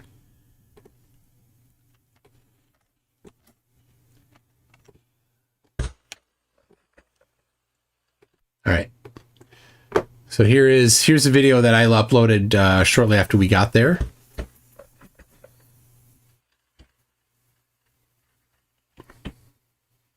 I am live, or not live. I'm recording this video in Antarctica.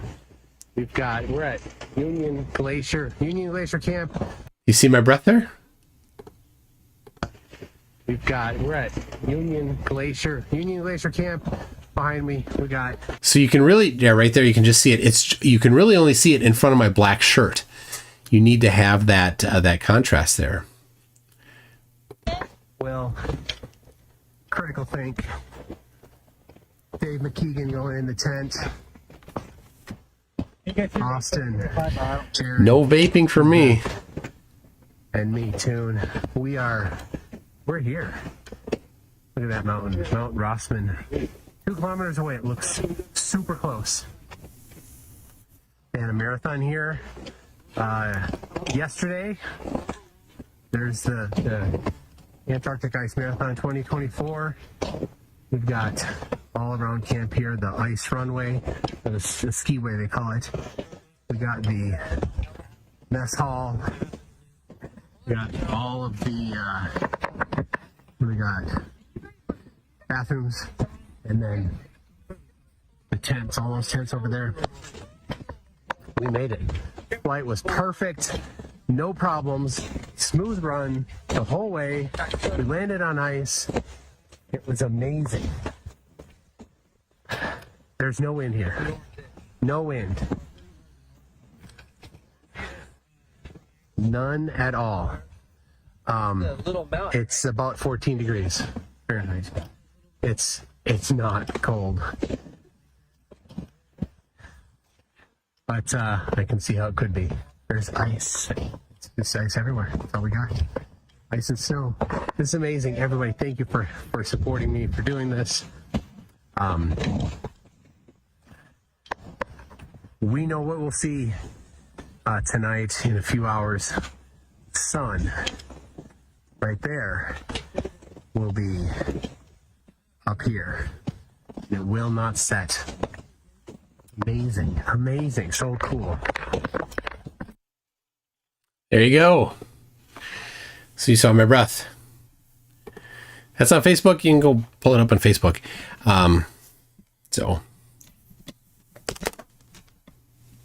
But yeah, you see it in front of my black shirt there. That helps. Is this the same shirt that I'm wearing right now? No, that's a Batman shirt, I think. Hold on.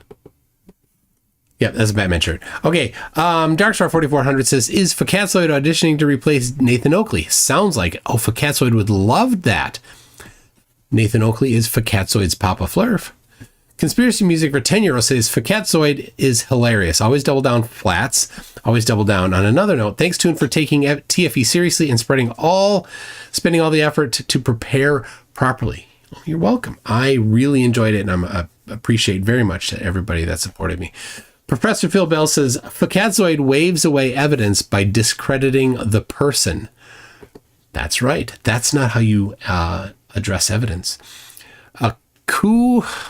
Kunomat says, if the Earth is flat or globe, what's its breadth can't be seen. Yeah, it doesn't affect anything. And then Kunomat is a new member at Newton. So thank you very much for that. I missed a few. I'll back up to Melodic Lyrics. Says, Flurfs will never understand error or tolerance. That's right. When Alan Space Audits was talking, he's like, oh, that it was this, and then it wasn't exactly there, and like, yeah, everything is about precision, and nothing is 100% precise in meat space, and we live in meat space, so you can't have it. Kango44 says, refraction, light, mediums. Meanwhile, in the real world, we have created waveguides with channels carved at the wavelength of light spectral holographic lenses are on the way too. Look it up. Very cool. Dude, if something real exists that has fancy words in it, the Flatties will just claim it and then think that it answers their problems. The Drunk Debunk Show says, I'm outie tune. Great show. Have a great night, everyone. Thank you, Mike. Appreciate that. Baux1 says, Jaren's channel is entertaining, but not half as entertaining as Brian's Logic's interpretation of light and perspective. Oh, Brian's Logic. Ever so dumb. Lisa says, McFlatty is my Papa Flurf. Really? I don't know. I don't know if McFlatty has any that can call him Papa Flurf. Kango44 says, Jiren chickens home roost. Absolutely. Oh yeah, Witsit and Jiren yesterday morning. Oh, that was amazing. Box1 says, this is for some chewing tobacco for McFlatty. You think his mom would let him? I don't think, just as long as she doesn't know. Maybe get the Big League Chew, the thing of Big League Chew. He might think that's actual real chewing tobacco. We'll see. I'll get him some. I'll hook him up. Wade Eberly says there may be hope for Jiren. Time will tell. Well, the thing is that I've seen with other Flatties as they exit Flat Earth, and in my opinion, I think he's going to just at some point just declare it. But we'll see if it happens. But Ranty, Seek Truth, Speak Truth, especially them two, they were holding on to other conspiracy stuff, and then as they exited, these other conspiracy things, they use the same mindset and the same critical thinking, and they're like, oh, those don't work either. So maybe Jiren will look at what's happening to him right now and then go look at moon landing and say, wait a second, that's what we did to them too. The exact same process. Maybe. That'd be fantastic. Storm Chaser Patrick Pineda says, I was going to call into Jaren's show today and bring some levity. It turns out it is well known that people in Antarctica grow pot. Hard to make it through the long dark. Didn't get in though.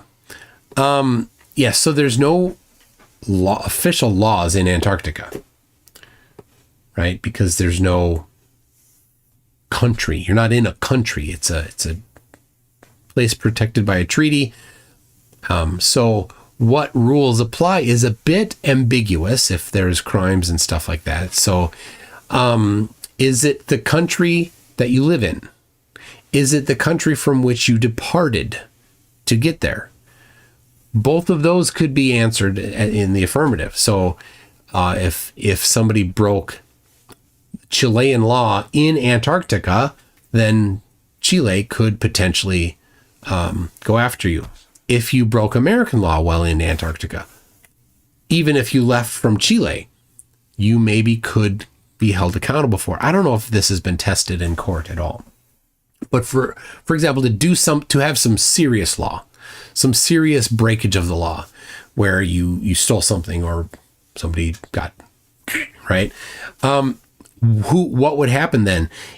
And it certainly would be different if the two people were from different countries, and even yet more different if they departed from different countries, right? If somebody was an Australian departed from Chile versus if somebody is from England and departed from New Zealand. Imagine all of that. You've got 4 different countries that might be involved in enforcing some sort of laws. Don't know, but certainly I think it would be not a stretch to say that while you are in Antarctica, taking part in that type of an activity would probably not get you get a whole lot of trouble at you. But on the plane in Chile, trying to get off the plane, get on the plane, doing things in Chile, maybe just walking down the street and they found it, or maybe, right, any of those types of things, that could be an issue. But according to Max, who lives in Uruguay, He says in Chile, it's basically, it is against the law, but it's not enforced. So I don't know how much risk he was taking. So, Fletcher Boy says for $5 says, nuh-uh. Ooh, I see you've discovered the flat earth, evidence denier. Algorithm says, if you can't make reliably accurate predictions, you haven't nothing useful to say. That's exactly it. And how do you really get that across to people that don't really work in this space? What quick short sequence of words can you put together to say, if you don't have a model, then what? Then you're not, you don't get to say anything. You don't get to claim it's flat if you don't have a model. Your model has to, right? You say it's flat, then you have to have a model then that answers a whole bunch of questions, all the questions, like flight paths and what time things are going to happen and what distances are going to be across the surface, all those types of things. You have to be able to answer, or you didn't, or what? Putting those words together for an audience of people that don't deal in this is a bit of a challenge, isn't it? Melodic Lyrics says, fun fact, the sun is a plasma, so it doesn't rotate at the same angular rate everywhere. Look at that beautiful differential rotation. And that's definitely the case.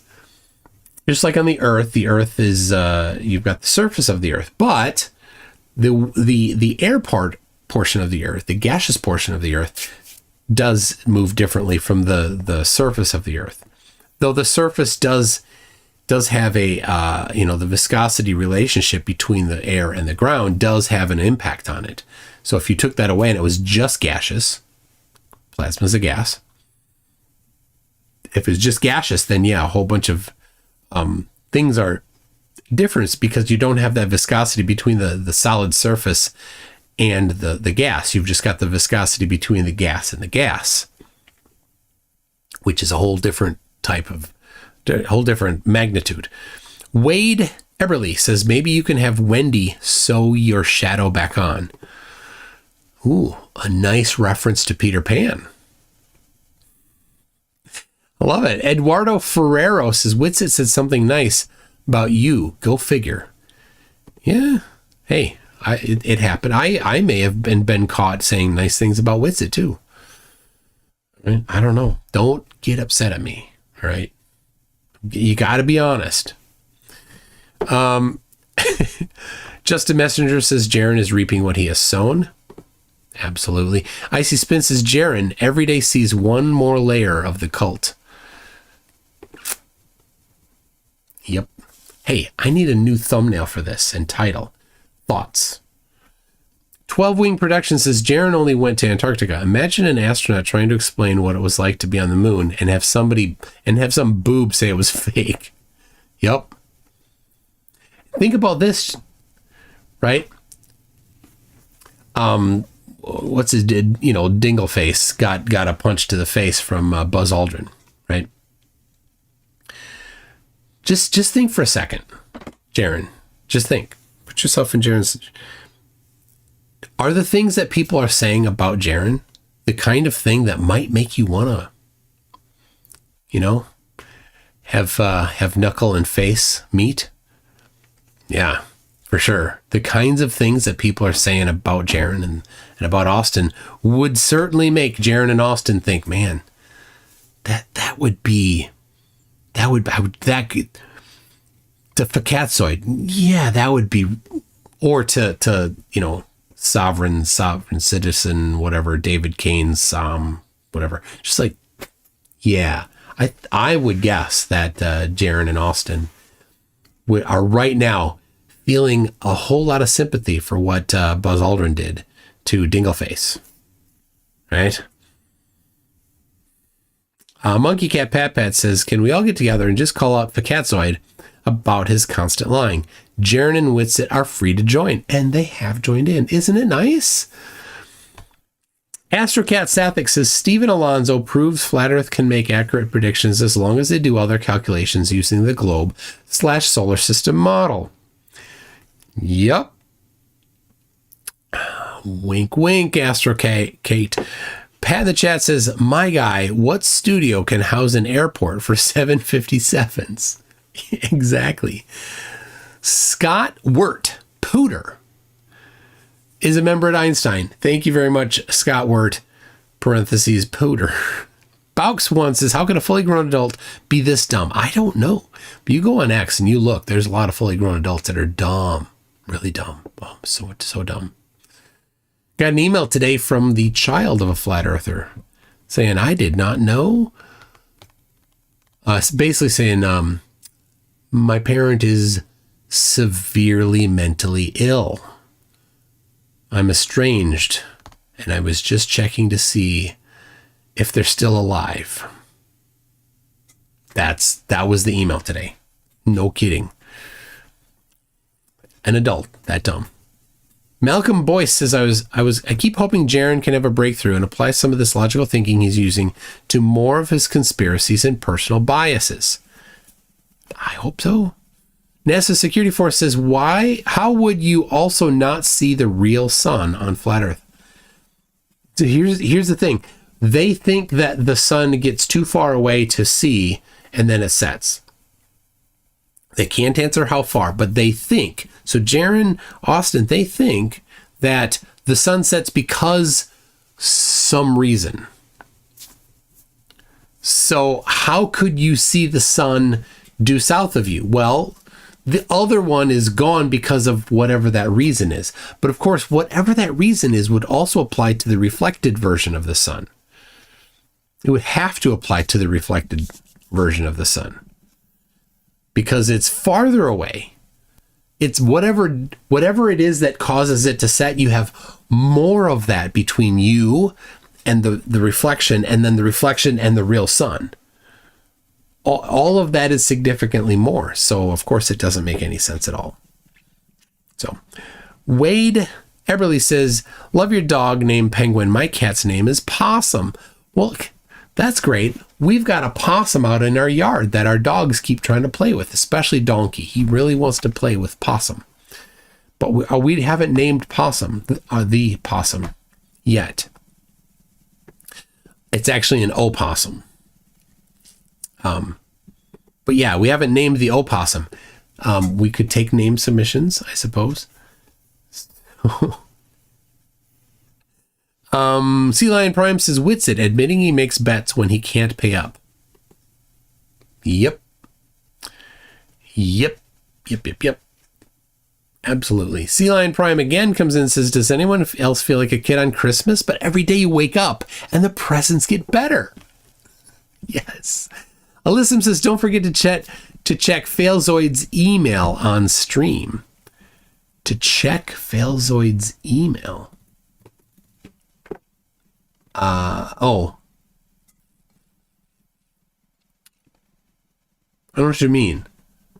His, the Catzoid email? I don't know. Sea Lion Prime says bipolar models. Alyssa, maybe clarify. I don't know. Bipolar models. I'm not sure that's the name you want to go with.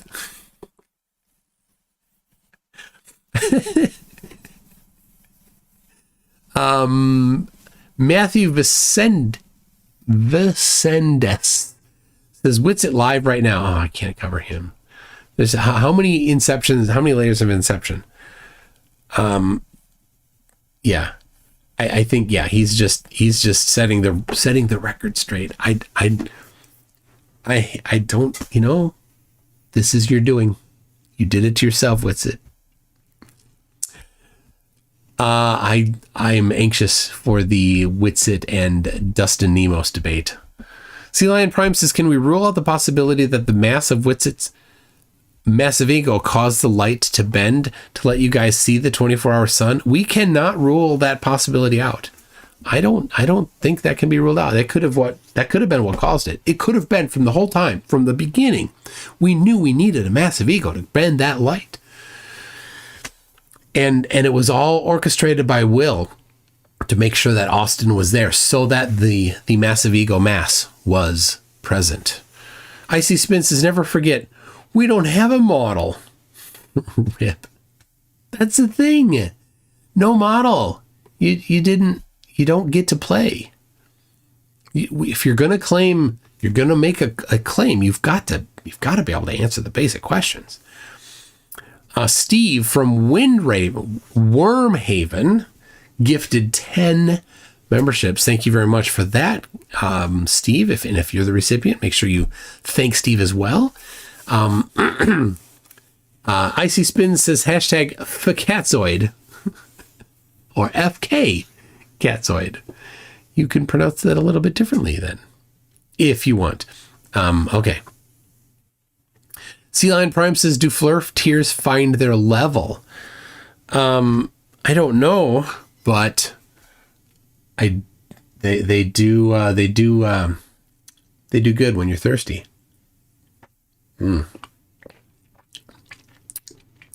They've been flowing so much lately. This is high quality stuff here. Lower Deck says the Vegas sphere uses 28 megawatts. Faking TFE requires orders of magnitude more. We should be asking where the nuclear reactors are, not the guns.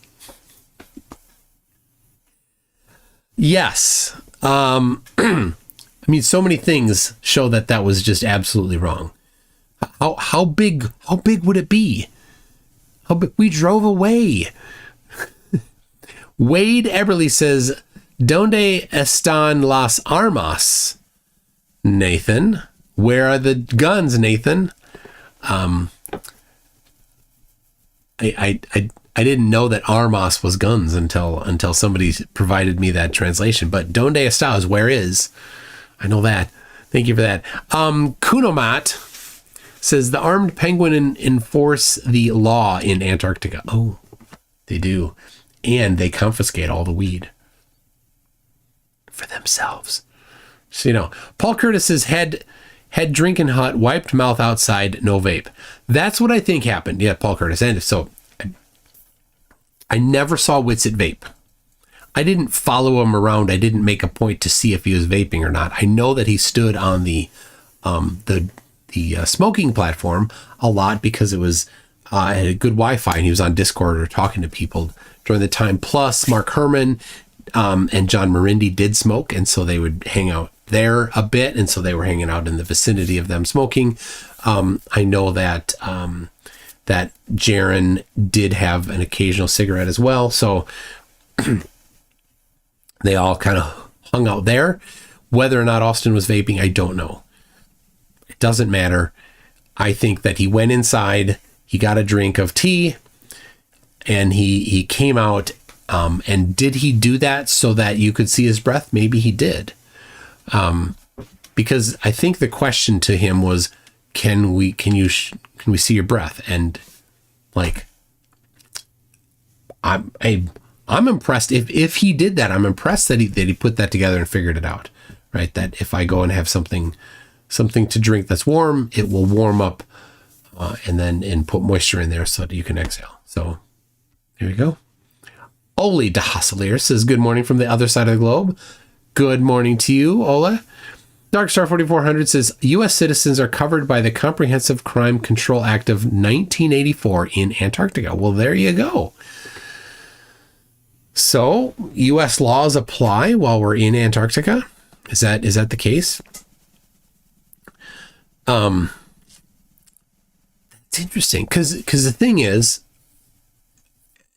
I don't know these laws. I don't know how they interact. But if you are in the United States and you break a law that's a law in Australia while in the United States, does it count?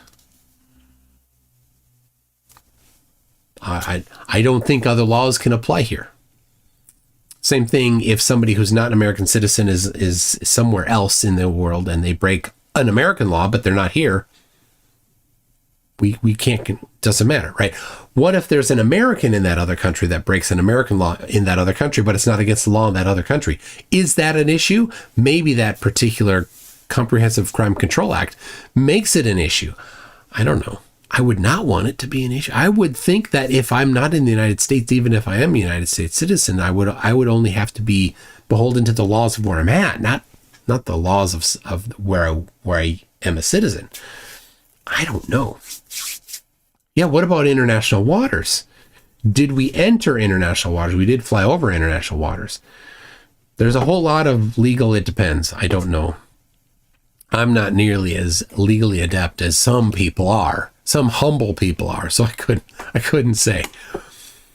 Trash Vulture Lies, who's been a member for 21 months, does a member super chat that says, happy 21 months, Tune. Great stream. As always, thank you very much. Forte says, have you ever looked into the causes that make people vulnerable to flat earth conspiracism? Just general low IQ, socioeconomic reasons, medical. I think it's a combination of all those. There's a couple things that are prerequisites that are necessary. They have to not understand geometry.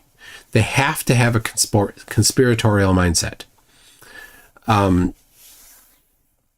So then you have some other things that are generally the case. Generally, they are socially challenged. Socially. Generally, they did poorly in school. Generally, they have strained interpersonal relationships within their life. Generally, they don't have a whole lot of successes in their life, right? And so you mix together a combination of those with the other required ones. Also, it tends to be a gill net on top of it. It tends to be a gill net for horrible people. Why is it disproportionately large that they are fans of the mustache? Why is it disproportionately large that they are, I don't know. You know what I'm talking about, like the into making false accusations and all that. So it's a gill net for those people. Also, a lot of mentally ill people wind up getting caught by the gill net. Right? A lot of them. Like Flatzoid is obviously mentally ill. He has an inability to identify when he lies. He completely rejects it, right? Whatever the name of that condition is, I'm sure there's a name for it, right? So that's what he does. It's a mental illness. So anyway, Trash Vulture Lies for $5 says, just had a flurf tell me you guys went in December, not the summertime, so it should have been -20. So the shirtless pig is impossible. Can't make it up. December is the summer in the South. Yeah. Fletcher Boy for $5 says, but the magical Nikon P900 can zoom in infinitely and see fake planets. Why can't it see the sun when it sets? Dubé has said that it would. It can. Just go wait for the sun to set and then zoom in right away and you'll be able to get it. Why didn't he do it? Cam Schilling says, hey mate, will you spend your NASA shillings? Cam Schilling sent me some shillings. Thank you for that. All right. Oh my goodness. Look, I got a lot of people that messaged me, so I need a different thing. Let me go back to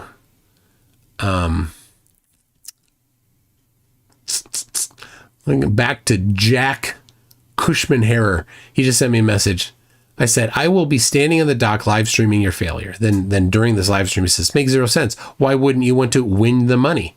I do want to win the money. But it's obvious that Jack will not bet the money. It's been over a year. He won't put the money up. So he won't. It's been a year. He won't. He's not going to participate in a bet. So I'm not waiting anymore. I'm going to tie this one up. I'm going to humiliate him. So he says, makes perfect sense if you're going to fake it. Well, how could I fake it? I'm going to stand there and you're not going to be there. Let's see. How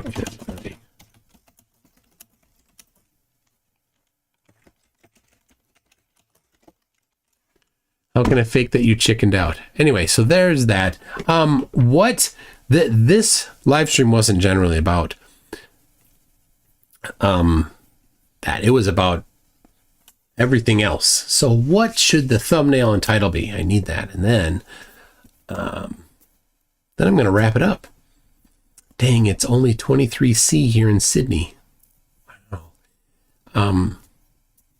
It's supposed to be getting chilly in Minneapolis here. So, and I say Minneapolis. I don't live in Minneapolis. I'm in a suburb. But I learned that years ago when traveling, like, I just say Minneapolis because people know where Minneapolis is. And I don't say the name of our state because, and maybe I still have it, but I've worked to not have it.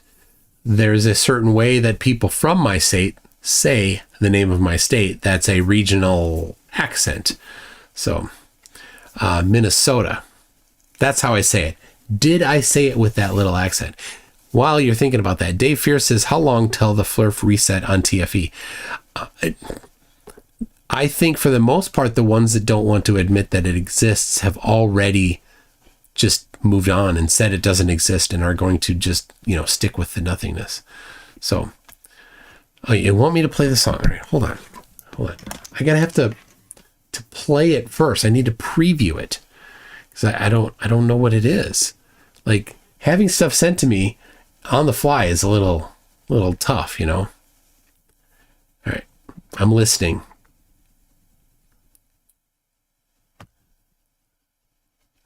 All right. Yeah, it's AI, right? All right. It's pretty funny. Okay. The problem is that there's no video to it. But okay, let me save it here. Oh, that's pretty good. I like it. All right. I'll put it over here. All right.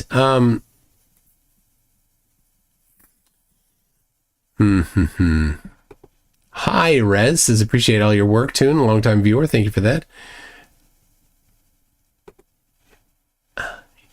Yep. All right. Lerf said, admire evil people.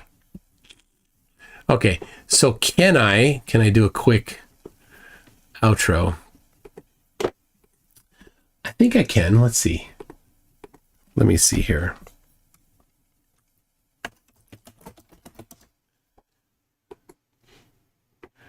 No. Jeez, I don't. All right. I need, so here's what I'm doing. Okay. I'm just looking for a, wait, I'm leaving. Yeah, I got to do the outro here. So, tell you what, here's what I'm going to do. I will prep it for next time. It's a good song. I'll prep it for next time and I'll put it together. I like that song. We'll do that. For today, I'm not going to do that. I just on the fly can't do that. So I will go back now. It's not December anymore, so it's not the Christmas song anymore. But conspiracy movie. Yep, it's a good song. All right, everybody, thank you very much. If you are interested, if you're going to be in the vicinity next Friday, a week from today is now Friday in Minnesota. If you're going to be in Carson City, Nevada, 6:30 p.m. Flat Earth Pizza, we will be meeting. Just send an RSVP to mctune at mctune.net. Otherwise, I will be doing some live streams next week. Getting ready for the big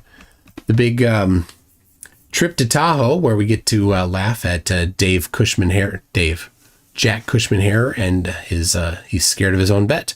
Dave Fear says Dubay in Jiren's stream looked like wacky waving inflatable arm flailing tube men is. Yes, that kata that he was doing was very basic looking. I've done in Korean we call it hyung. I've done my share of hyung, many hyung. But yeah, that was just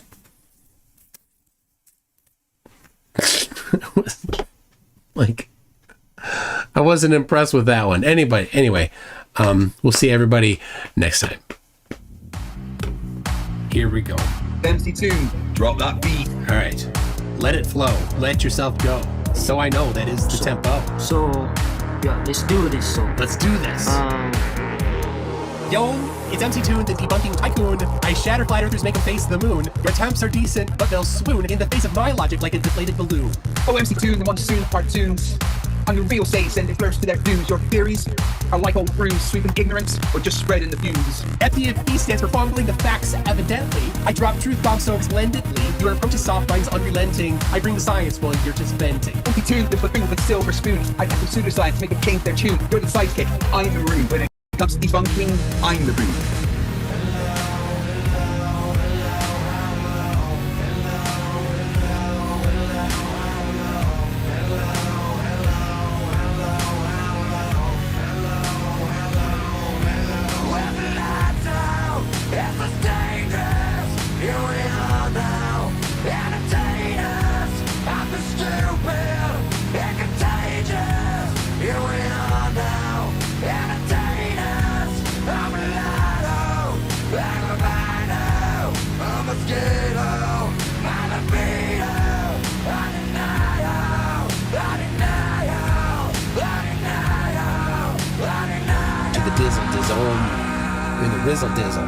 But hey, FTFE, we share the creed to educate and debunk the plant the seed. Though in this rap, it's clear indeed I've got the upper hand than word indeed. Alright, hold on a second. The Zoom call died. Everything died! No!